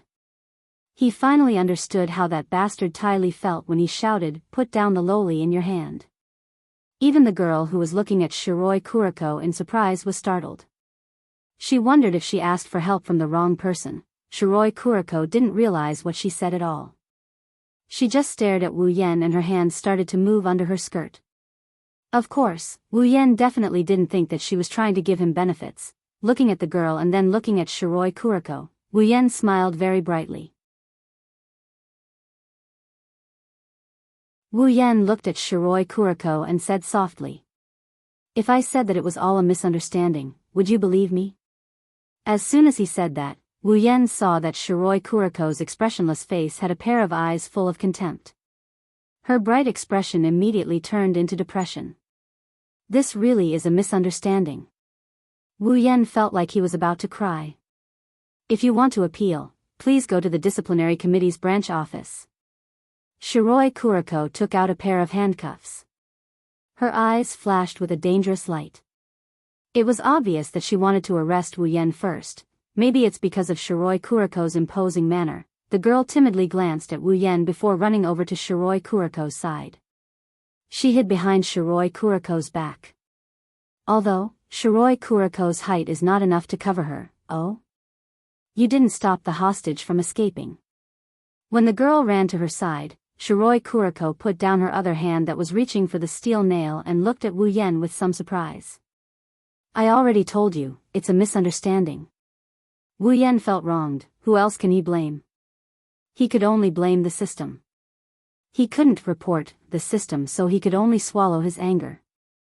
Hearing Wu Yan's words, Shiroi Kuroko's eyes still had obvious doubt.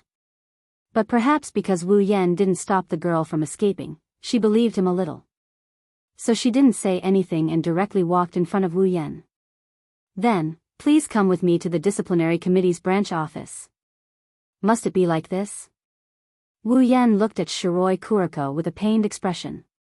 He really didn't think that after coming to Academy City, things would unfold like this. In fact, Wu Yan should be happy because the system didn't give him the identity of a murderer or arsonist.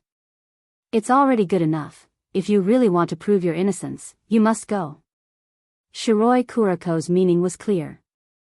If you don't go, it means you have a guilty conscience. Looking at Shiroi Kuroko, who was staring at him to prevent him from escaping, Wu Yan inexplicably had the urge to curse her mother. "Okay." After saying that, Wu Yan felt all the strength in his body leaving him along with his voice. Shiroi Kuroko didn't relax her strict watch on Wu Yan because of this. She brought Wu Yan to the disciplinary committee's branch office, which is the legendary branch office 177. Looking at Shiroi Kuroko, who was walking with unusual elegance, Wu Yan silently complained in his heart. "You damn Yuri, why are you pretending to be elegant? As long as you keep your saliva and go for Mikoto, that's enough." Disciplinary Committee's Activity Branch Office 177. Coming here, Wu Yan admitted his mistake. Although the process was a bit of a scam, being able to come to Super Gun's daily activity base at least satisfied Wu Yan's curiosity. It's pretty much the same as what's on the screen. It's similar to a small company's office. Desks, documents, computers, it's a place with a bit of flavor. Here, Wu Yan saw two people. one of them is a tall and sexy woman with a pair of glasses on her face. Her breasts aren't as plump as Ikaros and Astria, but they're still much better than her peers. She doesn't have the aura of an older sister, but she has the looks of an older sister. The other one has short black hair. She's as petite as Shiroi Kuriko. She's wearing Sakugawa Middle School's uniform with a garland of flowers on her head.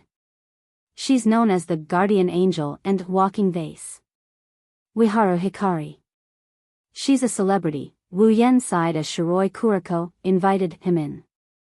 Soon, the two working girls saw the two people walking in. Thank you for your hard work, Shiroi-san. Ueharu said softly to Shiroi Kuriko. She looked like a wife waiting for her husband to come home from a business trip. Wu Yen wondered if this poor girl has already been taken in by that Yuri girl. It's nothing, the prisoner didn't resist and surrendered. Shiroi Kuriko said. Wu Yen felt a bit of sadness in his lower body. Can you not call me a prisoner? Wu Yen raised his hand in protest. Trying to molest an underage girl, sir, that's a crime. Ueharu Hikari said righteously. Even though Wu Yen agreed with what she said, Wu Yen felt something was off. I'm not a prisoner. I didn't molest an underage girl. Letting out an aggrieved cry, Wu Yen had no choice but to clear his name. After all, this crime is too much for him to bear. Well, that's how it is. He claims it's all a misunderstanding. Shiroi Kuriko said nonchalantly. Misunderstanding? Ueharu looked at Shiroi Kuriko suspiciously. She then looked at Wu Yen and said, but in the records, Wu Yen-san, you have attempted to molest more than 10 girls. Wu Yen felt his head go black. He had already lost all hope in this dungeon world. The records Ueharu mentioned were in the system's memories. Seeing Ueharu Hikari Kuriko, Kanori Miho, and Shiroi Kuriko looking at him like he's a scumbag, Wu Yen wanted to cry but had no tears. He shouted himself hoarse. It's really a misunderstanding this time.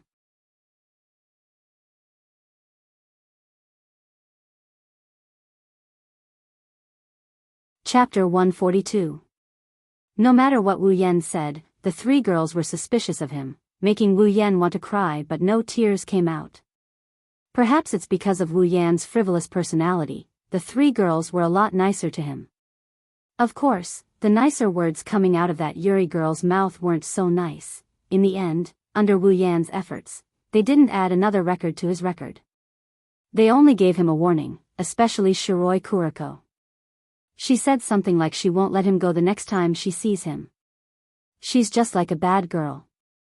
After writing a bad review warning on the file, Konami looked at Wu Yen and said, okay, let your friend vouch for you and you can go. Wu Yen flinched. Let's not talk about the official's guarantee, just finding a guarantor is a problem. Don't forget, the identity given by the system is that he has no friends, no parents, no girlfriend. Where is he going to find a guarantor? Do I have to have someone vouch for me before I can go? Wu Yen said with a hollow laugh. It's been an hour since he came to Academy City and he felt his heart weaken a lot. Konami frowned and stared at Wu Yen. She said seriously, this is the rule. As a citizen of Academy City, you should know about it. Wu Yen rolled his eyes. To be honest, he really didn't know. The anime hasn't been broadcasted, the manga hasn't been drawn, the novel hasn't been written. How could he know about this rule? But, I can't find anyone to vouch for me. Wu Yen held back for a long time and said this. You can't find anyone? The three girls were stunned.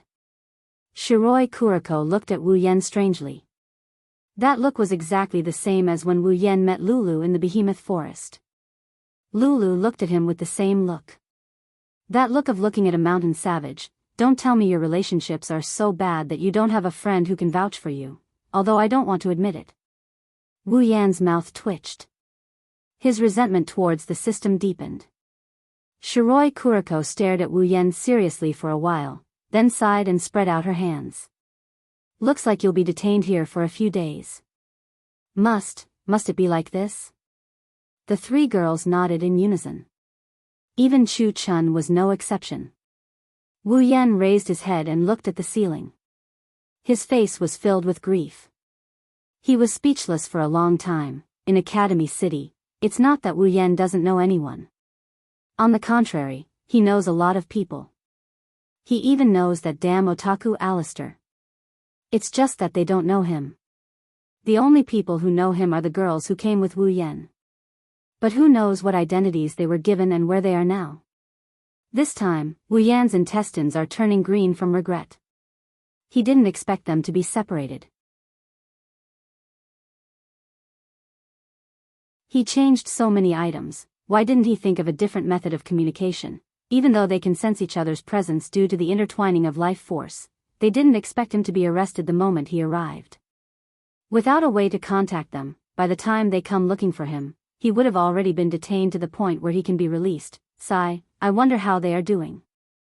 Wu Yan isn't worried about Chuju. She has strong self-discipline. Wu Yan is a bit worried about Ikaros. Ikaros isn't good at interacting with people. Wu Yan is worried about Astria.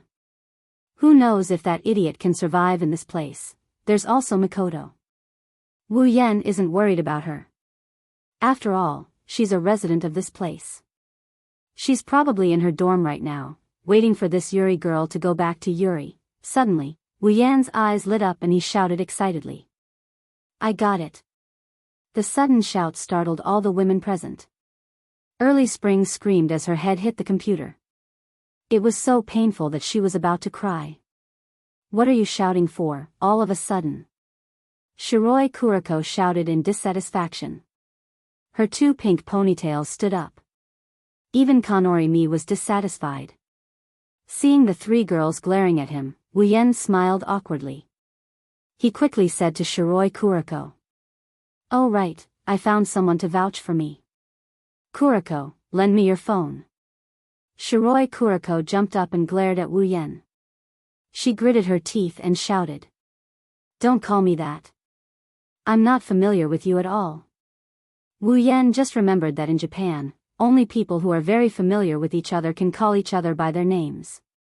You can't blame Wu Yan, he's not from Japan, he laughed dryly. Don't mind the details, Shiroi Kuriko snorted before taking out her phone and shoving it into Wu Yan's hand. Then, she sat down and ignored Wu Yan. Wu Yan held the phone that looked more like a Bluetooth headset than a mobile phone. His eyebrows twitched. This is high-tech. She's trying to kill me. Luckily, Wu Yan often saw Kuriko using her phone on the screen. He clumsily used the phone to search for something. Soon, a name appeared on the screen.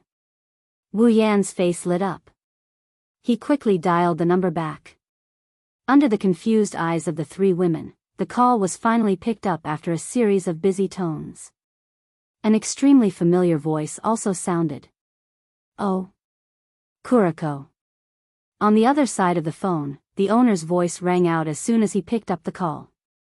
Moreover, it rang throughout the entire branch 177. It was unusually loud, causing Hei Zi to instantly stand up and exclaim in shock. Wani-sama. Wu Yan wanted to smash the phone. Not only was it hard to control, it even put the phone on speaker. Kuriko, what's wrong? Mikoto's voice came again. However, the room was eerily quiet. Shiroi Kuriko looked at Wu Yan like she wanted to eat him alive. Wu Yan's head was about to explode. Ape, how dare you use my phone to harass my Wani-sama? She put one hand under her skirt and the other hand reached for the phone in Wu Yan's hand. She wanted to take back the phone and Wu Yan at the same time. Wait. Let me finish. When Wu Yan's voice rang out, Mikoto on the other side of the phone was shocked. How could Mikoto not hear Wu Yan's voice wrong? But why is Wu Yan with Kuriko? Yen? Is it Yen? Mikoto's words made Kuriko's hand stop. At the same time, it also made Wu Yan give up on taking her down. Kuriko's mouth was wide open. Wu Yan smiled bitterly at the phone. Mikoto, it's me, why are you holding Kuriko's phone? Even if Mikoto wasn't here, Wu Yan could imagine how strange and confused she must be right now. Wu Yan's bitter smile deepened. Can't help it. This trip to Academy City didn't go well from the start, listen to me first. Thus, Wu Yan blurted out an ambiguous explanation. After all, there were 3 girls present. Wu Yan couldn't explain it clearly. On the side, Kuriko opened and closed her mouth in disbelief. She looked at Wu Yan calling out Mikoto's name and Mikoto calling out Yan's name so intimately, so familiarly. Not long after, the explanation ended. Everyone was silent. Mikoto was also silent on the other side of the phone. After a while, Mikoto's voice came through. In other words, you've been arrested by Kuriko and you're waiting for me to vouch for you. That's what happened. Wu Yan turned his face away unnaturally. Even if Mikoto wasn't in front of him, he didn't feel like he could face anyone. Where's the perverted girl? Wu Yan wasn't sure if it was his imagination, but Wu Yan felt like Sis Cannon's voice had a tinge of darkness to it. You should know that's not the case. Wu Yan sighed. After a few seconds, Mikoto said unhappily, wait there. She hung up. Wu Yan finally let out a sigh of relief. If possible, he didn't want to stay here anymore. However, while Wu Yan's side was settled, Kuriko's side was freaking out. What the hell is going on? Why, you scum. How could you know Onisama?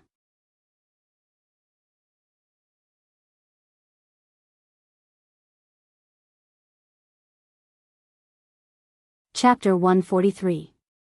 Mikoto hurriedly ran to branch 177 and politely knocked on the door. After all, this is her first time here. She can't just barge in without saying anything, can she? Of course, after knocking on the door, Mikoto pushed the door open and walked in. She seemed a bit impatient. Soon, she saw the following scene. A senpai with a great figure, was sitting on a chair. Her eyes kept darting to the side. Mikoto could even see her eyebrows twitching. A very petite and cute girl with a garland on her head was sitting in front of a computer.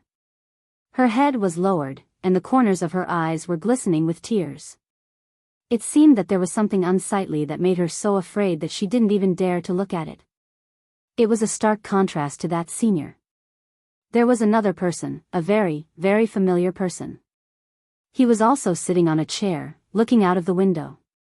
Occasionally, he would glance at a certain seat, and then continue to look out of the window in a lonely manner. He had a posture as lonely as snow. What's going on? Such a strange scene made Mikoto's body a bit stiff. She was slightly stunned and rubbed her eyes. In the end, it was still the same. Although it looked like a normal scene, for some reason, Mikoto felt that the atmosphere was very strange. She didn't know if Wu Yan just noticed or if he was pretending. Looking at Mikoto, Wu Yan smiled. Coming, Mikoto. Mikoto took 2 steps forward and came to Wu Yan's side. She frowned and asked, what's going on? Weren't you in a hurry when we were on the phone?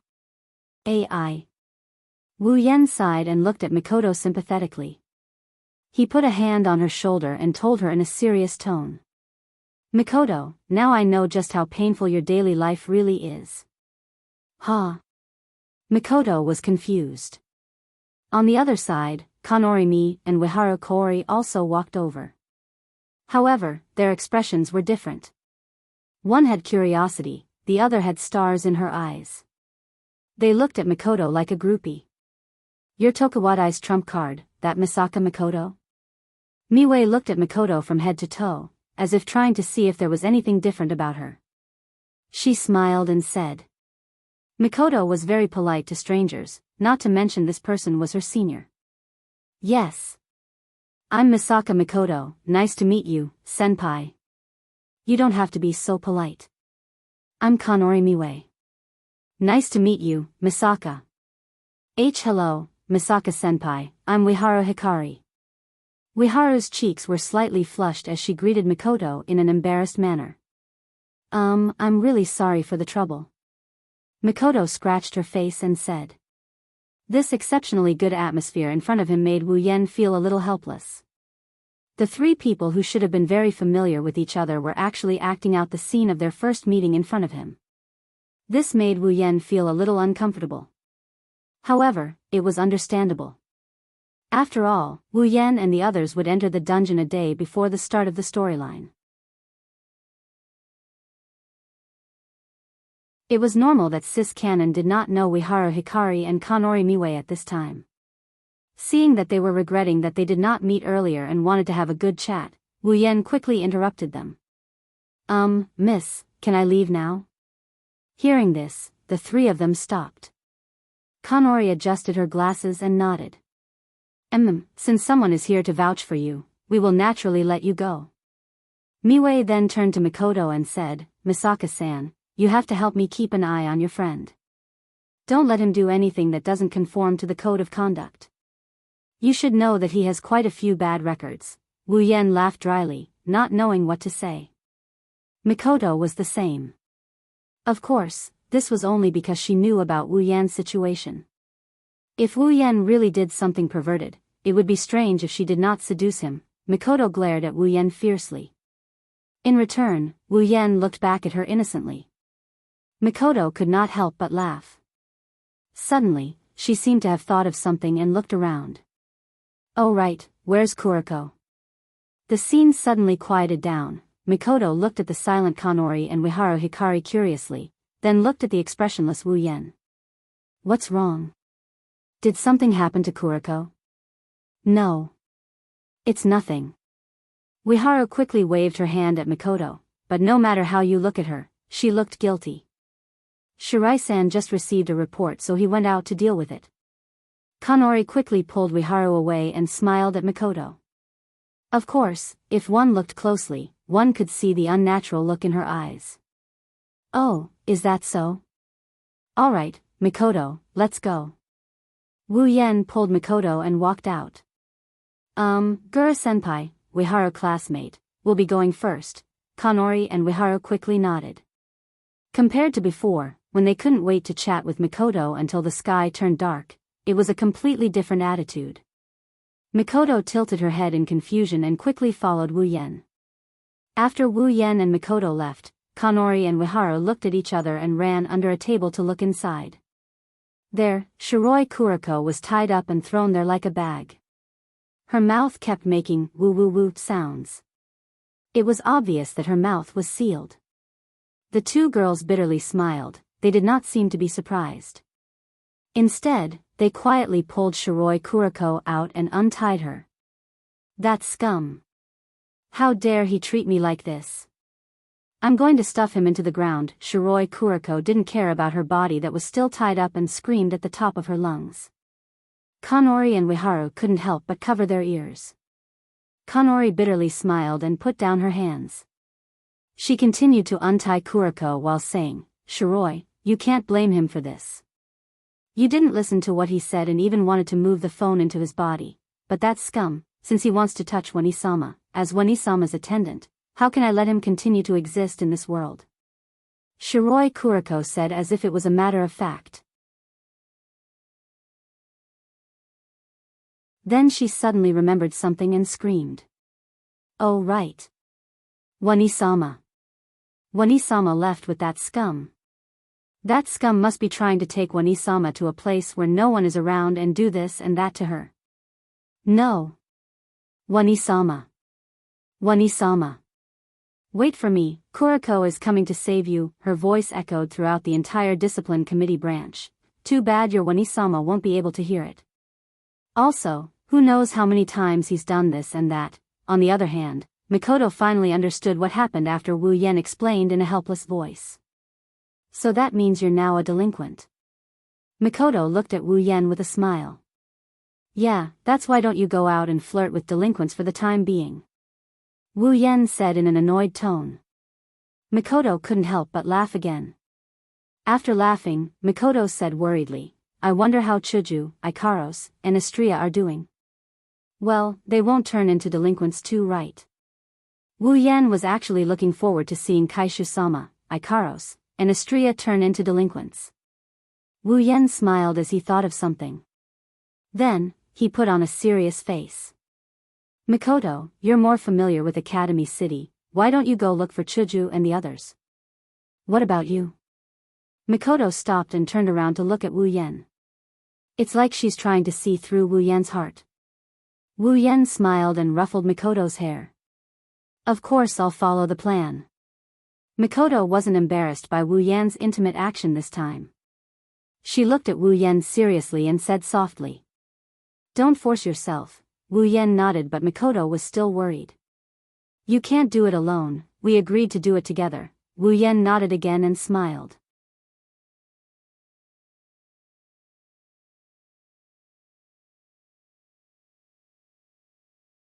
Chapter 144. Night. In a phone booth, Wu Yan is holding a small notebook he got from Mikoto. It's about the size of a palm and he's typing on it. Occasionally, Wu Yan would release 1 or 2 electric currents from his hand, flowing into the small notebook in his hand. Then, the image would change and information of various sizes would appear in the notebook. So many research institutes, how did Mikoto destroy them all in the original novel? Although he's complaining, Wu Yan quickly used his perfect memory ability to memorize all the information. Then, he carefully controlled the information and exited. Mikoto's ability is really useful. Wu Yan smiled. If he didn't have Mikoto's ability, it would have been a lot harder to obtain this information. He might have even been discovered by the hanged man. After that, Wu Yan recalled the information he memorized and walked towards one of the research institutes. There's something Wu Yan must obtain. In front of a large research institute, Wu Yan walked out from a corner. He looked around and took out a large cloak from his space ring. After covering himself with it, Wu Yan disappeared. In the research institute, Wu Yan is quietly walking down a corridor. With an electromagnetic shield, he's not afraid of any electronic devices detecting him. As for being discovered, with the cloak, there's even less of a need to worry. The research institute is huge. Although it's huge, Wu Yan still walked in a certain direction. Wu Yan has already memorized the map and whatnot. At night, there aren't many people patrolling the research institute. Occasionally, you'll see 1 or 2. At other times, there are more robots that look like trash cans.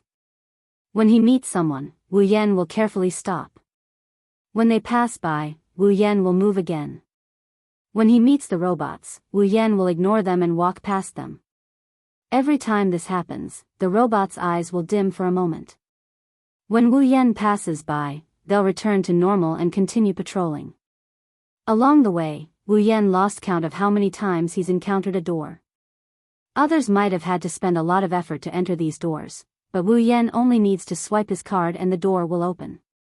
Mikoto's ability is really suitable for invading these places. Opening another door, Wu Yan walked in. Behind the door, it's no longer the usual steel corridor. Instead, it's a very large place. There are a few computers running around. Some information is neatly arranged on the bookshelves. On both sides of the room, there's a large culture tank that looks like a capsule. There's an unknown liquid inside that seems to have some function. At the front, in the most conspicuous place, there's a large computer with a screen that's comparable to a movie screen. When he saw it, Wu Yan ignored everything else and went straight for it. It's obvious that Wu Yan is looking for this computer. The computer screen is dark, but the buttons at the bottom are lit up. Wu Yan fumbled around for a bit before reaching the center of the computer. He looked at the buttons and pressed them down. After pressing a few buttons, Wu Yan stopped and stood there waiting. When a red light lit up, he pressed his hand on the keyboard and activated his ability. A few small electric currents flowed into the keyboard and made a beep beep beep sound. After the last electric current flowed in, the red light turned green. At the same time, a groove suddenly popped up on the keyboard in front of Wu Yan. In the groove, there's a small bottle. Inside the bottle, there's some red blood. Seeing this, Wu Yan smiled and picked up the bottle. After checking it out and confirming that there are no problems, Wu Yan let out a sigh of relief and stored it in his SPCE ring. The blood inside is none other than Mikoto's. This is Mikoto's DNA that was used to replicate the Misaka sisters. The sisters were born into this world because of this DNA. That's why the first thing Wu Yan wanted to get his hands on after coming here is this DNA. Since he's decided to save the sisters, Wu Yan must have thought about it carefully. He doesn't want to wait until after he saves the sisters and Alistair creates more sisters for his artificial heaven project. At that time it would be troublesome. He would have to come back and save her one more time, and that's already a light punishment. Although he didn't know if there's a foreign individual in Academy City who suffered that much, but he didn't want Mikoto's DNA to be used endlessly to increase her pitiful lifespan. Just in case, after storing Mikoto's DNA, Wu Yan walked towards another place, repeatedly dodging the patrolling guards, repeatedly opening the door, repeatedly walking through the monotonous and tasteless corridor. In another part of the research facility, Wu Yan finally saw the person he's looking for. Tokuwadai's school uniform, brown shoulder-length hair, a face that was exactly the same as Mikoto's, and a body that was exactly the same. The only difference was that she was wearing a pair of military goggles on her head. Her brown eyes were as calm as an ancient well, almost to the point of being dull. Mikoto's sister. Wu Yan's face lit up. Mikoto's sister is probably patrolling. She's walking back and forth in the corridor, oblivious to the fact that there's an extra person beside her. Wu Yan suppressed the joy on his face and looked around. After making sure there's no one else around, Wu Yan took off his cloak and walked in front of his sister.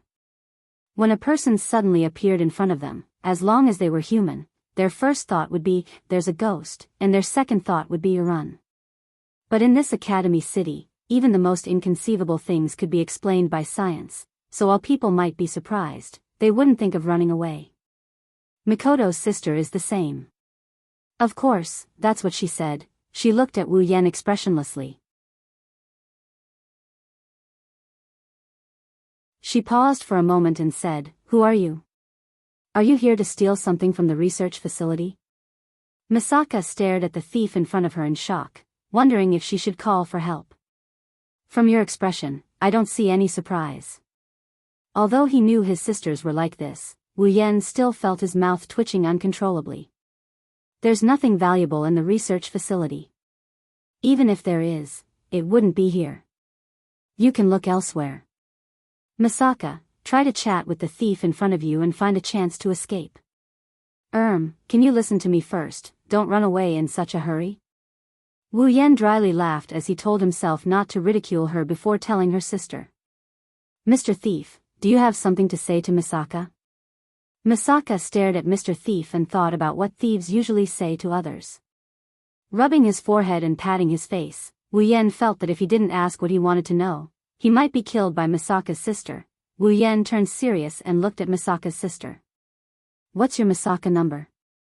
Misaka's sister glanced at Wu Yan with her lifeless eyes before replying. "Misaka is a military clone, serial number 9833, Misaka answered truthfully. "I'm also shocked that the thief knows about Misaka's existence." "Then sister, do you know where the other sisters are?"